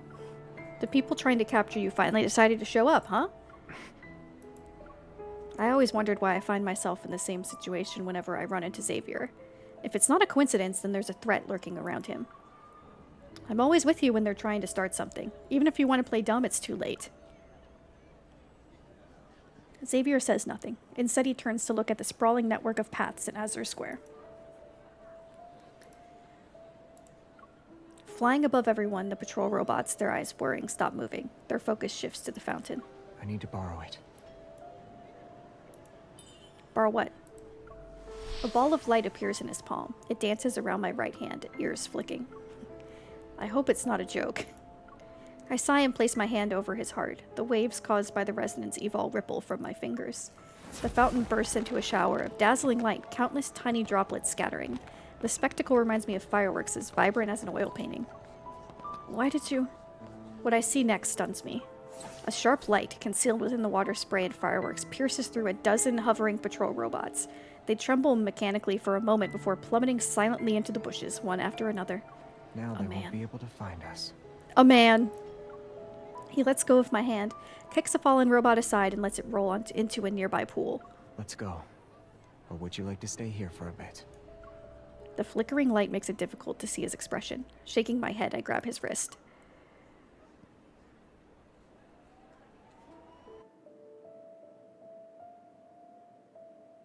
No one ever told me how painful it is to make an annulus for the first time after watching anime for years. I'm so sorry. It'll be so satisfying once you're done though, huh? Story 5. Philo. The flower shop! The locals have already forgotten when Philo, a flower shop, first appeared on a street corner. Tiny blue star-like flowers cascade from the third-floor balcony and envelop nearby buildings. Remember, the planet that Xavier was from is called Philo. Okay. The owner seems to have mysterious friends. On nights with little moonlight, one can often see starlight surrounding the backyard like fireflies. At midnight, Jeremiah locks the front gate. He carries a withered laurel. He enters the backyard and with some effort squeezes past the glass door of a greenhouse. Out of nowhere, a beam of light bursts through the door behind him, landing next to a cluster of wavy leaf sea lavenders. Xavier, you nearly scared me to death. Didn't you promise to use the door like a normal person? Jeremiah, I love you. As soon as the words leave his lips, a girl peeks out from behind Xavier. She has an apologetic look on her face. What in the... He sees the other person's face and he freezes like a wind-up doll whose batteries just died.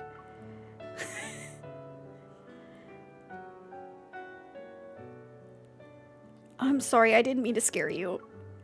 The florist, Jeremiah, looks to be around Xavier's age. When he saw me, he only showed two emotions, surprise and bewilderment. Xavier, your friend is freaking out. Holding a small spray bottle, Xavier waters the dying laurel. He's not young anymore, so he's a bit slow on the uptake now. Huh? Ah, long time no... I mean, welcome to Philo. So, the other teensy bit of important lore, because obviously Jeremiah is one of the people who came here with him from Philo, named the flower shop after Philo, etc. She used to be queen of that planet. She was the queen of that planet, so this man just this man just saw the queen of his planet walk in here. Knowing that Xavier was like knight to the queen is just like, what? What? Right. Xavier mentioned you before. You're colleagues, I'm pretty sure. It's a pleasure to meet you. The awkward greeting ends under Xavier's watchful gaze. Jeremiah looks at the glass wall. It flickers briefly and then returns to normal. Now that we're out of sight, you can talk. Did something happen in the no-hunt zone? With how he casually brings up the no-hunt zone, his expression unfazed, it shows he's not just a florist. Xavier shakes his head. Are there any unused identities left in the vault? She needs to get into the N109 zone, but lacks a disguise. Wait, you're actually going to help me? Didn't you say you still need to think of an escape plan? Laws don't exist in the N109 zone, but knowing the right people can come in handy. If your reputation is good enough, even the ones who want to mess with you will think twice. Ah, I got it now. The glass wall flickers again and becomes a screen. A dazzling array of identities appear on it. Got anything in mind? I can customize it to suit your needs. Jeremiah, you icon. I pause and give Xavier a puzzled look. But all he does is touch his temple, remaining silent as he continues to water the laurel. Let me think. Surviving in the N109 zone isn't enough. What I truly need is in the auction, so... I need to be someone who can negotiate with honest kindness. And when I talk, I don't end up revealing my identity. Do you have one known for being disgustingly rich? As the rapid clacking of a keyboard fills the room, images gradually come to life on the screen. A young woman, perfectly dressed, is about to step into a black limousine. Men in suits are by her side, along with a group of fully armed guards. She wears an intricately designed veil. Beneath it is her face. My face. Heiress from the Grand Duchy of Guarns. Born with a diamond spoon, your wealth rivals that of nations. What do you think?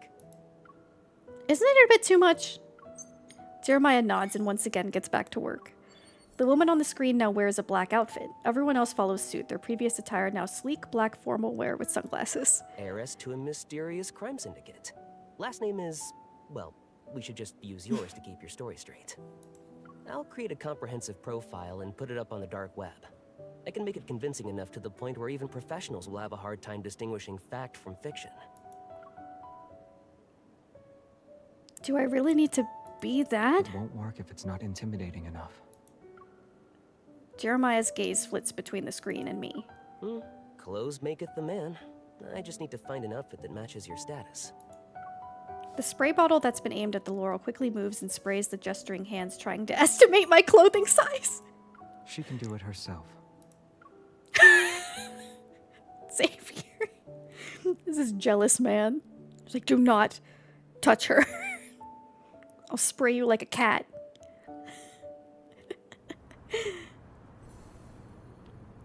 Oh, it's an assistant music director summer position. Oh, I hope you get it. That sounds awesome.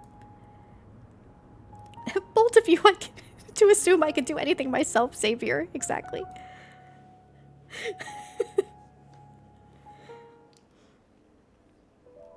Once everything's done, Jeremiah leaves the greenhouse to begin his deception. The breaking dawn meets the chirping of birds as they reverberate atop the greenhouse. I turn my head to look at Xavier. What's wrong? You bringing me here wasn't a spur-of-the-moment decision. You knew for a while that I'd be going to the N109 zone. You already had a plan to help me sneak in, right?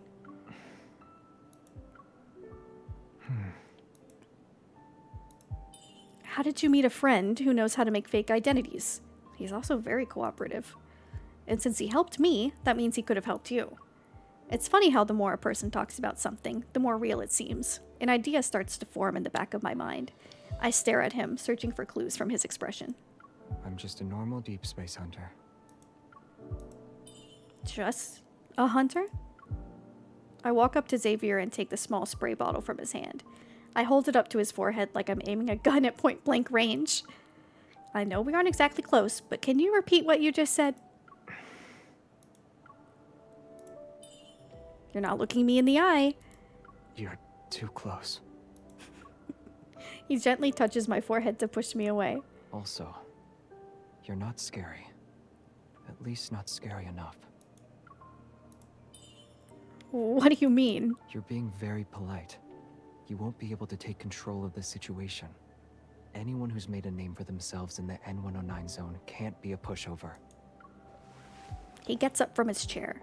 I find myself stepping back and leaning against the edge of the table. As the next leader of a crime syndicate, you should at least act tough. Don't let anyone easily spot your weaknesses.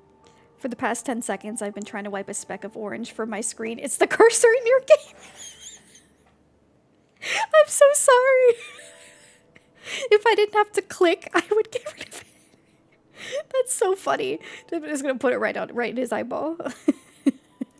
Otherwise, you might end up as a lamb at an auction, swarming with wolves. You'll be killed in the blink of an eye. That's so funny. A sharp blade of grass pokes my chin. The arrogant ones always like to look down on people. I can't help but chuckle. I lift my head in response. And? Your shoulders are stiff. Being too awkward will only make you look suspicious. Relax. But try to maintain a facade of arrogance. Got it. Anything else? Don't say thank you, and don't apologize. The last thing you want is hesitation or doubt in your voice. Remember, you're always right. What if someone tries to challenge me? Or what if they doubt me? Return the favor. Like this? I push Xavier's shoulder, but he only takes a step back. I move closer, maintaining eye contact with my chin. By the way, my neck is starting to hurt because of how you're standing. Can you adjust your position? Are you mixing personal feelings with business? Of course not. As you said, whatever I do is correct. All right. Xavier sits back down, but he tightly grips my wrist and pulls, so I'm in front of him. One more thing. It's very important. Don't provoke people who have yet to show you their hand. The atmosphere becomes heavy, my gut telling me that I'm in danger. Yet the only thing I can do is look into his eyes. He's seated, yet at this moment, the person standing isn't necessarily the one who has the upper hand. I'm done. Do you think this is enough? Jeremiah walks in. His gaze sweeps over us, not even lingering for a second. Then he quickly turns around and leaves. Whoops, sorry. I entered the wrong room. Come back.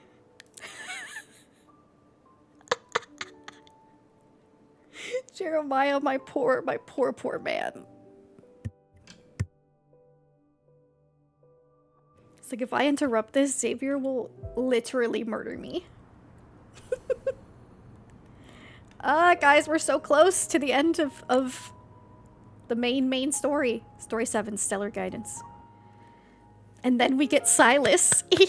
I want to at least do some of Silas today. Here's the as a family treat. crest. Pretty cool, right?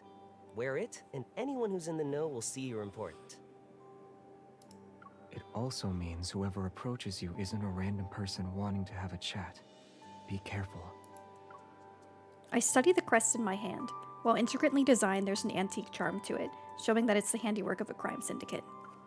The fact Jeremiah could produce this in such a short amount of time, he's more than meets the eye. And here's the stuff that can make your fake identity more convincing.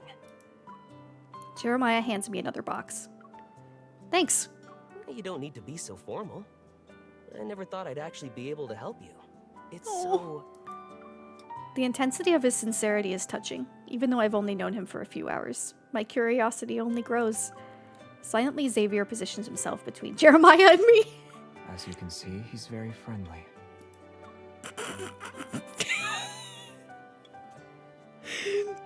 He's not as possessive as Caleb, but my lord. Xavier. I look at everything in my hands again. The sun's about to rise. I should get going. Shall we head back home, neighbor? I have plans today. I nod. I'll be on my way then. Wait.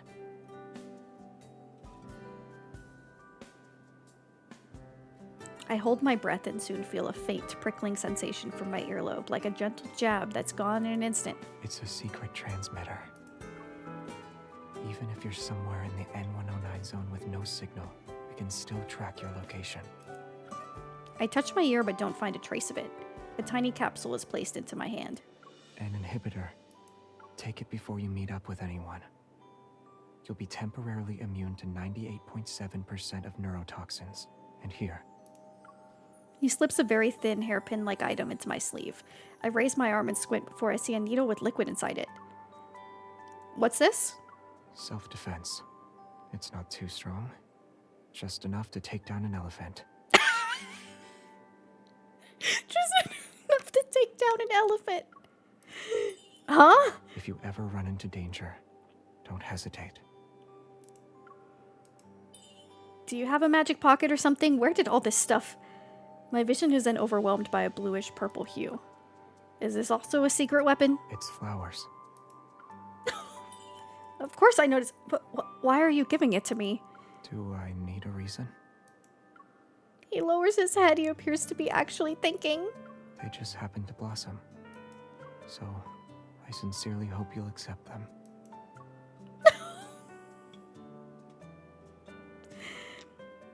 He may be a stalker, but he's also a sweetie.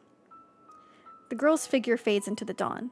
The lights in the greenhouse dim like a fire on the verge of being extinguished. It's flawed. So, were you able to stay calm when you saw her for the first time? Or just letting her go into the N109 zone? Are you okay with that? It will be safer compared to Lincoln City in a few days. And we can use that time to take care of the stuff lurking in the shadows. But I need to ask, do you really not care about our non-intervention principle anymore? Some already stopped caring about it. Otherwise, the explosion at her home wouldn't have happened, and the truth that's been hidden for so many years wouldn't have started to emerge. Do you know how long we've been here? All those faces in the backtrackers. I can't... Don't you have the feeling that people's memories of us are also becoming... I agree that sticking to the non-intervention principle is pointless. especially for us, and mistakes are bound to be corrected sooner or later. Just like a planet that's strayed away from orbit, only to be ripped apart by gravity. How's Trace back too? It can send out simple signals, but the positioning systems... Is there really someone on the other side of the deep space tunnel who can respond? You will return in one piece. Having Evol doesn't make you invincible. And this isn't Phylos. And we... Not every planet in the deep space shines. Or rather, they don't shine forever. Piercing through a veil of light, dying celestial bodies are nothing more than skeletal ashen rock with ring-shaped mountains. Cosmic dust coalesces into asteroids, their surfaces adorned with algae that couldn't be considered a sign of life.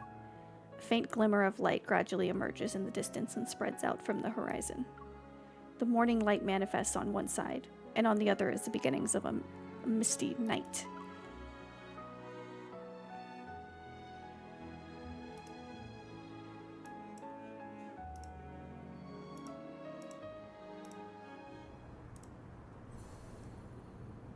All right. Story 9, Into Deep.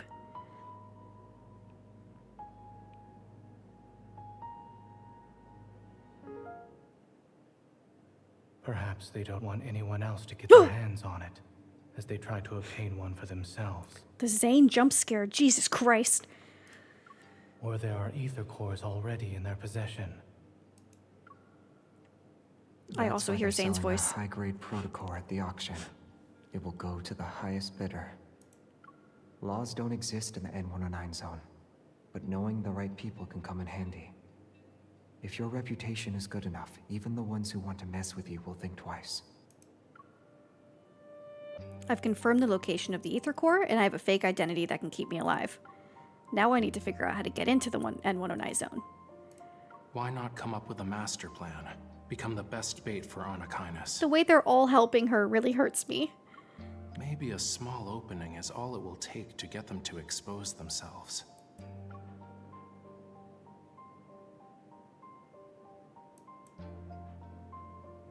To be the bait that is the most valuable. And the most undefended. Resolved, I pick up my phone and dial Raphael's number. Raphael crying somewhere. Oh my god, she's calling me. Oh my god, she's calling me. Oh, look at... Do you like my lock screen that I have for him? Look at how cute this photo is. I love it. Oh my god, the way he's looking at her makes me want to die. Ugh. Are you free right now? Why? Meet me at the nest. Show me how to fish.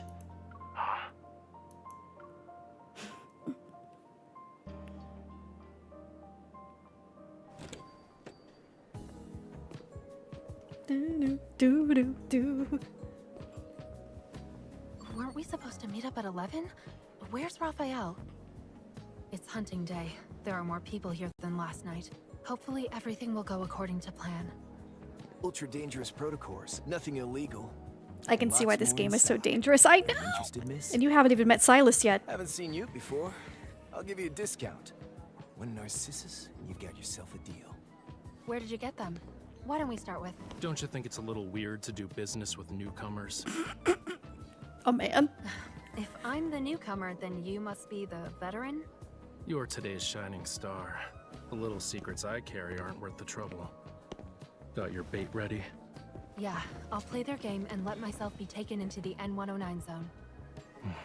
Which means we need to cast the line. Should be easy enough. Here. What's this? Write your bargaining chip on it.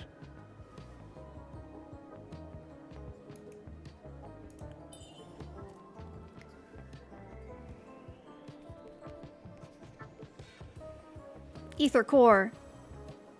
Waiter.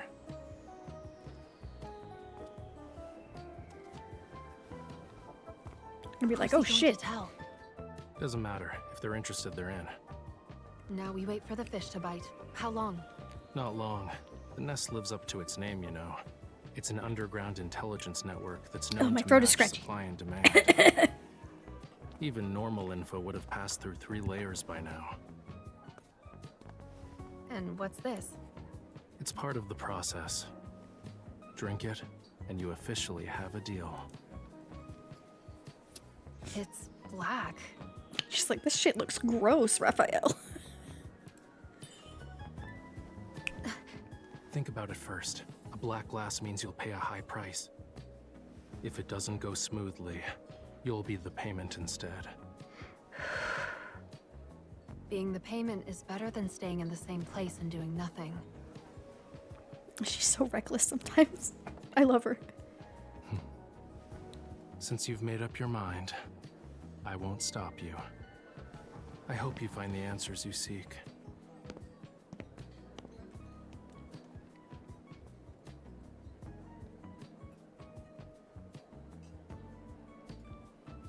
Oh, when he drops his, like, sassy little bitch facade, it's so hot. Oh, Raphael. Alright, here we go.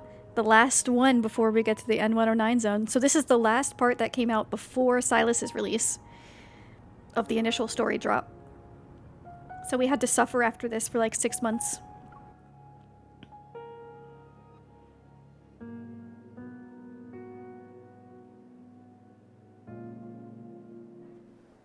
Silas was a new character entirely, yes. Everything looks normal. Lumiere! Lumiere has a bigger bounty than Raphael. I love how... Isn't it funny that Xavier thinks that no one's gonna know that he's Xavier? Like, look at him. How is he not Xavier? Silas is spelled actually S-Y-L-U-S. Are you excited for the Nikki update? I am. For those of you who don't know, actually, the company that makes Infinity Nikki is the same company that makes this game. They love the girlies, man. They make games for the girlies. I love it. Like in Genshin when the Traveler puts on the Fatui mask. You're so right. I am very excited. The spookiness. What do I do till 10 Eastern time? Productive things? Maybe.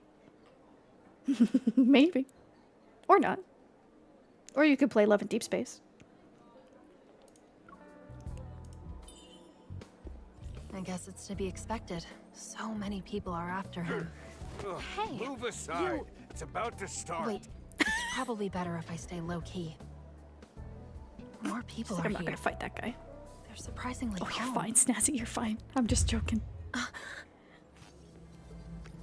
There's a price to pay when a wish is granted. Will you be the hunter or the hunted tonight? Oh, this freaking eye. It's starting.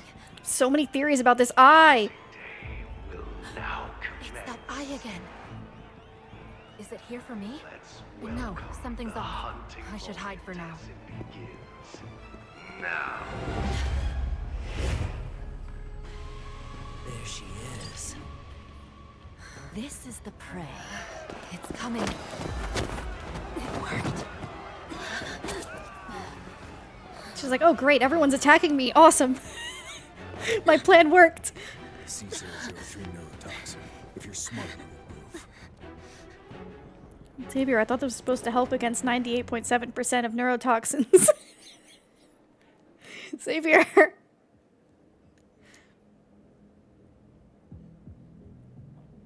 The more enticing the bait, the more dangerous things can get. Most are clueless to it.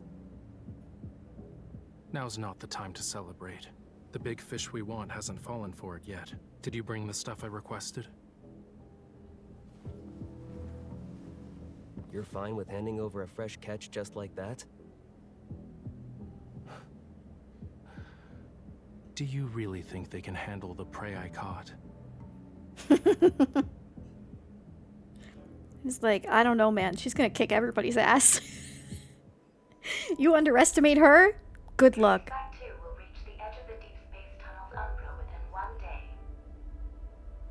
Our journey through the deep space tunnel begins. This is Xavier's ship The Orion arm of the Milky Way. in the past. Once the home of humanity, Earth. Activating course correction engine. The final countdown has been initiated. When Alpha PO-159's light shines through the deep space tunnel, illuminating Lincoln Tower's pinnacle, The closest we've been to it in the last 4.6 billion years. This galaxy's name is derived from the I old love this word cutscene. philo. It's the most exquisite gem in deep space. God, Philo. Xavier's ship. Humanity Zane and the remains shackled Mountie to Turtle. time. Fortunately, there are other lives in this boundless, starry sea. Tonight's weather, clear sky with Raphael winds around painting. 7 miles an hour. Everything is serene inside the deep space tunnel. The blood. Good night, Lincoln City. May you rest in the Milky Way's embrace, drifting in long and happy dreams.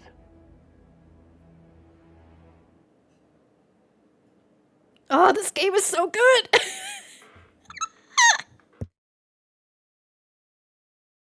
Okay, so essentially, Raphael was also trying to gain something from her going into the N109 zone, but we don't really know what. Now, when he said that basically the big fish they want to get her hasn't come out yet, they're referring to Silas, I believe. And so he wants to gain some information from Silas, which is interesting. And the guy he was talking to has an Ever pin on, which seems to lead me to believe that he works for Ever, which was actually one of the corporations like associated with that was torturing the mermaids. So he's really desperate for this information that he's willing to even work with the people who are the enemy.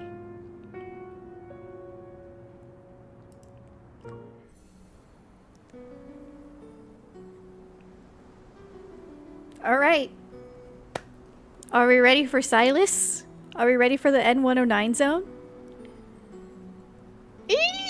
Yeah, so for about 6 months after the game launched, we just had banners with either random limiteds of different scenarios or myths, which are kind of cards that explain the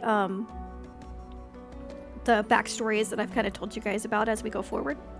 And then they dropped Silas. Now, as you know, we got little hints of Silas throughout the story, by them talking about Anakinus, the leader of the Anakinus, by hearing his voice in that audio recording, and seeing his crow in that one scene with Xavier watching them. So we knew of Silas, and we knew he was most likely going to be a love interest, but it wasn't until they dropped this that he was officially in the game. The only info I want from Silas is his phone number. Same. Don't worry. We get it. Let's go. Download.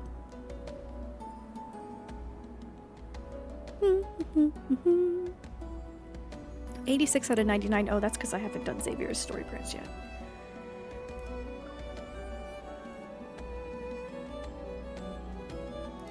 Let me in! Get me Silas, please.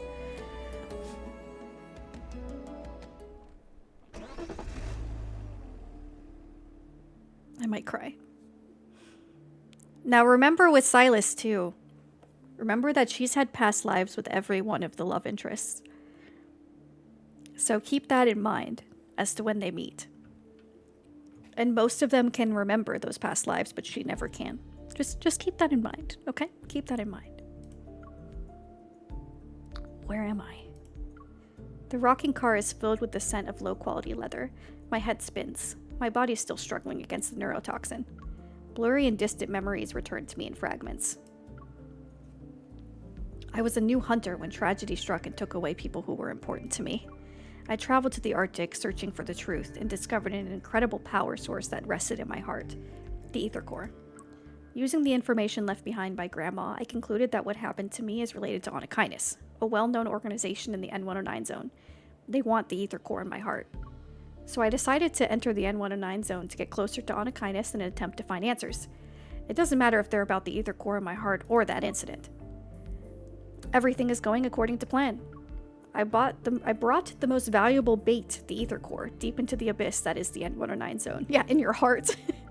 Whoever takes the bait, will this person be the one I'm looking for?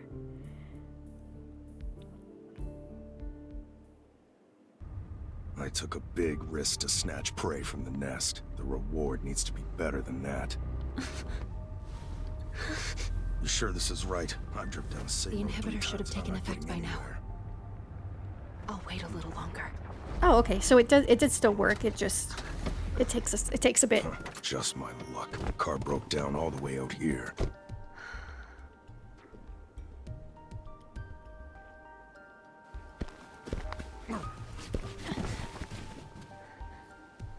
a soul to be seen. Just an abandoned yard. Hurry up and send someone over. You're awake. Guess you're a tough gal, but I'm warning you. Don't try any tricks on me, you hear? So you're just a middleman. You working for people from the N109 zone? Shut up. Let me inspect the goods before I hand you over. Where did you hide the ether core? Kidnapping Anna Kindness's prey without letting us know. That's not exactly polite. Who's there? Anna Kindness. Guys, I'm gonna cry. She's ours, by the way. We called dibs a long time ago. That was fast. I'm really curious. She's brave enough to drink from a black glass. What will she do when backed into a corner? My boys. You're pretty bold for releasing information about the ether core in the nest like that. Explains why Boss is interested. I see. Silas sent you. But the ether core is mine. Oh! Oh! The way this man is willing to shoot us just to take us dead. So those two boys, they work for Silas. My cutie peeties.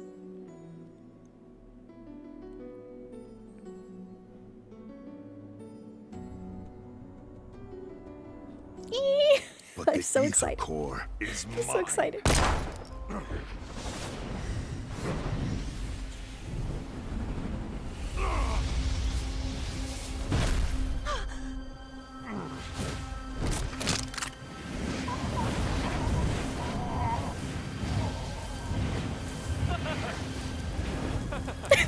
The way he waves by. Knowing the man is about to be disintegrated.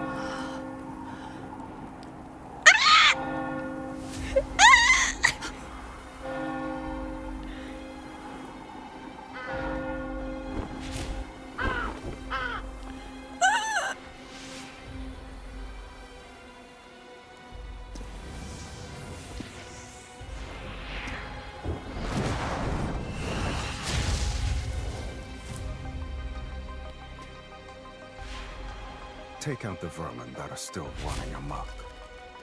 Yes, sir. So, he's the head of Anna Kindness. If this information is leaked, you might become Anna Kindness's next target. Husband! You're also here for the core, right? Even if you wanted to sell your soul, you still have to find someone who can pay the price. His voice. I've heard it somewhere before. Look at me. You. Possess him. Devour him. Do that and you will gain the power you always dreamed of. His power. It's yours for the taking. Just kill him. I can't look into his eye.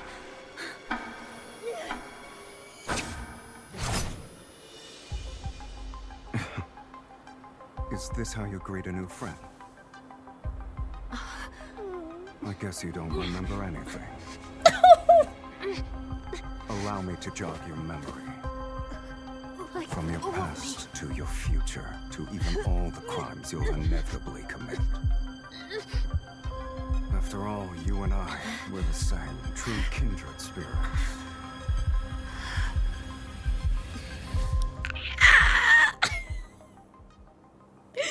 Oh. There he is. I can see how the Love and Deepspace community is in shambles. I know. So here's another gorgeous man who remembers past lives with her that she can't remember. Another poor guy. Yo, hi Hinigami. Welcome in.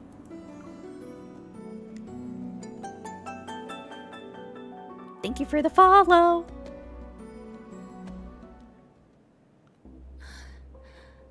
I haven't gone through this again in a long 3 time. days. I'm so excited. Still unable to achieve even a simple resonance. How disappointing. What do you want? You went through all that trouble to enter the N109 zone. I must fulfill my duty as your host. Oh, this hurts.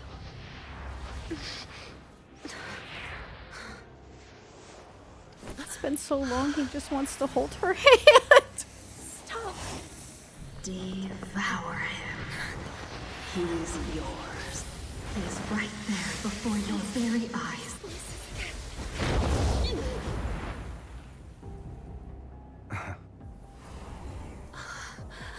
It's a shame your evil has deteriorated into its current state. Crocodile tears. My family's deaths. You're behind them, right? Family. The people closest to you might be the ones who want to kill you the most. Shut up! Oh. Right now? I just want to kill you your myself. Evil will help you in a fight against me. Your courage is admirable. You're lucky I don't like picking on the weak, kitten. What are you doing?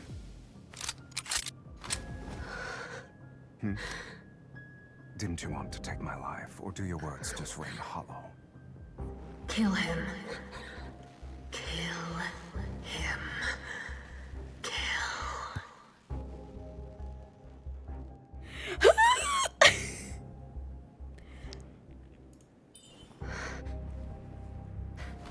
You think I won't do it?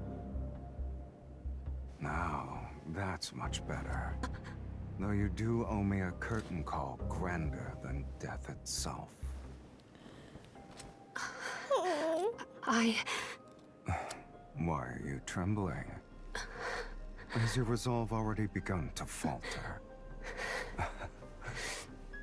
You weren't just bluffing, were you? Of course not. It's just... Want some help? Yes, no, maybe so. Guys.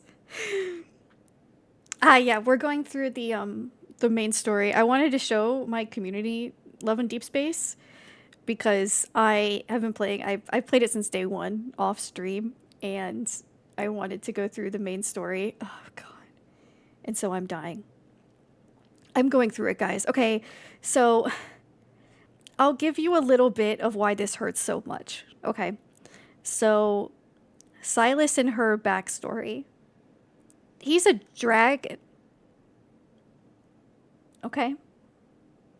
This man right here. Think like, you know, he's a dragon. And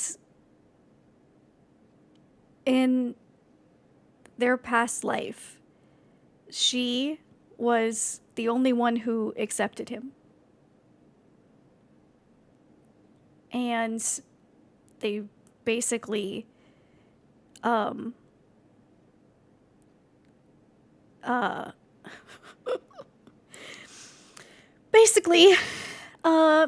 in order to save her life, he made her kill him.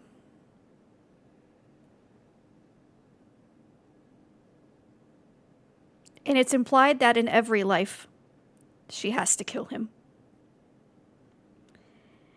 And she was so distraught at him dying when he was a dragon that she cursed him to never be able to die.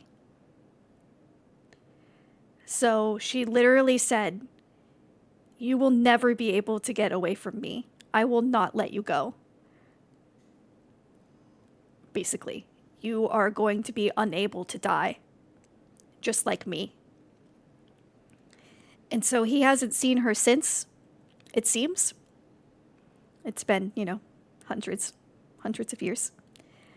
And he's been searching for her again, and he's finally found her. And now he meets her, and she doesn't remember anything at all.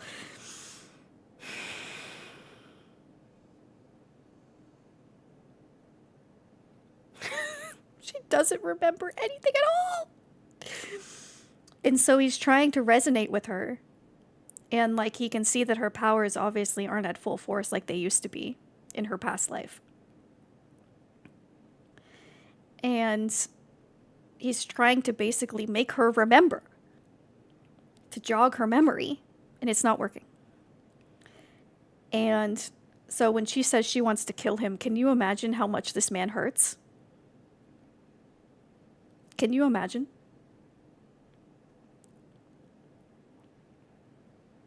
Can you imagine?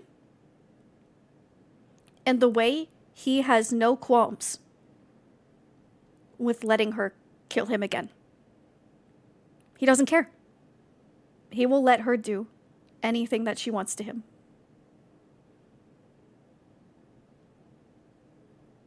Because he knows he'll just find her again. God.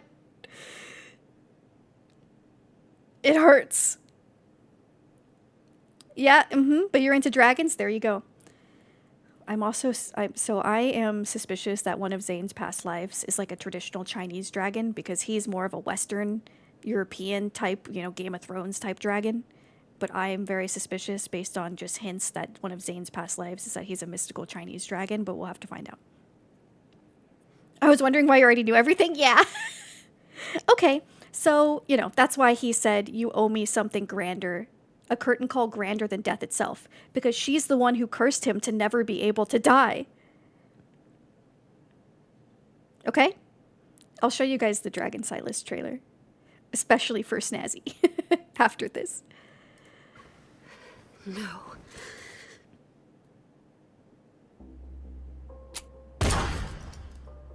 Oh!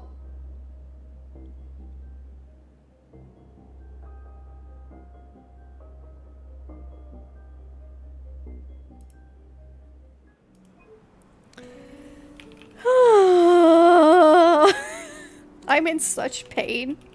You have no idea. You have no idea how much pain I'm in. Okay. Where is the trailer for his myth?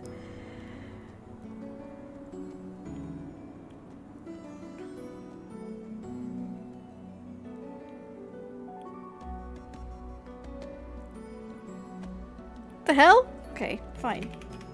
YouTube. I'll be more specific. There we are, okay.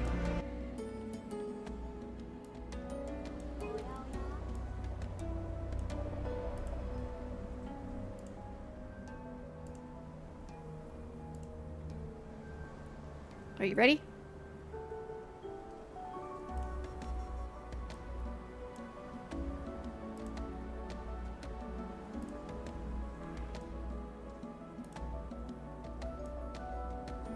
Here's Dragon Silas. Oh, let me mute this. There we go. So this came out a couple months after his release. Oh, there's going to be an ad. There's going to be an ad! Okay, I'll pause it when we get to the ad. A dreadful dragon set in legend to bring about Phylos's end was sealed in the abyss beneath the fiend-infested Taurus city. So if you also know Greek mythology, you'll realize that Tartarus is basically the city that he rules. Your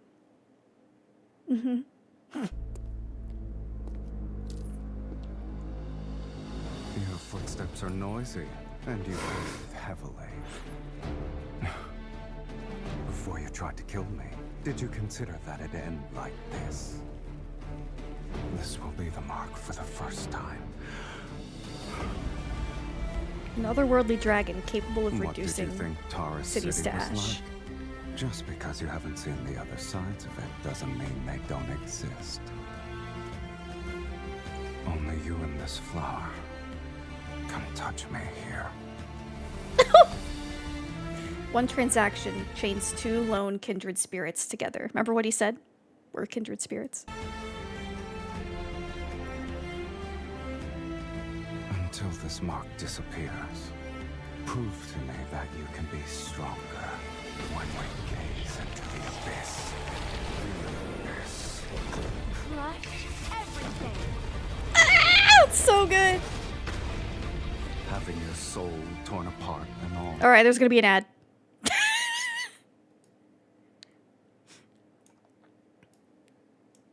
Sorry, there's gonna be an ad. I'll wait. Literally crying. Yeah, dude rules a place worse than the underworld. Yep. Yep. We interrupt this ad to bring you an ad. At least this ad is sexy. You need an Arrow-Ace version of Love and Deepspace. You can just pretend it's platonic, I guess.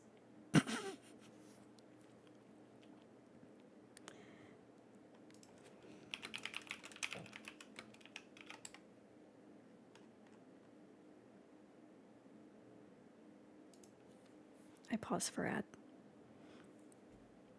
Oh, you back already? Hell yeah. I'm like in the way.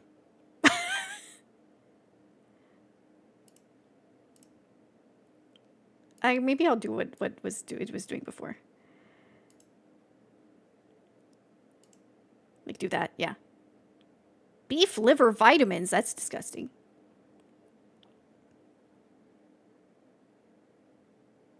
I might need to make the window bigger though. Yeah. There we go.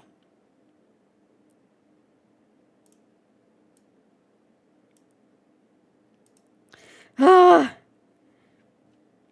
So you can see right before. Yes. Prove to me that you can be stronger when we gaze into the abyss. Was it before that? There's immortality and curses. True feelings and shallow desires. Gaze into our fates until we break all shackles. Until this mark disappears. Prove to me that you can be stronger. Welcome back! We still have a minute left, technically. I'm just replaying this part. God, this is their ult. If you get his dragon form, this is their ultimate attack. Having your soul. Gorgeous. And this is one of the 4-star cards. Beef liver vitamins is terrifying. Terrifying.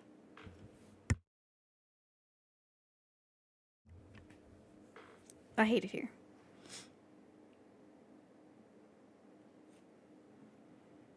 He's so gorgeous. When this came out, it was over for me. I mean, like, it was already over for me because I'm like a Hades and Persephone stan and he's got Hades written all over him. And then they had to make him basically a Hades dragon, and it was over. It was done. Because her basically going into the N109 zone and him taking her like that as part of a deal is literally Hades and Persephone. Is Persephone going into the underworld.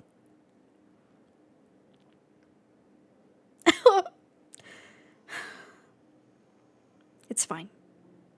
Everything is fine. Everything's not fine, actually, but everything is fine. Okay. Are we back? Are we back? Have we returned? Can I continue? He's talking about having his soul torn apart. That must be fun.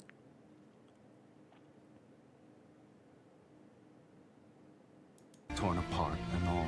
It's not that. Oh, can you hear it?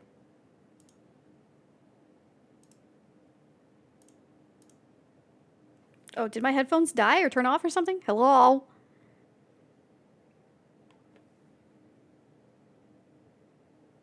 Oh, they turned off. My headphones turned off. Adam Barham, are you trying to move me with your human love? Once we hold hands now, our lives will be bound together along with our deaths. Look at him.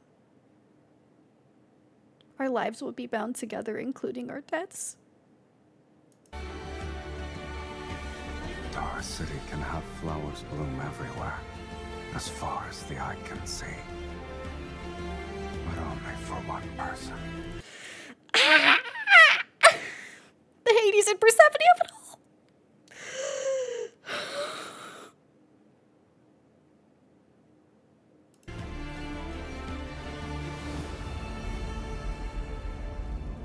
Breeze upon the hill, the dragon returns to white clouds. Before you tried to kill me, did you consider that it'd end like this?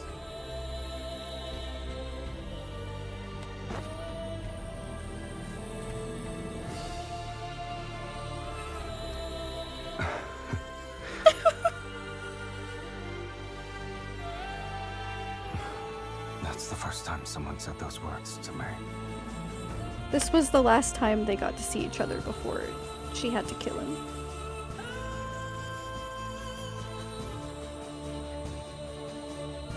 God, her outfit in this past life clears. Oh my god, it's so good. Look at her. She's got like white hair and everything. Oh my god, look at them. Whoops. I got too excited. I got too excited. Like, seriously, I need this in Infinity Nikki now. This is the most gorgeous couple I've ever seen in my life. And look, she gets that giant sword. Giant fiery sword. Let's not talk about how that's the sword she had to use to kill him. An appetizer? Me and who? The And here's the gameplay with his dragon version. At our feet. Exactly how you should use this invincible body. I'll let them see what a true fiend is.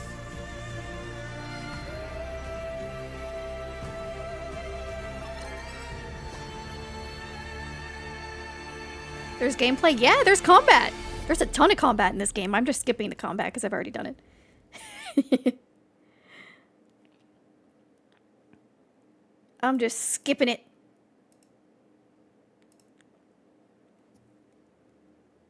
There's like roguelike endgame modes. There's, you know, artifact relics type stuff to grind. There's synergies and bosses and different enemy types and weapon types. Like, this shit is real, man. Okay, so now you guys know the Silas backstory. I'll continue crying. So now, does his actions make a little bit more sense?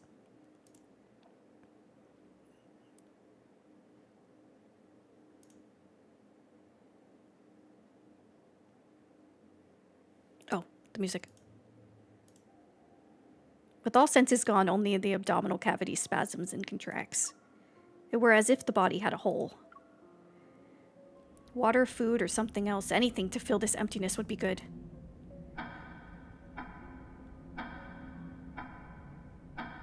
Devour him. It's your power. In pitch black darkness, eerie whispers flood my mind once more. They bubble only to suddenly stop, leaving cold air to gnaw at my memory. My head hurts. She won't be sleeping forever, right? She's been unconscious for 1 day. We need to wake her up. Easy. Just open up the back of her head, drill a hole in her neck, and... Dumbass. Waking up from a hazy nightmare, I open my eyes. I can still feel the numbness from the gun's recoil in my hand. When I make eye contact with them, the pupils of two young men who look alike instantly contract. They quickly hide their drills and darts up their sleeves. The air freezes for a moment. I sit up. You two. You're seeing things. I'm the only one here. There is no two. They're such trolls. I collect myself and look around. The room, old and empty, is dark. A black-gray cotton blanket hangs on the bed frame. Returning my attention to the young man, I point at his look-alike standing behind him. Then who's that? My soul can leave. My body. Behind him, the young man lurking in the shadows immediately sticks out his hands in front of his chest, rolls his eyes, and starts shaking. Are you stunned? Shocked? Boring. Hi. Before you left Boss's parlor, well, we already met. 4 days ago, to be exact. We didn't just save you from that ungrateful traitor. We also brought you back to Oni Kindness's base.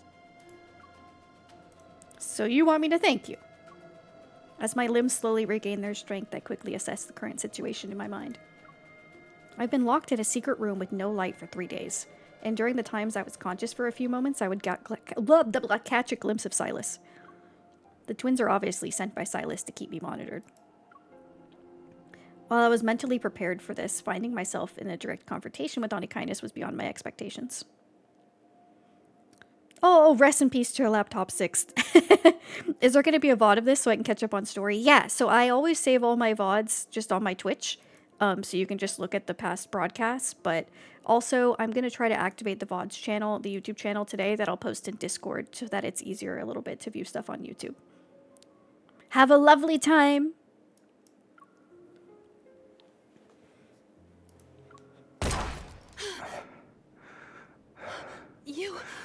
Are you crazy?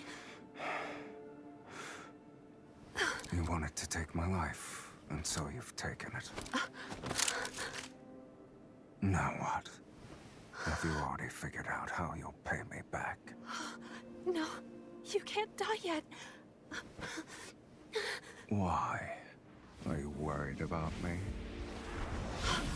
Save that for the day you actually succeed in killing me. Oof. Yeah, it's deep. She has no idea what he actually means. Oh. Didn't know this game was that serious. This is wild. It's like Infinity Nikki, man. It looks all fun and girly pop on the surface, and then underneath is the darkest lore you've ever seen. This company. Forcing me to resonate with him, then tricking me into thinking I've killed him. He's insane. I wonder if he's keeping me in another location right now. Or maybe he got bored. Even though the Ether Core's other half is in Onykinus' hands, being trapped here puts me in a vulnerable position. I need to leave and gather information.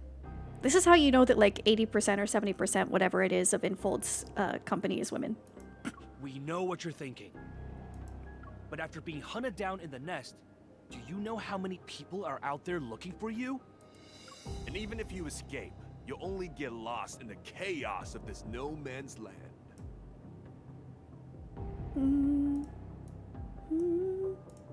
Wanderers will eat you up. They also won't leave behind any crumbs, so... Stay here with our boss. Look at Kieran. Throw away all morality and compassion, and this place will be a paradise. By the way, who's older? You two are basically identical twins. Take a guess. Could you come closer so I can get a better look? Maybe it's because my voice sounded so sincere that his lips curled. He saunters over without even a hint of suspicion. When he's within reach, I pull out a laser pointer and hold it against his neck so I can threaten him. Hey, what are you doing? Have you heard of the XT7, the Hunters Association's latest weapon? Whether out of recklessness or carelessness, Onykinus didn't search my body. It's a high-powered laser that can penetrate your skin and vaporize your blood. The good news is that it's quick and painless. The bad news is that you'll be losing a lot of blood from your neck. Are you squeamish? Kieran falls silent for a moment, then presses the door handle and moves aside. To my surprise, the door opens just like that. Why are you staring at me? Did I say you weren't allowed to leave? They're like, we just didn't want you to go outside. You can leave here.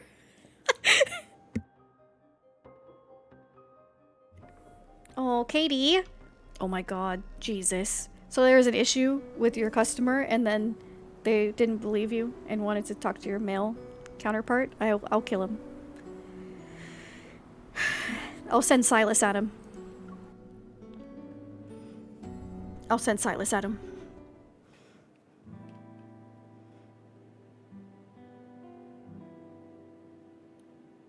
The Onykinus base has dead flowers. The Hades and Persephone of it all makes me want to die. I let go of Luke. Still afraid, he rubs his neck and heads over to Kieran's side. But I notice his gaze is full of curiosity and desire for the laser pointer in my hand.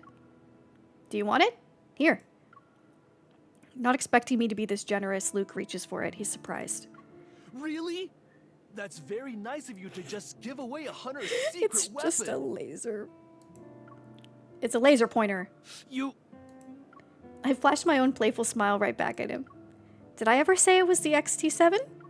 As the two of them get farther and farther away with every step I take, I can still hear their whispers behind me. How far do you think she'll get? 30 meters? I bet not even 10 steps.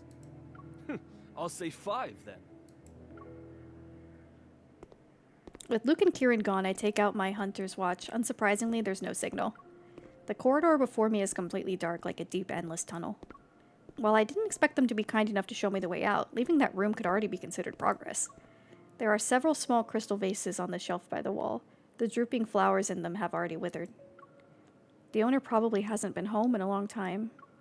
On the other side is a black bird. It's perched on a marble pillar that's half as tall as a human. Its metal wings are tucked in. A crow? Its eyes appear to be made out of rubies. They glow with a lustrous yet haunting hue in the darkness. Its eyes suddenly move, fixing its gaze on me without blinking. Oh, you guys remember that dragons like treasure? Mm-hmm. Dragons like hoarding treasure? Mm-hmm. Mm-hmm. It's alive? As I prepare myself to take a closer look, it suddenly spreads its wings and flies toward me. Its razor-sharp feathers barely miss the top of my head as it passes through the narrow gap of an open door. It's like, Dad, she's trying to leave. To pass through the corridor, I'll have to go there. I hesitate for a moment, then follow the crow.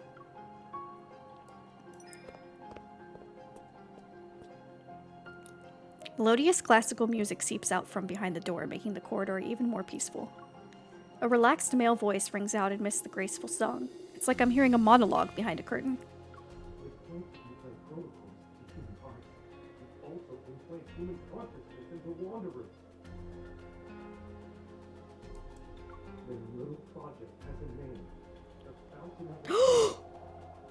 Oh my god! I didn't realize that they brought up the Fountain of Ate this early!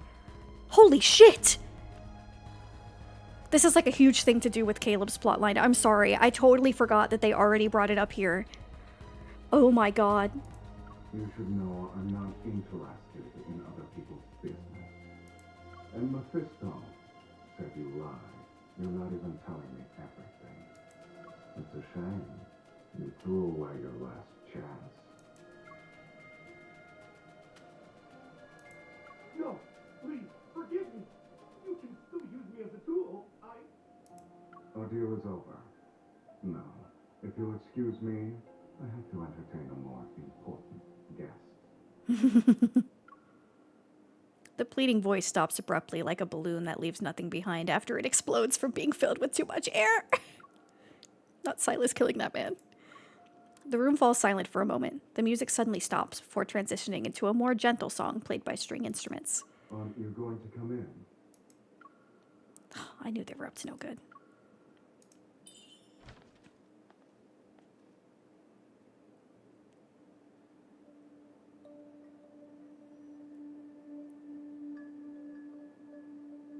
Everything is beautiful, from the clean white tablecloth to the silverware sparkling under the light, to even the ice bucket with bottles of red wine. The gory scene I envisioned didn't appear. Inside this calm room, the other voice's owner had vanished without a trace. This feeling again. I'm hungry all of a sudden. Why? Silas picks up the decanter beside me, walks to my side, and pours me a glass of wine. Behind me, the shadows press down, their invisible pressure suffocating. I hold onto the chair with one hand to steady myself and grab the knife on the table with the other. She squared up.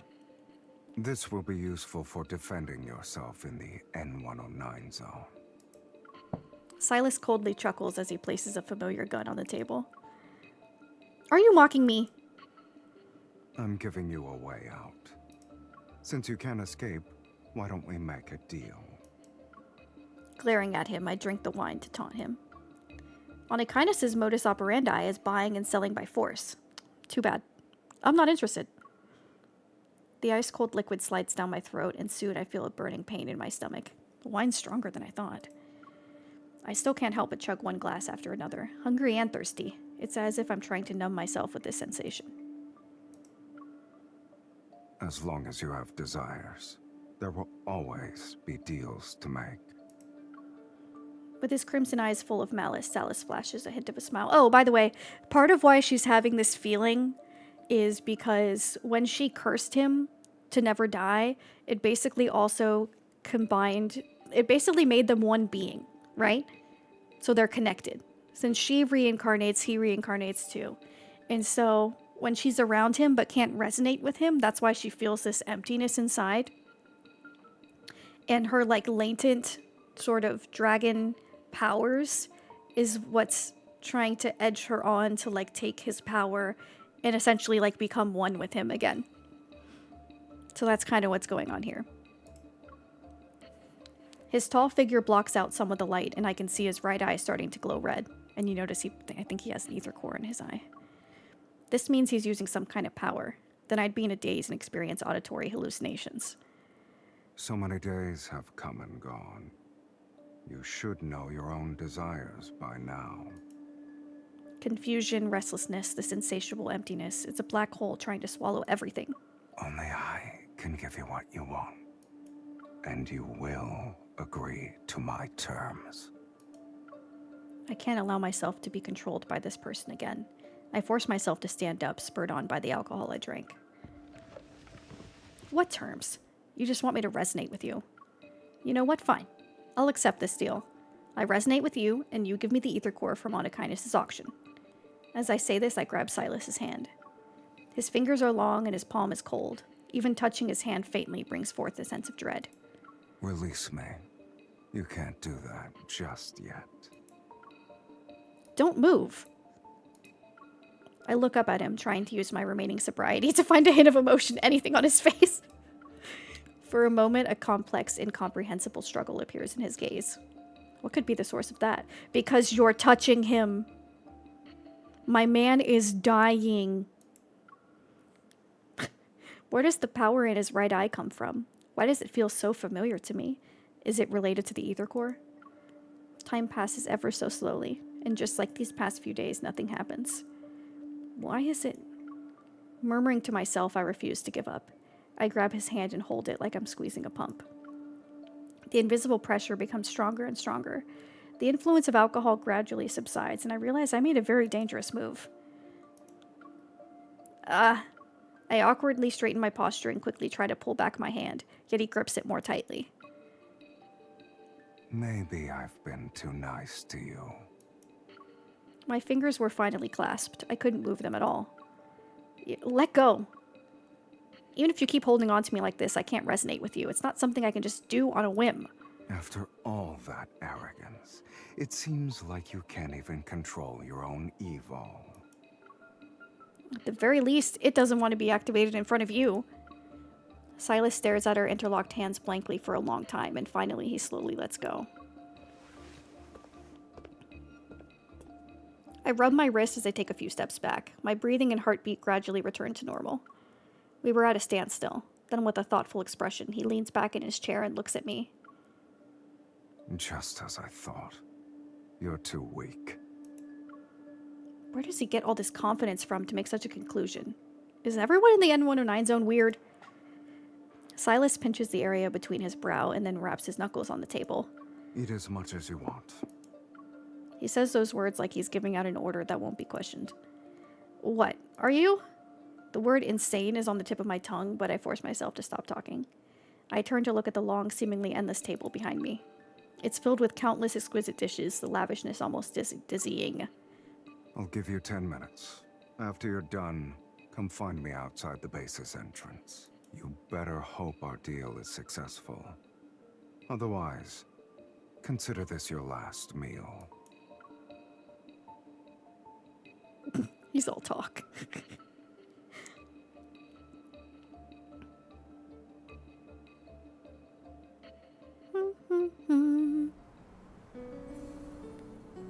Resonance and shackles.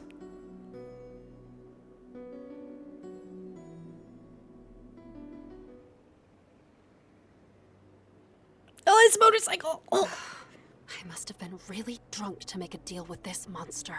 Look at how pretty he is. It's just unreasonable.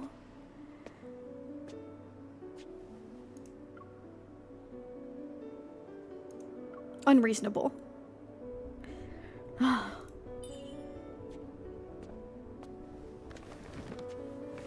we going to experience the sights and sounds of the N109 zone? Do you have 9 lives? Curiosity killed the cat. I love how he always views her as a kitten. Not even in the gross Discord way, in the way that she's just small but feisty. You like to bargain, don't you?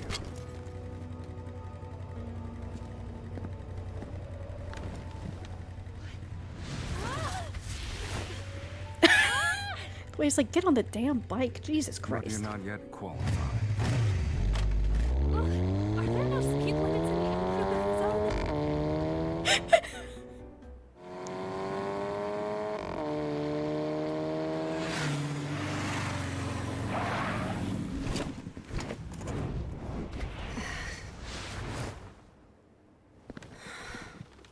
still don't know where the auction will take place. If you want to stay out of trouble, behave yourself inside. And if I refuse? It hurts. You'll hurt even more. He's like, please do not get yourself killed. Took me like 500 years to get back to your ass. Who is it? If you want to order something, bring your own protocol. I won't accept anything that isn't high grade.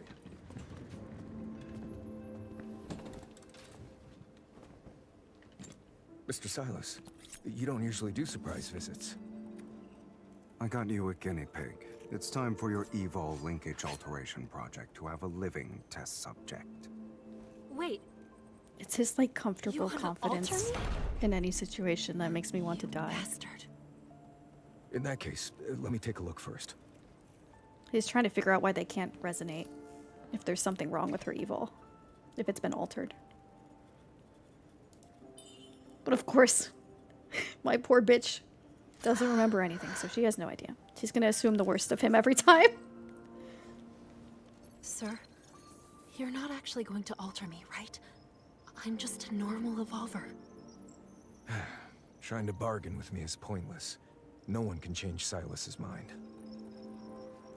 You have the resonance evil?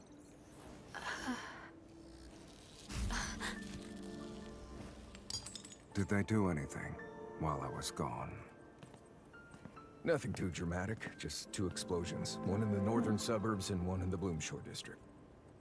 Bloomshore District. This is related to Grandma. They just made a bunch of shoddy products. I overestimated them. And after doing those shameless things and making a mess, then they want you to be their scapegoat. So, what we've kind of concluded so far in the story is that the people who blew up the house were the backtrackers, basically Xavier's old crew, because they're trying to capture her for her power. And so, obviously, Silas is aware of them, which is interesting, and has been watching them. And now that they've, like, been trying to... they've been trying to lure our girl out, they're blaming it on Silas, saying that he's doing it. What are you talking about? Someone else made those 2 explosions happen? Oh dear, you look disappointed. Instead of searching for the truth, you'd rather swallow a lie that makes you feel better. I'm afraid she's not a suitable recipient. Her Evol linkage is completely normal. Only the strength's been suppressed. Did someone put in a suppressor? I don't think it's physical. It's not my fault. I can resonate just fine with others. And that thing I asked you to alter, how's that? It was difficult, but the maximum energy burst value has been increased tenfold. That little thing? Are you really going to use it? She's suppressed, right? She just needs a little stimulation then. He's like, maybe if I get something really scary, she'll have to bring out her whole power.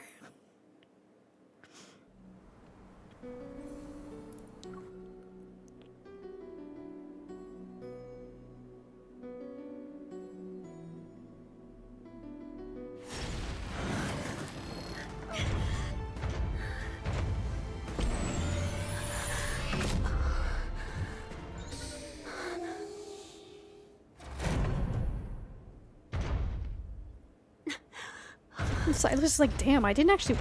Alter her energy linkage now. Make it as strong as possible. This isn't what we agreed to. Relax. You can handle it. Mr. Silas, I think there's another reason why she can't resonate.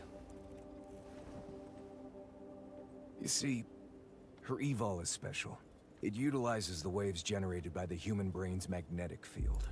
Okay, so just remember for this upcoming scene that when he was a dragon In their past life, she was the only one who accepted him. Everyone else wanted him dead and thought he was a monster. Okay? Just remember that. Remember that. Maybe her brain's magnetic field produces repulsive waves against you. That's why she can't resonate with you. Get to the point. To make a long story short, on a subconscious level, she's either rejecting you, scared of you, or, disgusted by you. Even if she undergoes...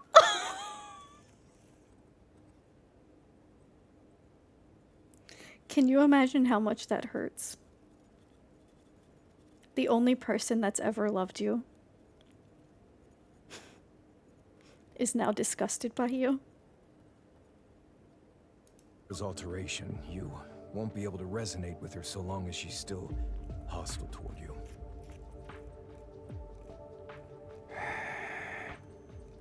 And Mr. Silas, if the alteration fails, she will be completely ruined. We need to address the cause first. Which means there's something wrong with her.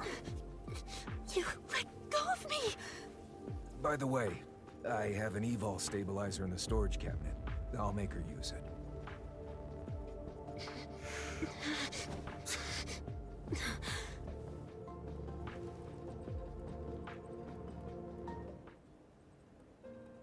I'm sure he's also pissed too, because she literally cursed him to be tied to her soul forever.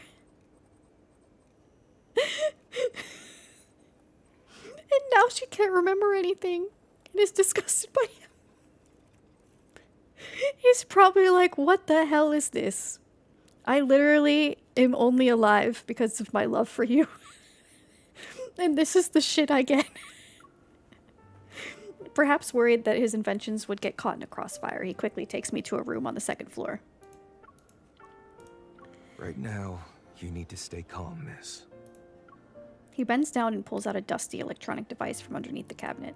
The N109 zone is a chaotic place, and you have a part of an ether core. Accompanying him is the safest option.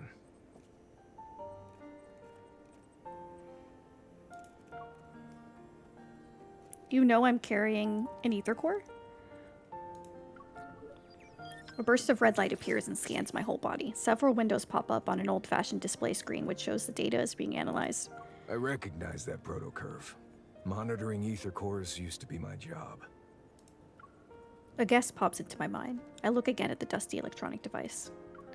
Just as I thought, there's an inconspicuous mark in the corner. I saw it among the files Grandma left not too long ago. The N109 zone is a mess right now. An outsider like you who's unfamiliar with the details can easily lose her life. Sticking with Silas might not be a bad idea. Better to be with him compared to some other people. Silas is a heartless man. He may only want to alter me right now, but he's gonna get me killed eventually. Exasperated, the shopkeeper shakes his head. You're just not used to the darkness yet. There are predators lurking in these depths. It's like, ma'am, he is not the problem. Ma'am. Some people are even scarier than him. You say Silas is heartless, but sometimes those with hearts are even crueler than those without. Damn. Like Xavier said, the N109 zone is very divided. Each faction only recognizes its own allies. Fighting alone is obviously not a good idea in a place like this, but if I really have to stay close to Silas, the shopkeeper's concern seems to be genuine. After weighing my options, I nod and flash a reassuring smile. I understand what you mean. I'll give it some thought. The lines on the screen rise and fall, showing two intertwined curves. Alright. There's nothing wrong with your evol. The energy of the ether core inside you is also stable. Have you figured out what you'll do next? The ether core's other half is one of the items at the auction. Naturally, I don't assume I can get it by myself. The only advantage I have is having part of an ether core in my heart. Since I can resonate with the energy, I should be able to sense its location. The real problem is figuring out how to escape from the predators lurking in these depths after I obtain it. The N109 zone is currently a mess, and there are enemies no matter where I go. If I have to work with someone, the strongest person here would be the best option. Maybe I should actually make a deal with Silas. Upon realizing this, my next step becomes clear. I get up and say goodbye to the shopkeeper, and when I spot that familiar mark, I look back at his dark, weary expression. Were you acquainted with my grandmother? He just waves his hand, gesturing for me to leave. Well, if all goes well for you and whatever happens, then I can say I've repaid Miss Josephine's kindness.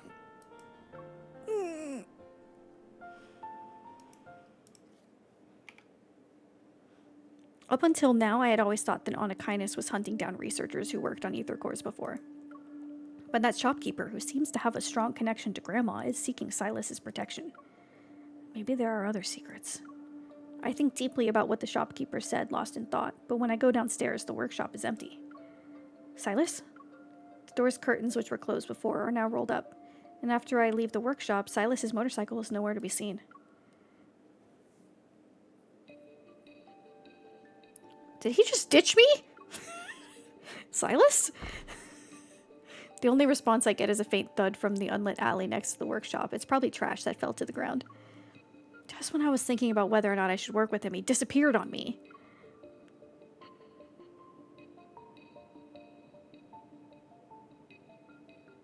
There are only piles of scrap in the empty streets. I look around, my heart pounding. Maybe after confirming he couldn't resonate with me, he finally lost his patience and interest. So be it. At least I can freely move around now. Would you like to buy a flower, miss? Okay, Aerith. A clear voice resounds. I turn and see a little girl behind me. She appears to be 8 or 9 years old.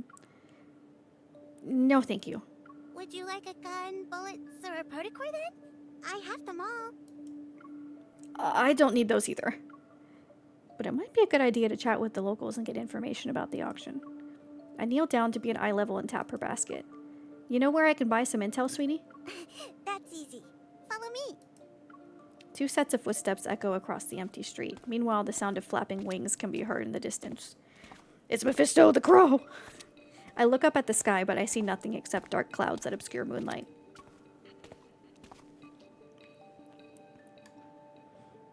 A crow perches on a street light that's been dilapidated. For years, the red glow in its eyes flickers as it breathes. Please give me the freshest firearm, dear child. A few blood-stained tufts of gray fur peek out from under its metal claws. It quietly observes the 2 girls, one tall and one short, as they head into another filthy street. It tilts its head and thinks for a moment. Then it quickly drops its dead prey and silently spreads its wings to follow them. Lying under the streetlight are 7 or 8 fat rats, all gutted. Mixed with their flesh and blood are broken pieces of monitoring equipment. So somebody was watching them. And Mephisto broke it all. Broke it all up.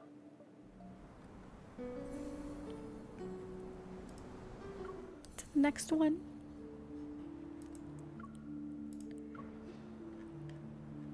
We're almost done. We're halfway through Silas's chapter.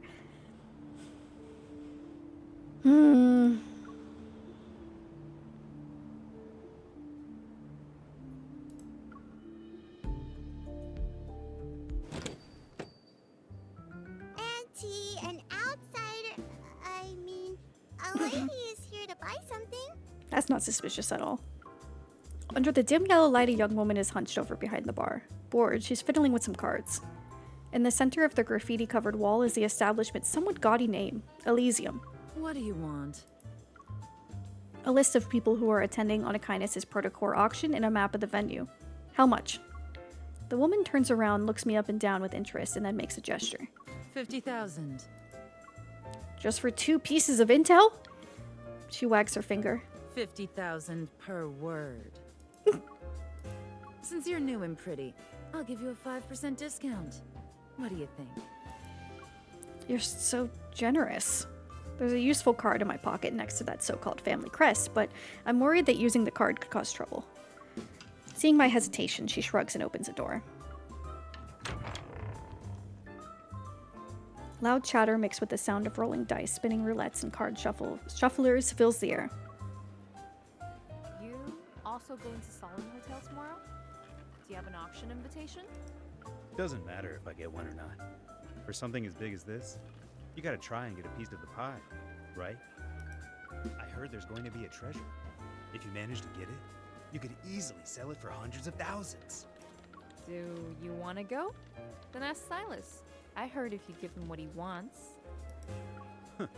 Only if I can find Silas and Honor Kindness. Haven't you heard? While he was away, big changes happened in their ranks. That explains why it seemed like no one lived in the house for a really long time. No, people are spreading rumors about him too. My poor man. My ears prick up, but then the door creaks as it's shut. Did you hear them? Now you understand why these 2 pieces of intel are expensive. And since it's about one of the N109 zone's big shots, of course it's going to cost you. What if I want information about Onakainis? She freezes for a second, then leans in to whisper into my ear. Missy, don't pry into things you shouldn't know. I still got business to take care of.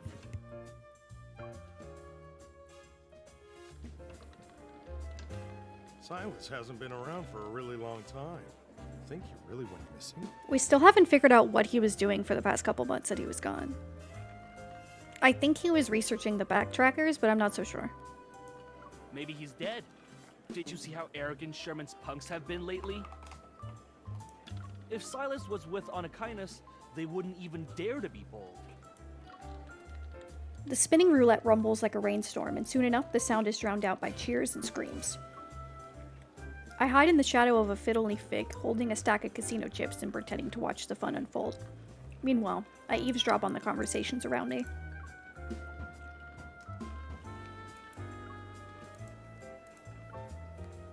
Recalling Silas's pompous, contemptuous face, I chuckled to myself. If he died, he'd drag the entire N109 zone to hell with him. That's just how he is. Miss, I have a flower. It's for you. I look up. The girl who led me to this place is leaning against the poker table on her tiptoes. She holds a black flower. Thank you. Did you grow up here? Does everyone know Silas? Yeah, he's a monster with huge wings that never dies. And he has horns. You know, when this came out, we all thought this was a joke. We all thought this was a joke. Every bit of this is true. Every bit of this sentence is correct. If I don't listen to Auntie, Silas will find me and feed me to his man-eating birdie. Is she talking about that crow? Everyone is afraid of Silas, yet they keep trying to make deals with him. Not to mention he took the initiative to propose a deal with me. Maybe my evil can be used as a valuable tool against him. Uh-oh. We got a party tonight. Don't be nervous. Onakainis' important guest got lost. I'd like to ask everyone to cooperate with our search.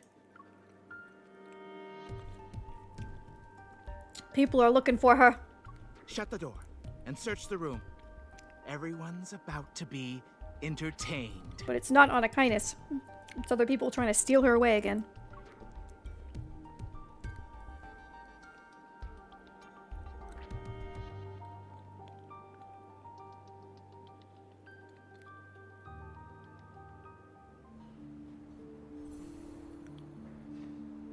Night raid.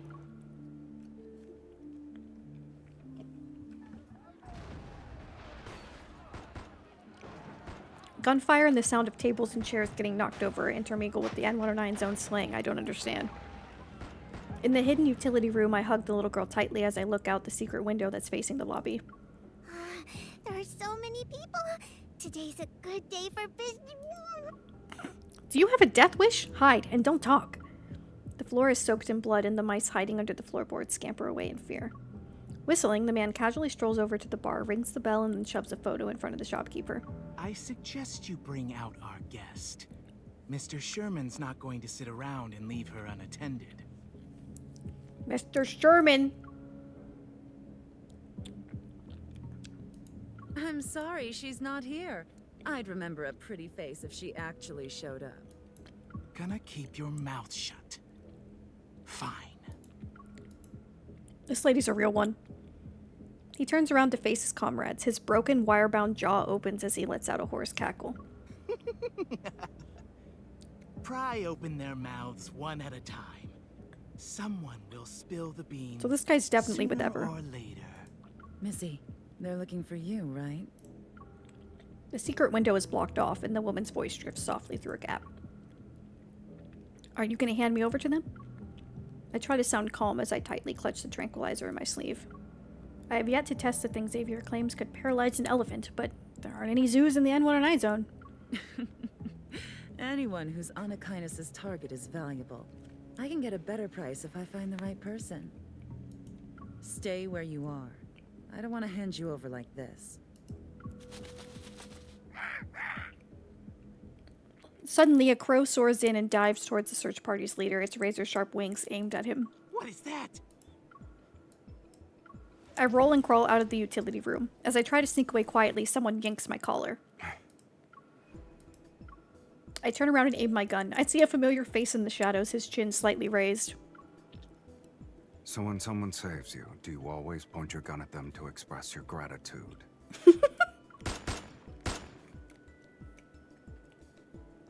Several bullets graze him, only to dissipate into dust. The people who fired the shots are strangled by something. They slump to the ground, dead. Remembering the rumors I heard before, as well as this Mr. Sherman, I'm quiet as I look around. Your underlings aren't exactly obedient.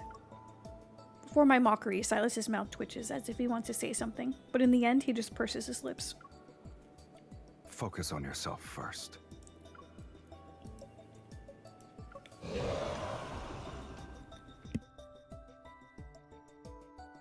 The Wanderers are coming! Are they calling for backup because they can't win? How is this not cheating? Silas grabs my wrist and holds me in his arms. He slides his finger over the trigger on my gun, aiming the weapon at the figure in the center of the room. Do you expect people from the N109 zone to be nice and polite?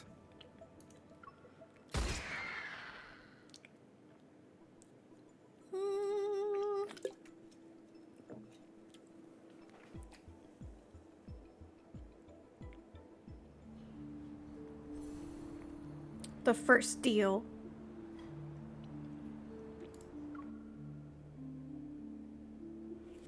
Oh, I can't wait for the chapter where they go, like, basically undercover as a couple. I'm just dying. I'm just dying waiting for this. The room is a complete mess with broken objects and overturned tables and chairs strewn about. Wanderers keep appearing one after another. I fall back to the window and think about how likely we can make a run for it. We can't wipe them out. Our only option is to retreat. Do you really believe retreat is a word in my dictionary? While I'm anxious and tired, Silas is infuriatingly calm and smug. Oh, so you like being a freeloader, Mr. Silas? Didn't you see me fighting for my life earlier? Since when was I required to investigate the files the Hunter Association had on you? Consider this training practice. Get ready. Silas ignores my protest and aims my gun at the switch box on the wall. You won't get any help. A gun is fired and the lights go out. Silas quickly vanishes. Realizing I've been left behind again, colorful curses boil on the tip of my tongue. Let's make a deal. Aren't you going to leave? I can't resonate with you. If you'd like to attend the auction tomorrow, stand your ground for 5 minutes. And should you have the audacity to die on me... He lifts his hand and puts a communicator in my ear, then he speaks in a surprisingly gentle tone. You actually will meet your end. He's like, if you die on me, I swear to God, I'll kill you. Do you like the game so far? Oh my God, I love it. I love it. I love it. I've already played through all of this. I'm really just doing it for the, as a gift to chat. But I really love this game.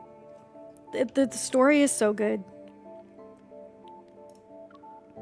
The darkness is eerily still, freezing sound and light. I hold my breath and grip my gun more tightly. Stay calm. It's not like I haven't done similar shooting exercises before. I hear heavy footsteps as something approaches. It sounds like a monster trampling on the ground. You're breathing too loudly.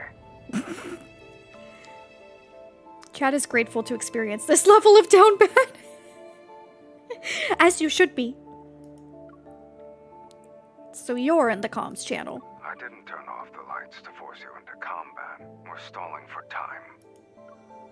You really are something. You didn't retreat, right? Am I just trying to buy some time for you? A crow suddenly caws outside the window. Its loud, unpleasant cry is familiar. I hear the flapping of wings and mechanical movements in the darkness. Silas laughs disdainfully.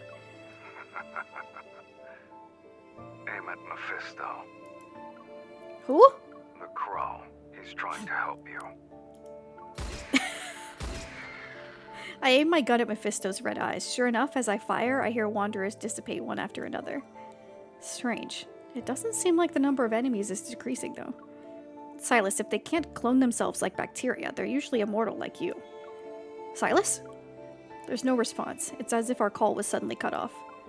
Did something happen to him? But right now I have no time to wonder if he's safe or not. There are still figures in the darkness that are heading straight for me. Desperate, I shoot the wine barrels that decorate the ceiling. A cascade of alcohol rains down. My bullets instantly set them aflame. Aha! Then I hear the crackling of something burning. Yet the figures don't cry out. They don't even stop for a second. Amidst the blue firelight, I see their faces.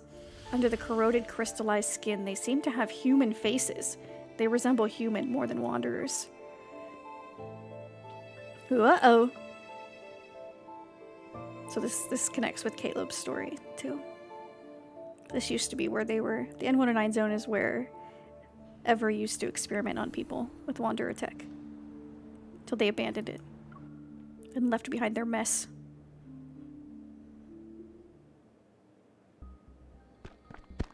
Panicked, the man flees. He trips over an abandoned auto watering around, falling into the wastewater along with his sunglasses. Visitors are not allowed. Please obey the security measures set in place. There are still 67 days until the project's completed. They also left behind this little robot. He struggles as he gets up and pushes open a heavy iron door that's hidden in the corner. Amidst a pile of old, rusty devices, a dark-colored stone platform lights up. After a while, the light dims, turning into a strange color. The man arches his back and lets out a coarse, eerie laugh. It's still here. The Flux Nexus. You're done for now. His laughter suddenly stops. Deadly black-red mist rolls in from all directions.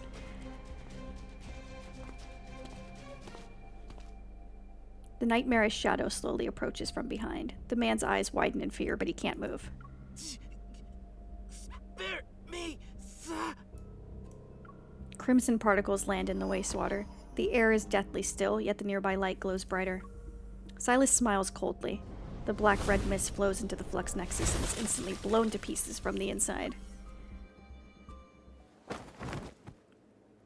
Instantly, the rampaging monsters fall over and curl up in a fetal position. What happened? Were they disconnected from something? The one closest to me with a tattoo-like mark on its chest has been burnt beyond recognition. Leaking out of its wound is a liquid that's not blood. It's more like a vicious mixture of oil and slime. These crystals look like protochores. I've seen this before. Are they humans, or...? The lights turn on, which surprises me. I quietly wrap a tissue around a small crystal and hide it in my sleeve, then I stand up. Did you finish everything on your side? Let's go. As usual, Silas is calm. He won't be telling me what he was up to, it seems. Thank you for your patronage. Please be careful out there. This lady! The shopkeeper appears from who knows where, waves happily, and suddenly gives me a big hug. With one hand on my shoulder, she opens my pocket and places a small storage device in it. You really are a special person, Missy. I love this woman. On this rainy night, the motorcycle zooms down the road. As soon as we return to Silas's base, he leaves me to do who knows what.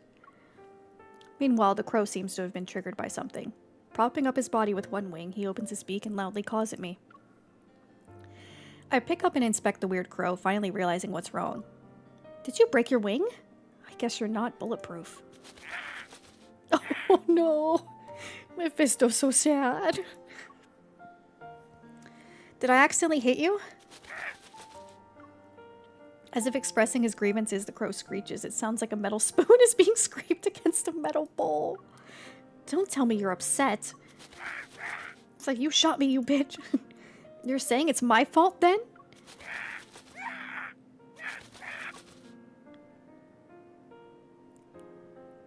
What happened? I turn around and see Silas walking out with a glass of wine. His gaze sweeps across my face and lands on what's in my hands. He's like, Dad. He's saying his wing is broken. He's disabled now. You learned how to speak bird in just a few hours. I'm just explaining the situation on his behalf. Silas takes the crow from me. My sympathetic gaze follows him. Okay, I'll admit I might have accidentally injured your pet. How should I compensate you? His name is Mephisto. He gets very upset if you call him a pet. Silas looks at Mephisto's broken wing and glances at me.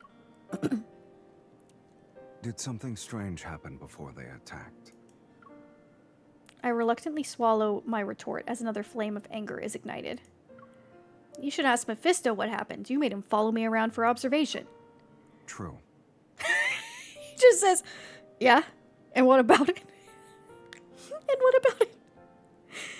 Hey, Doubly. Oh, I'm sorry you're losing your mind at work. I'm sorry. I'm sorry. Why are we on a date with the bird? It's okay, we're on a date with this man. The bird is his not pet. Caught in 4K.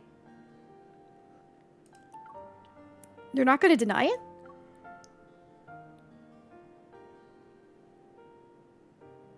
Silas purposely leans forward, his eyes shining like rippling cold liquid. Were you hoping I'd be flustered with how you exposed me? We're in the N109 zone, sweetie. Whether you're with me or by yourself, you can't escape my influence. Please, don't be delusional. I need this as a screenshot! I need this as a screenshot! Please don't be delusional.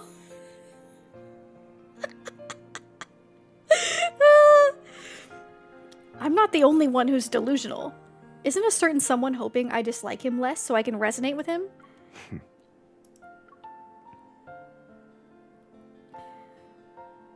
Right, I need the reminder.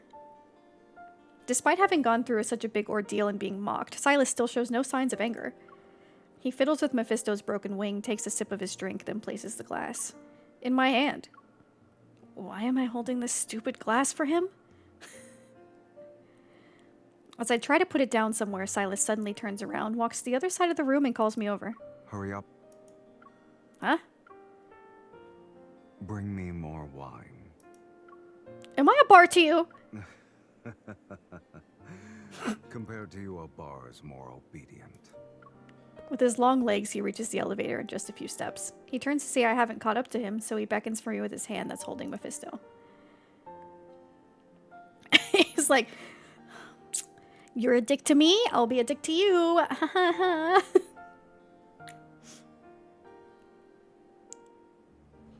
He can't help himself. He can't help himself but piss her off. After transferring the data from the storage device, a hologram of Solon Hotel appears. The other file is a list of the auction's attendees. It even has my fake identity and name on it. While it's not complete, it's enough for me to get a better understanding of the auction. By the way, those guys who tried to capture me back at Elysium, were they actually traders who used to work in Anakinus? They also mentioned a Mr. Sherman. Who's that? Why are you interested in a dead person? Next to me, Silas tosses aside Mephisto's broken parts. He gives me a blank expression. I stare back at him and remember what the workshop's owner had said before. Just 2 explosions. One in the northern suburbs and one in the Bloomshore district. And after doing those shameless things and making a mess, then they want you to be their scapegoat.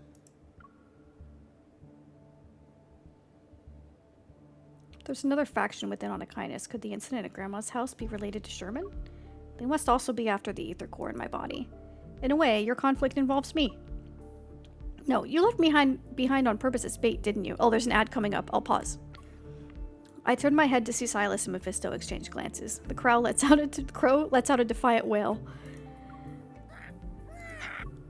Doesn't matter how deep your hatred is, you've cursed me enough. Get over it. Besides, it was an accident. I didn't mean to injure you.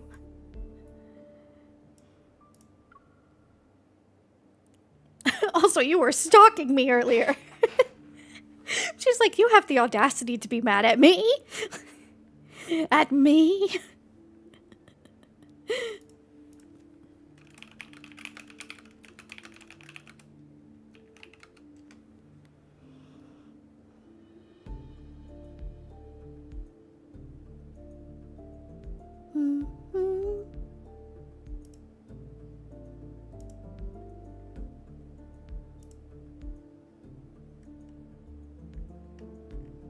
Bow, bow, bow, bow, bow. Why do I feel like Discord has an update every day? I swear.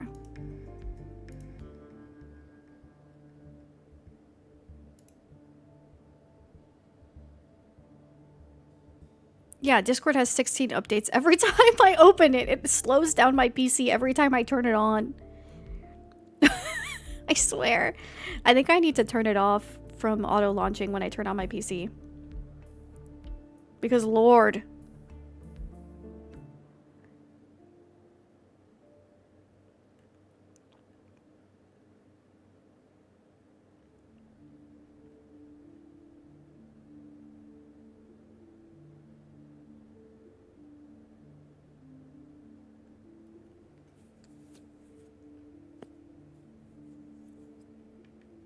I feel like Steam updates never, like, properly complete themselves as well.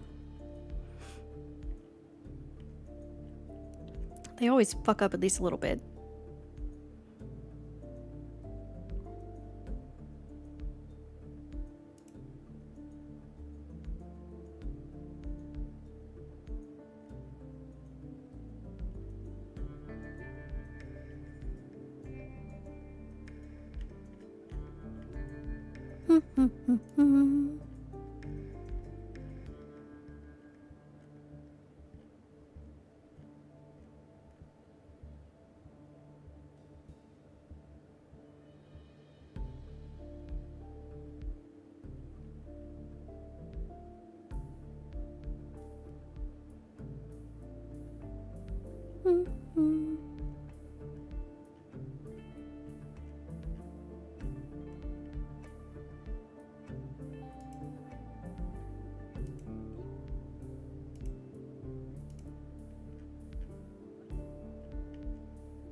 Ad almost over.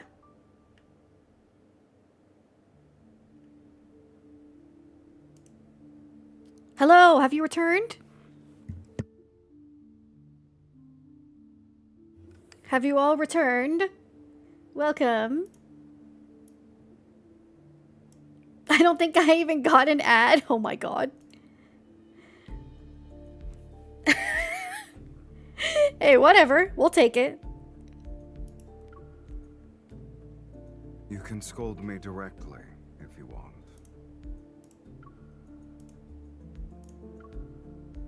Under the hazy light, Silas reveals a gentle look, completely uncharacteristic of him. I compose myself, realizing I've been unreasonably angry with him. Regardless of whether he wanted to clean up or not, those people were after me. I had to face them sooner or later. A silence settles between us. I clear my throat and try to change the topic to lighten the mood. When we first met, you said we were the same. If I don't ask now, he might not have the patience to answer me tomorrow. You probably have an ether core inside you, too. Mine is in my heart. Yours. Is it in your eye? Sure. Think of it like that. He's like, this bitch still can't remember anything. My ether core doesn't seem to be any different from a normal protocord, though. It's not very useful. But that's not the case with yours. Silas stops moving his hands for a moment and looks at me with a blank expression. It helps me see what people want the most. It exposes the desires that they refuse to admit.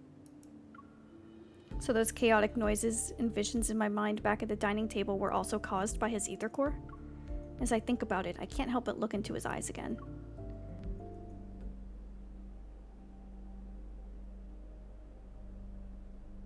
Devour! It's your... Not again. Why am I... I touch my forehead, and when I come to my senses, his face is a breath away. With my right hand, I press down on the area around his eye. I can't tell what he's feeling.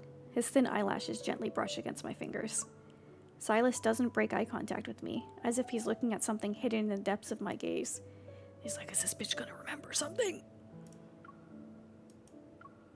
Have you gone mad? He suddenly moves closer, his eyelashes almost brushing against my cheek. I'm sorry. I just wanted to get a closer look at your ether core.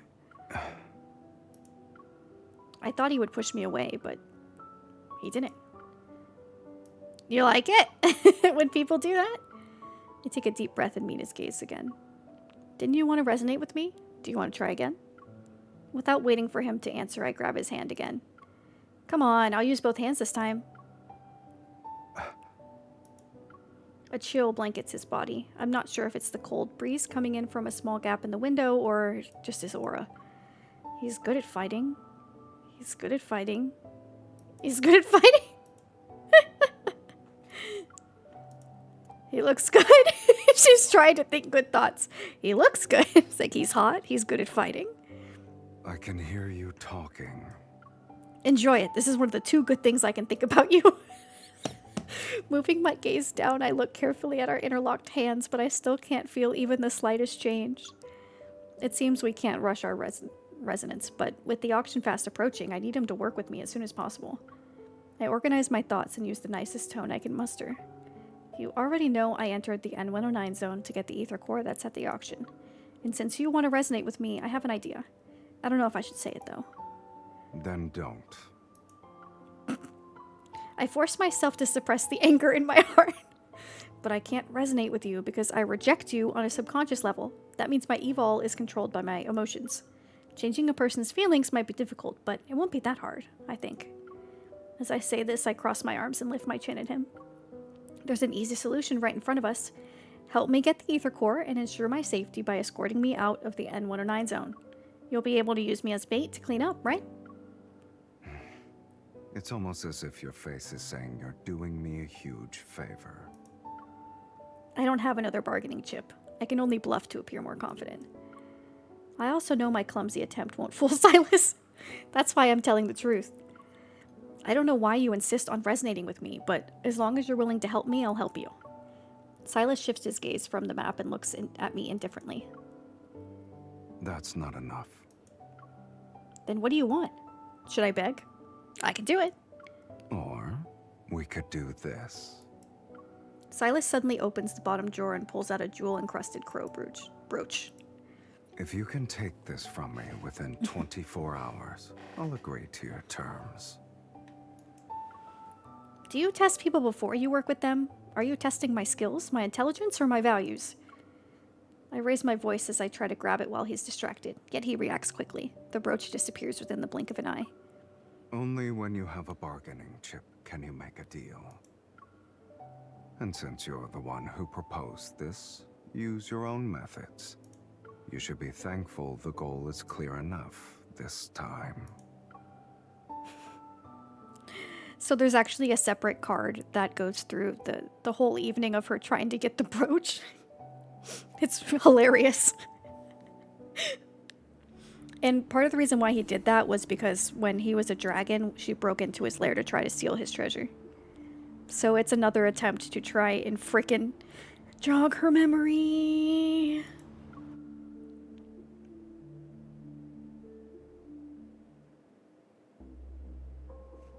In the dim lighting, the crow brooch on my chest gleams a dark red, reminiscent of wine. After some twists and turns, I finally got the brooch from Silas. He kept his promise and agreed to help me obtain the ether core. With an expensive dress and dazzling jewelry, my reflection in the mirror is strange yet sufficiently alluring. It suits you.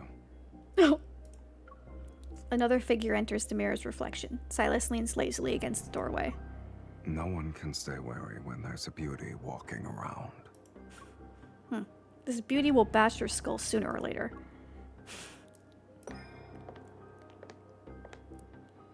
I turn around and walk up to scrutinize him. You're just going to waltz right into a dangerous auction without a plan? I like how you assume I didn't make one. It's like, Jesus. Find a way to make everyone lower their guard first. Then lure out the ones with ill intentions and get rid of them. Then I'll cover you while you fetch the ether core's other half. Hey, Byron, are you giving flowers to Silas? That's it? It won't fail.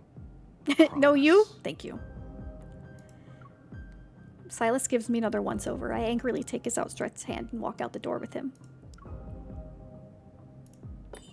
You better not be a liability later.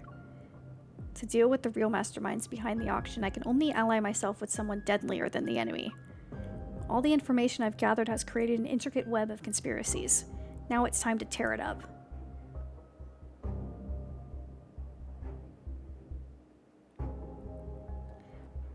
The deep space tunnel is silent, seemingly frozen in time. Suddenly there's a thud, a pulse resembling a heartbeat.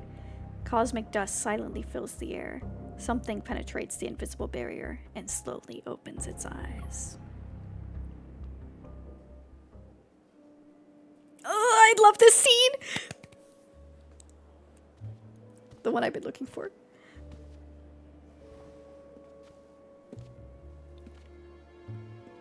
She looks so good. It's not too late to back out now, if you want to. Focus on yourself first. The way they match! Stay frosty. It's showtime.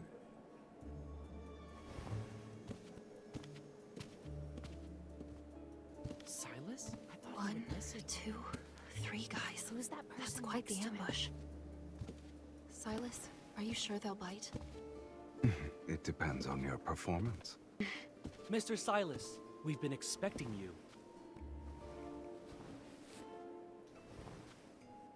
I assume you already know how to act as good bait.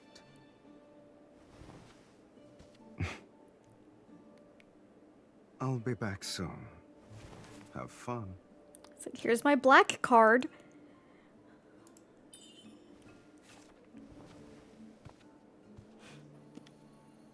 These are ordinary protocors. Good thing they aren't bombs. Something's off about this one. Was it tampered with? Did anything catch your eye, miss? There are even better ones on that side. The stuff you have is pretty mediocre. Silas, it's okay for me to purchase a few items with your card, right? Don't bother me with such trivial matters.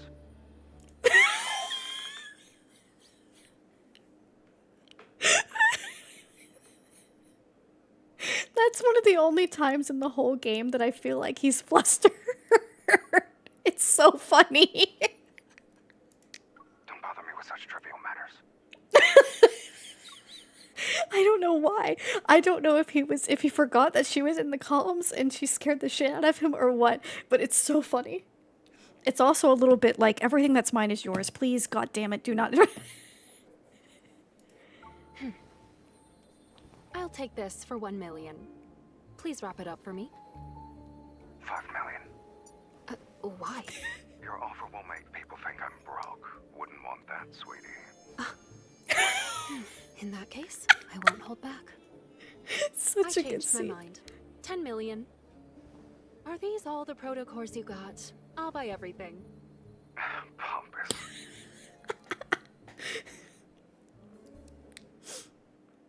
God, his voice actor is so good. So good.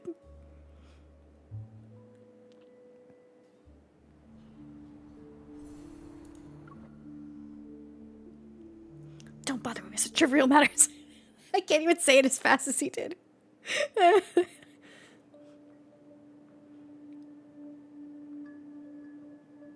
Beams of golden light shine in from the smooth, dark walls. They illuminate the room's elegant decor. On the sofa, Silas shakes his whiskey glass. The ice cubes swish around, making soft clinking sounds. There's a painting on the wall called In Expectation, which depicts angels, demons, and the Grim Reaper sitting around a table. The last empty seat seems to be for him. Mr. Silas. The man named Sherman walks into the room and nods humbly at Silas. Silas looks up, the corner of his mouth curling into a half smile. This man's dead. They already called him a dead man. And then a dark-colored mist seizes Sherman by the collar and slams him into the ground.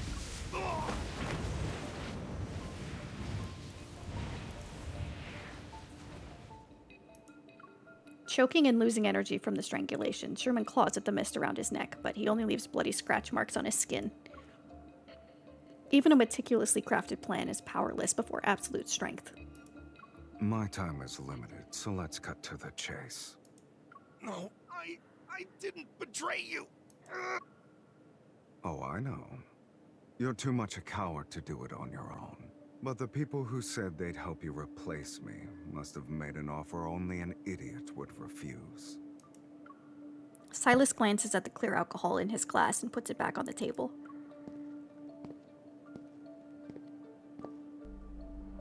With a faint glow appearing in his right eye, he walks over to Sherman, who's sprawled out on the ground.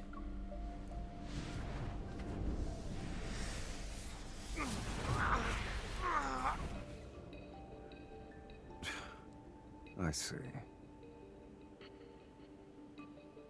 Their method of buying traitors is as old school and uncreative as ever. Enduring an excruciating amount of pain, Sherman finally discards his hypocrisy and scowls. Silas, don't think. With them around, you won't be cocky for long. I think this is Caleb's team. Those of you who are caught up, I think that maybe the people who hired him like that were Caleb's team, since they do mention in Caleb's story that they were in the N109 zone. Since you chose betrayal, my only option is to make you pay in advance. F in the chat for that guy. Inside the banquet hall, people converse and mingle. Countless eyes check me out, both openly and from the shadows. I fiddle with the protocores I bought. There are traces of other protocurves. These were modified. I turn around and several pairs of eyes immediately look away. I take this chance to speak in a hushed voice into the earpiece. Silas, how are things on your end? Miss, the brooch you're wearing is very exquisite. May I buy it from you? A man wearing a suit suddenly blocks my way. Holding out his hand, he smiles as a faint blue electric current flashes from his cuff. Wearing a poker face, I step back and raise my chin. Not interested. Excuse me. The man doesn't budge. He takes another step towards me instead. How does 10 High Towers sound? Ah, the banquet is about to start. Would you like to dance? What are high towers? They're special weapons made from high-grade protocores. A single high tower can obliterate this entire hotel. Sorry, the brooch is a gift from me. You wanted to sell it. Who knows if you were coming back or not? Are you disappointed? You...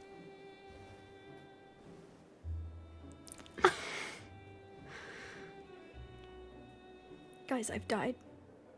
I've died. The way he just grabbed her waist like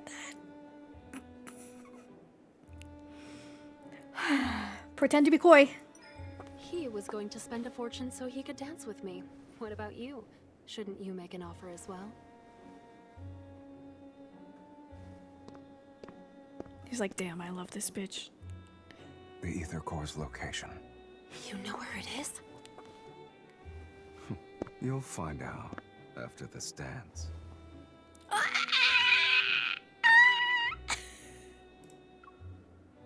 Just...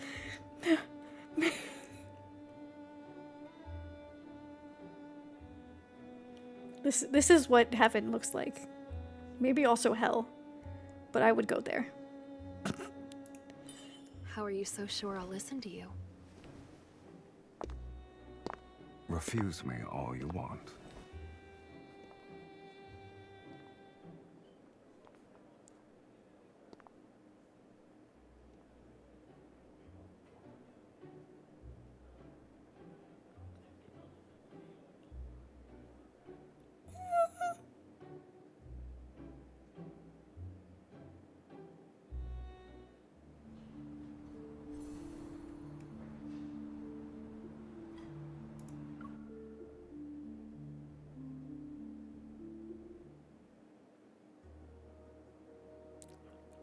Melodious music serenades the luxurious banquet hall that's illuminated by dreamy lighting.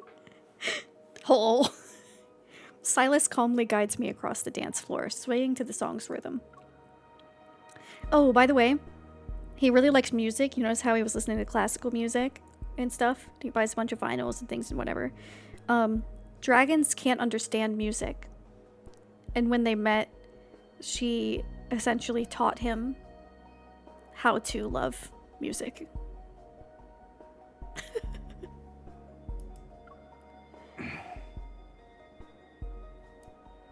Now he can, though, because of her. He will love your marimba solo now. You need to be smarter if you want to retaliate against me. Sorry, I'm not really used to these kinds of social gatherings. I clumsily lift my heel off his foot. Did you actually get information on the Ether Core? You can choose not to believe me. Catching a glimpse of a flashing red dot in the shadows, I use my hand that's on his shoulder to push him in the opposite direction. But they wouldn't leak such important information. Unless it's a trap. Exactly. I look back at him. You're not going to throw yourself into their trap, are you? Be content with your role. Don't scare away the fish that already bit the hook. 8 evol bombs, 15 high-frequency guns. They really want you dead. Silas, you made a lot of enemies. This isn't the first time it's happened. Oh! It's like you don't remember, but once upon a time, you were the only one who didn't want to kill me! The music reaches a crescendo. The notes from the orchestra are layered on top of one another like surging tidal waves. The lights dim to the passionate beats, and shadows surround us on all sides. You have something up your sleeve, right? Even if you have a death wish, I don't intend to die here with you. Don't worry. You won't die that easily. A deafening explosion drowns out the music and ensuing screams. The beautiful hall is instantly reduced to rubble. Amidst the surging chaos, Silas tightens his grip on my hand. I hear him softly scoff. To my surprise, I see him nonchalantly crush something before throwing it into the debris. You had the detonator this whole time? The vermin were taking their sweet time. I was getting impatient. He set off the damn bomb himself, this man. The metaflux is quickly increasing, and there's more than one wanderer. Be careful. I take out my weapon from under my dress and fire several shots at the wanderer that was about to attack Silas. That was close. How long do you think you'll last with an outdated weapon? You... Silas tosses over another gun. Don't waste your efforts. Oh, I can show you guys Silas gameplay now!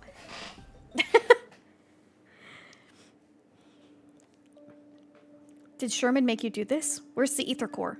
Answer me! After defeating the last wanderer, I find a henchman cowering in the corner. I press my gun's muzzle against the back of his head. You haven't won yet. We still have a backup plan. That thing is terrifying. When it shows up, not even Silas. Ah! Black-red mist throws him into a broken stone pillar.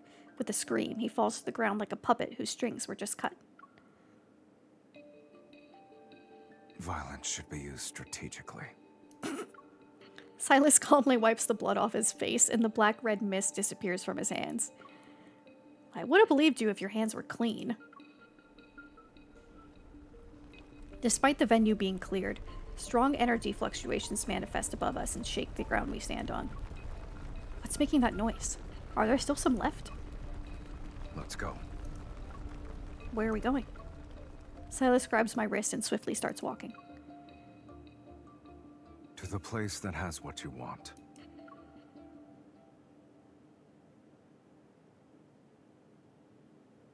So they should, let's see, because this is Silas's first like myth version of him is in this outfit with like fancy gun and stuff. So I'm thinking that maybe when we get to 11, they let you test it. If so, I'll show you guys.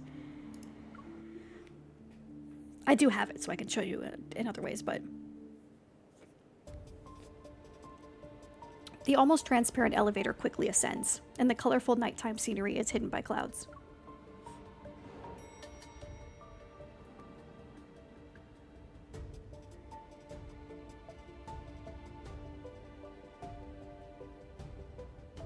Look at the tunnel. What is this place? Countless pieces of metal are strewn across the spacious rooftop that's shrouded in mist. In the haze, barely visible, are abandoned collection vessels, transporters, and other devices. Broken steel bars poke out from the overgrown weeds. Rusty frames are propped up, outlining a bygone era. Looks like a laboratory for experiments. It was one many years ago, but they abandoned it a while back. They? Stepping over broken fragments and glass shards, Silas's tone remains aloof. Ever! As the most prestigious international business group, it basically supports the whole Lincoln City. How could they be involved with the N109 zone? I heard that before the Chrono Rift catastrophe, the N109 zone was the most prosperous tech hub. Hi Char, welcome in. Hello!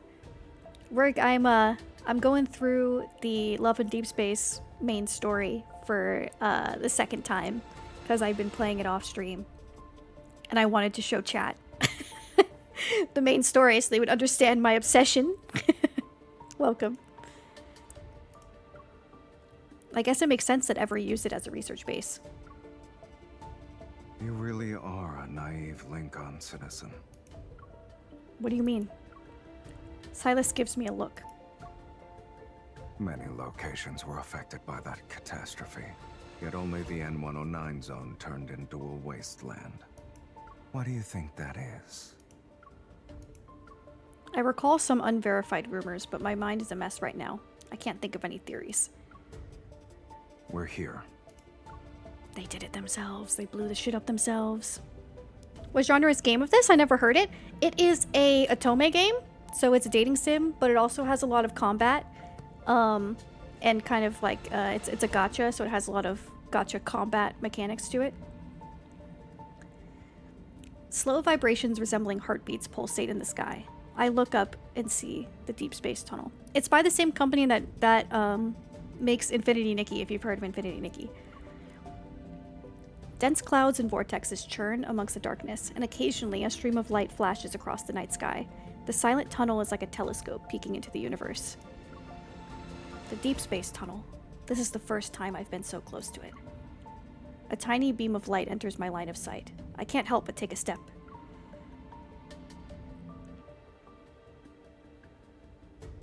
It's a flux nexus. I saw one in a no-hunt zone. Then you should know what it contains. These fluctuations aren't produced by normal protocores. It's an ether core. I've heard of it, thought this was like a light novel. I'm kind of uncultured, not gonna lie. No, you're fine. Don't worry about it. It's, yeah, it's like it's a dating sim. With combat. So, I mean, it is kind of like a visual novel, because a lot of the dating sim elements are just basically being a visual novel. Hehehe. Hi, White Demon Queen. How you doing? Welcome, welcome. Think about it first. Once you take it out, there's no going back. I'm already here. Why should I give up now? Resonate! Gritting my teeth, I put my hand on the flux nexus. The power of resonance instantly flows through my body and a dazzling light seeps out. The ether core! Yet as soon as I touch it, the ground starts to shake. A storm appears. Why is it going so fast? A huge shadow emerges from the vortex! Is this the backup plan? We finally got something presentable. Why is it going so fast? A huge portal field unfolds before us, and the ferocious wanderer charges at us at breakneck speed. That was going so fast! I love the mermaid ears on your character. Oh, thank you so much. Thank you for appreciating my gills. Not weird. Thank you. Alright, let's see if this one has Silas's. Yes, it does. Yeah. So you get to use a special gun when you're with him. There's also the outfit. I have the outfit, but damn, she doesn't. for the sample one. Okay, you can see how cool Silas is. Are you ready? Working and needed something to extend my self-discipline, to not just give up right this moment. You can do it! You can do it! Keep working, at least until I end stream.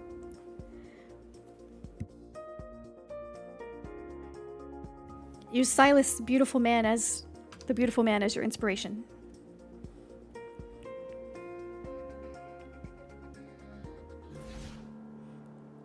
All right. There's so much metaflux. This one's going to be tricky. All bark and no bite. He's like, come on, let's go.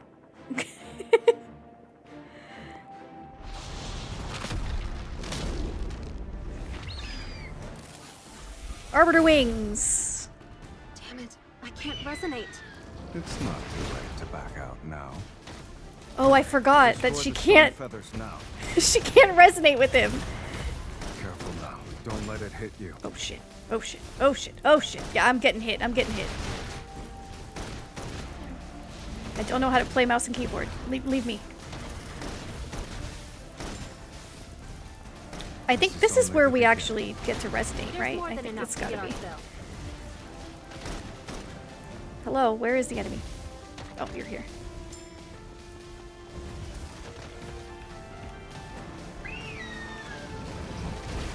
Damn! Hurry. Destroy the stone feathers now. Are careful now. Don't let it hit you. It's time to get rid of some nuisance. Alright, here we go. Here's the ult.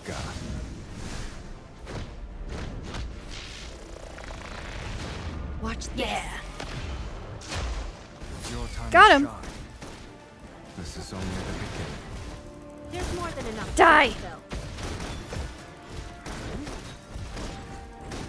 If we're covered, be careful. We're halfway there. Don't forget about the person She still next can't. to you when you run into trouble. Who says I ran into trouble? Damn it. It's so hard when she can't resonate. You're too close. Silas. It can't escape.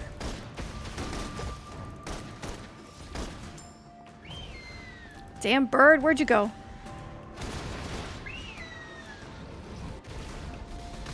Hurry. Destroy the stone feathers now. This is only the beginning. Careful now. Don't let it hit you. Well, it already has hit me. My man. Silas. It can't escape. Oh, I forgot how cool that skill was. Are you scared? You should step back. Who said I was scared? Look out. Don't get in its way. I'm obviously in its way. That's more like it.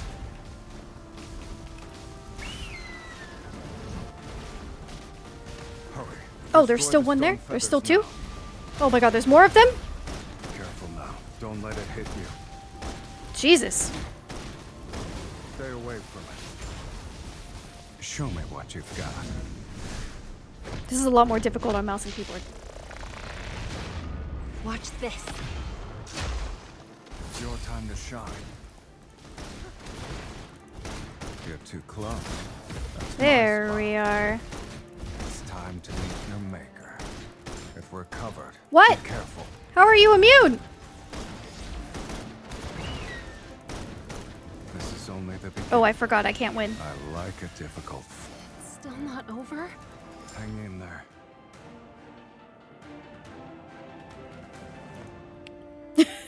Victory! Somehow. Somehow victory. I still haven't gotten the last star on that. Oh, I'm gonna have to do that.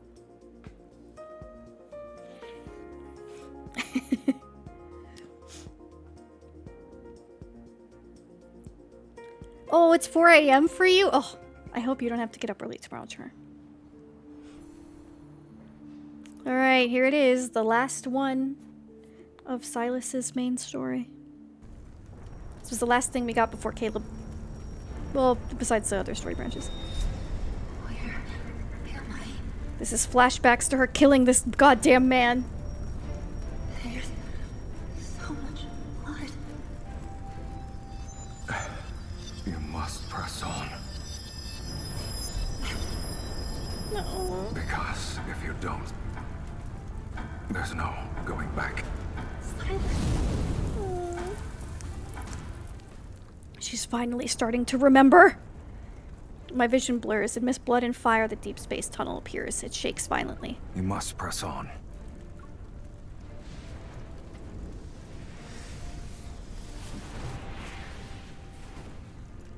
The life you owe me. Now is not the time to repay it. Looking at the hand reaching out to me, I see Silas's cold face, but there seems to be a shadow above him. I can't help but reach out as well. Unprecedented power swells between our intertwined fingers. Resonating, baby! Instantly, I feel a tremor from deep within my heart. Something flows through my veins. The Wanderer's dissipating particles fall like misty rain, yet a bright light pierces through. The ether core emits countless rays of golden light that seep into my heart, the warm, familiar power. I don't know how much time has passed when the fluctuations around me slowly start to subside. The movements within my body cease. It's as if an ocean's roaring waves have silently calmed down. So this is the ether core. I love how there's two things happening here. One, she's getting more power from this piece of the ether core. And two, since she's resonating him, she's reconnecting with him and getting basically part of her soul and power back. Mwah. Chef's kiss. Silas? Its power belongs to you now. Naturally, the vessel will break as a result. To me? Well, isn't this what you wanted? Where are you taking me? This is...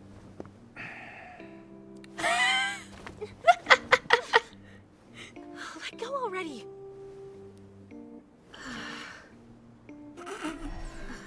It's a damn curse. What is this thing? You did it. It's your fault.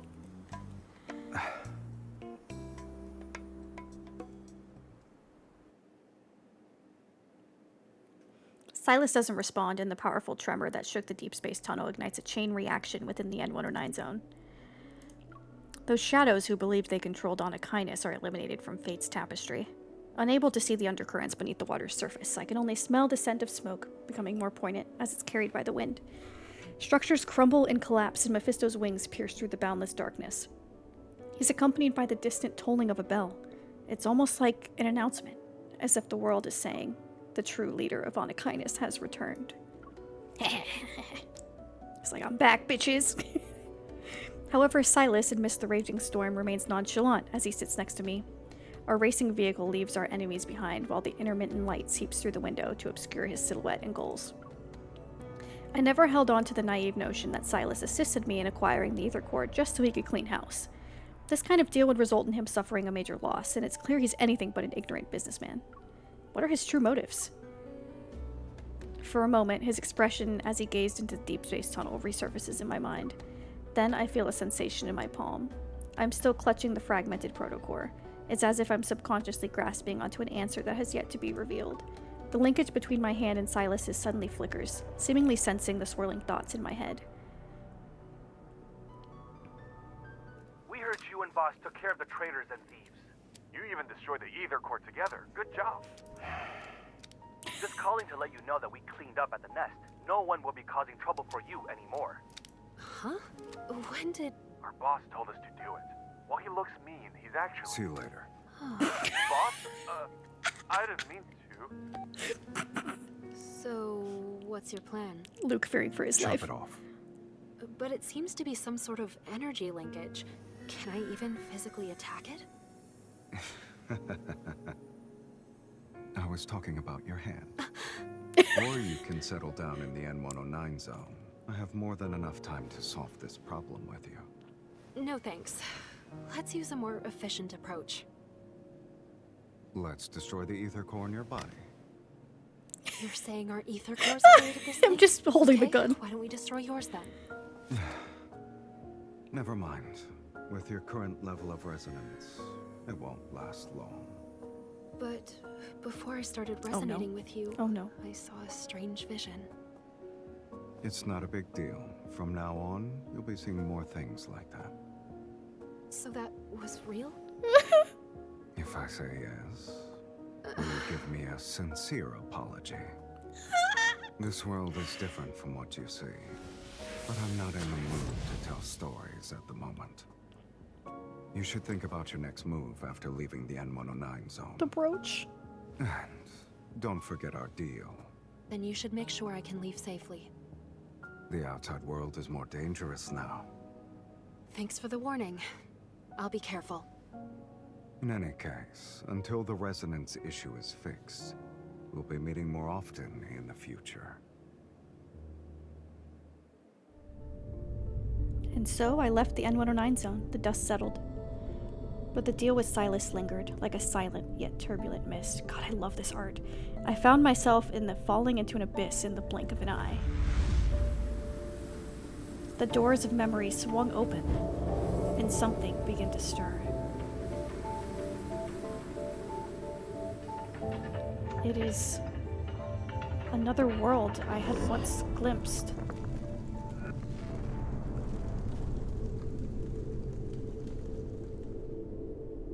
At the confluence of the entwined timelines, I heard it, a faint yet distinct heartbeat, echoing through the stillness of eternity.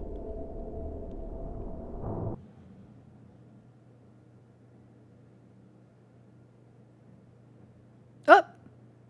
I feel like I just abruptly skipped the last part of that animation.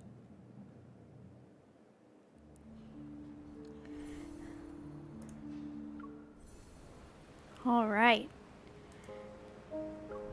So you have these that aren't really a huge deal. They're pretty good, but unless you're really super into stuff. And then you have Caleb's stuff, which we've kind of talked about a little bit. Da, da, da. He's reminding me to work out.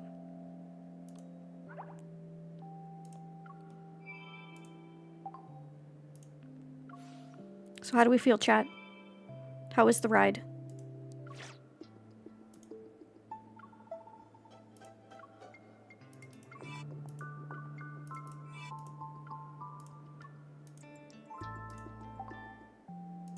God, that is a whole different experience going through that after knowing Silas's myth. Oh! Oh! That hurt. That really hurt.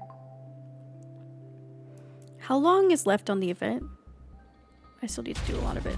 1 day, 13 hours. That's okay. I pretty much have gotten most of the rewards. I just need to, like, speed run the story. Yeah, I'm gonna have to speed run the story in the next day. But I did get Zane and Caleb's cards. So, as you can see... Here's Zane's. I was able to get Zane's. And... Caleb. So yay! I got the two I wanted the most. So I consider that a win. There's a rumor that there's going to be another Zane myth coming up, and I can't. The fact that Zane is my main and I'm missing one of his myths make me want to die. Like, the fact that I don't have the Master of Fate,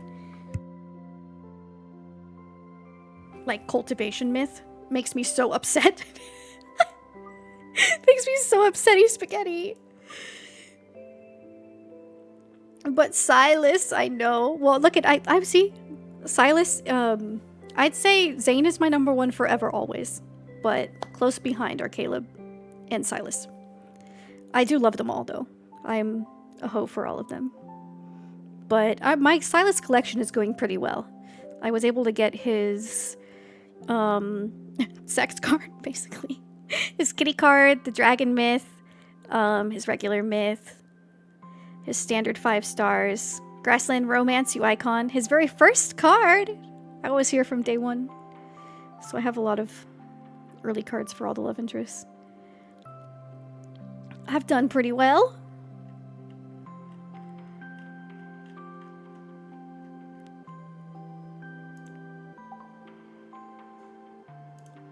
Let's see what the boys decided to wear today. Oh, thank you, Caleb. You sweet pea. Don't embarrass me, Silas. What are you wearing? Oh, you're embarrassing me. What is this fit? Oh, I miss seeing your grumpy face when you're bothered by work, sweetie. What is this fit? Why did you decide that this was what you were going to wear today? I was waiting for you to bump into me, and you did just that. What is on his head? It was a cake from the anniversary, the 1-year anniversary event. All right, let's see, Raphael. What did Raphael decide to wear today? Oh, he's not embarrassing me. He's boring today. I didn't expect such craftsmanship from you. When you look at me like that, I know you must be plotting something. Zane, if you're wearing that black button-up shirt with the sunglasses, I'll cry. Oh, God! This fit! You understood the assignment. Oh my good God.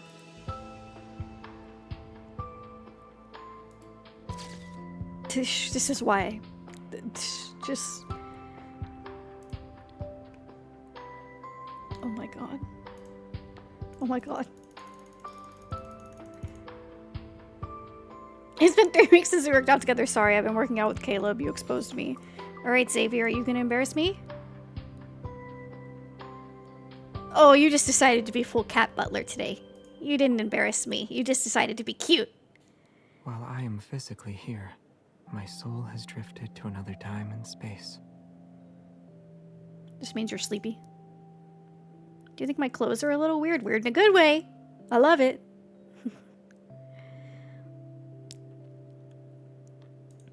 I found a key underneath The the way his sofa ears just now, droop.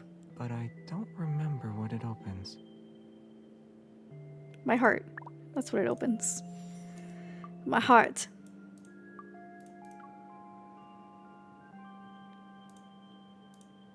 I wonder what apple juice mixed with coffee would taste like. Oh my God, Caleb, that's disgusting. That's a little weird. Oh? You're actually questioning my culinary skills now? Let me Well, ask you haven't tested it yet. Have I ever made anything that tasted bad since we were kids? Baby boy. Baby boy.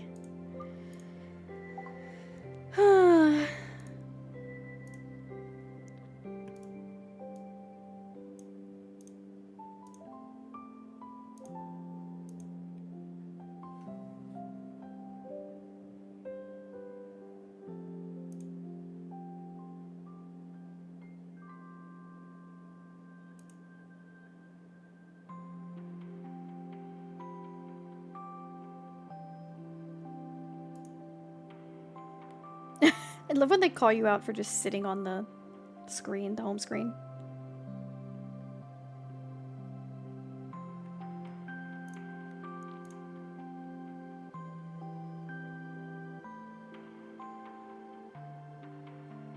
No. Alright, I think I'm gonna wrap up here. We made it through.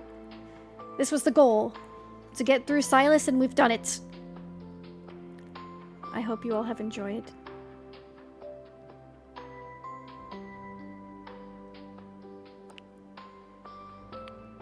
I will try to put these VODs up on YouTube today.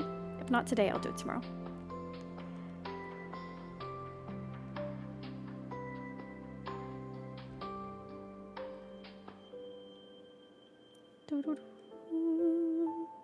Let's see who I can raid. I've learned more about Love and Deepspace than I thought possible. That's the goal. That is the goal. I guess I lost our staring contest again.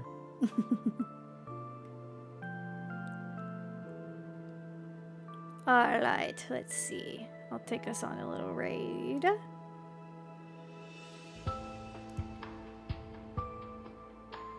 Let's go say hi to Hey Pip. Hey Pip is playing Inscription. Here are my socials. Thank you. Thank you for coming. Want to follow my Twitter, subscribe to YouTube. Here's the raid message. I'll be back tomorrow at 11 a.m. We'll play Honkai. Tomorrow is Honkai Day. Here's a Discord if you want to join to chat. I'll ping when the VOD's YouTube is up and stuff like that, but I ping every time we go live anyways. thank you for everything. And I will see you next time, okay? Bye!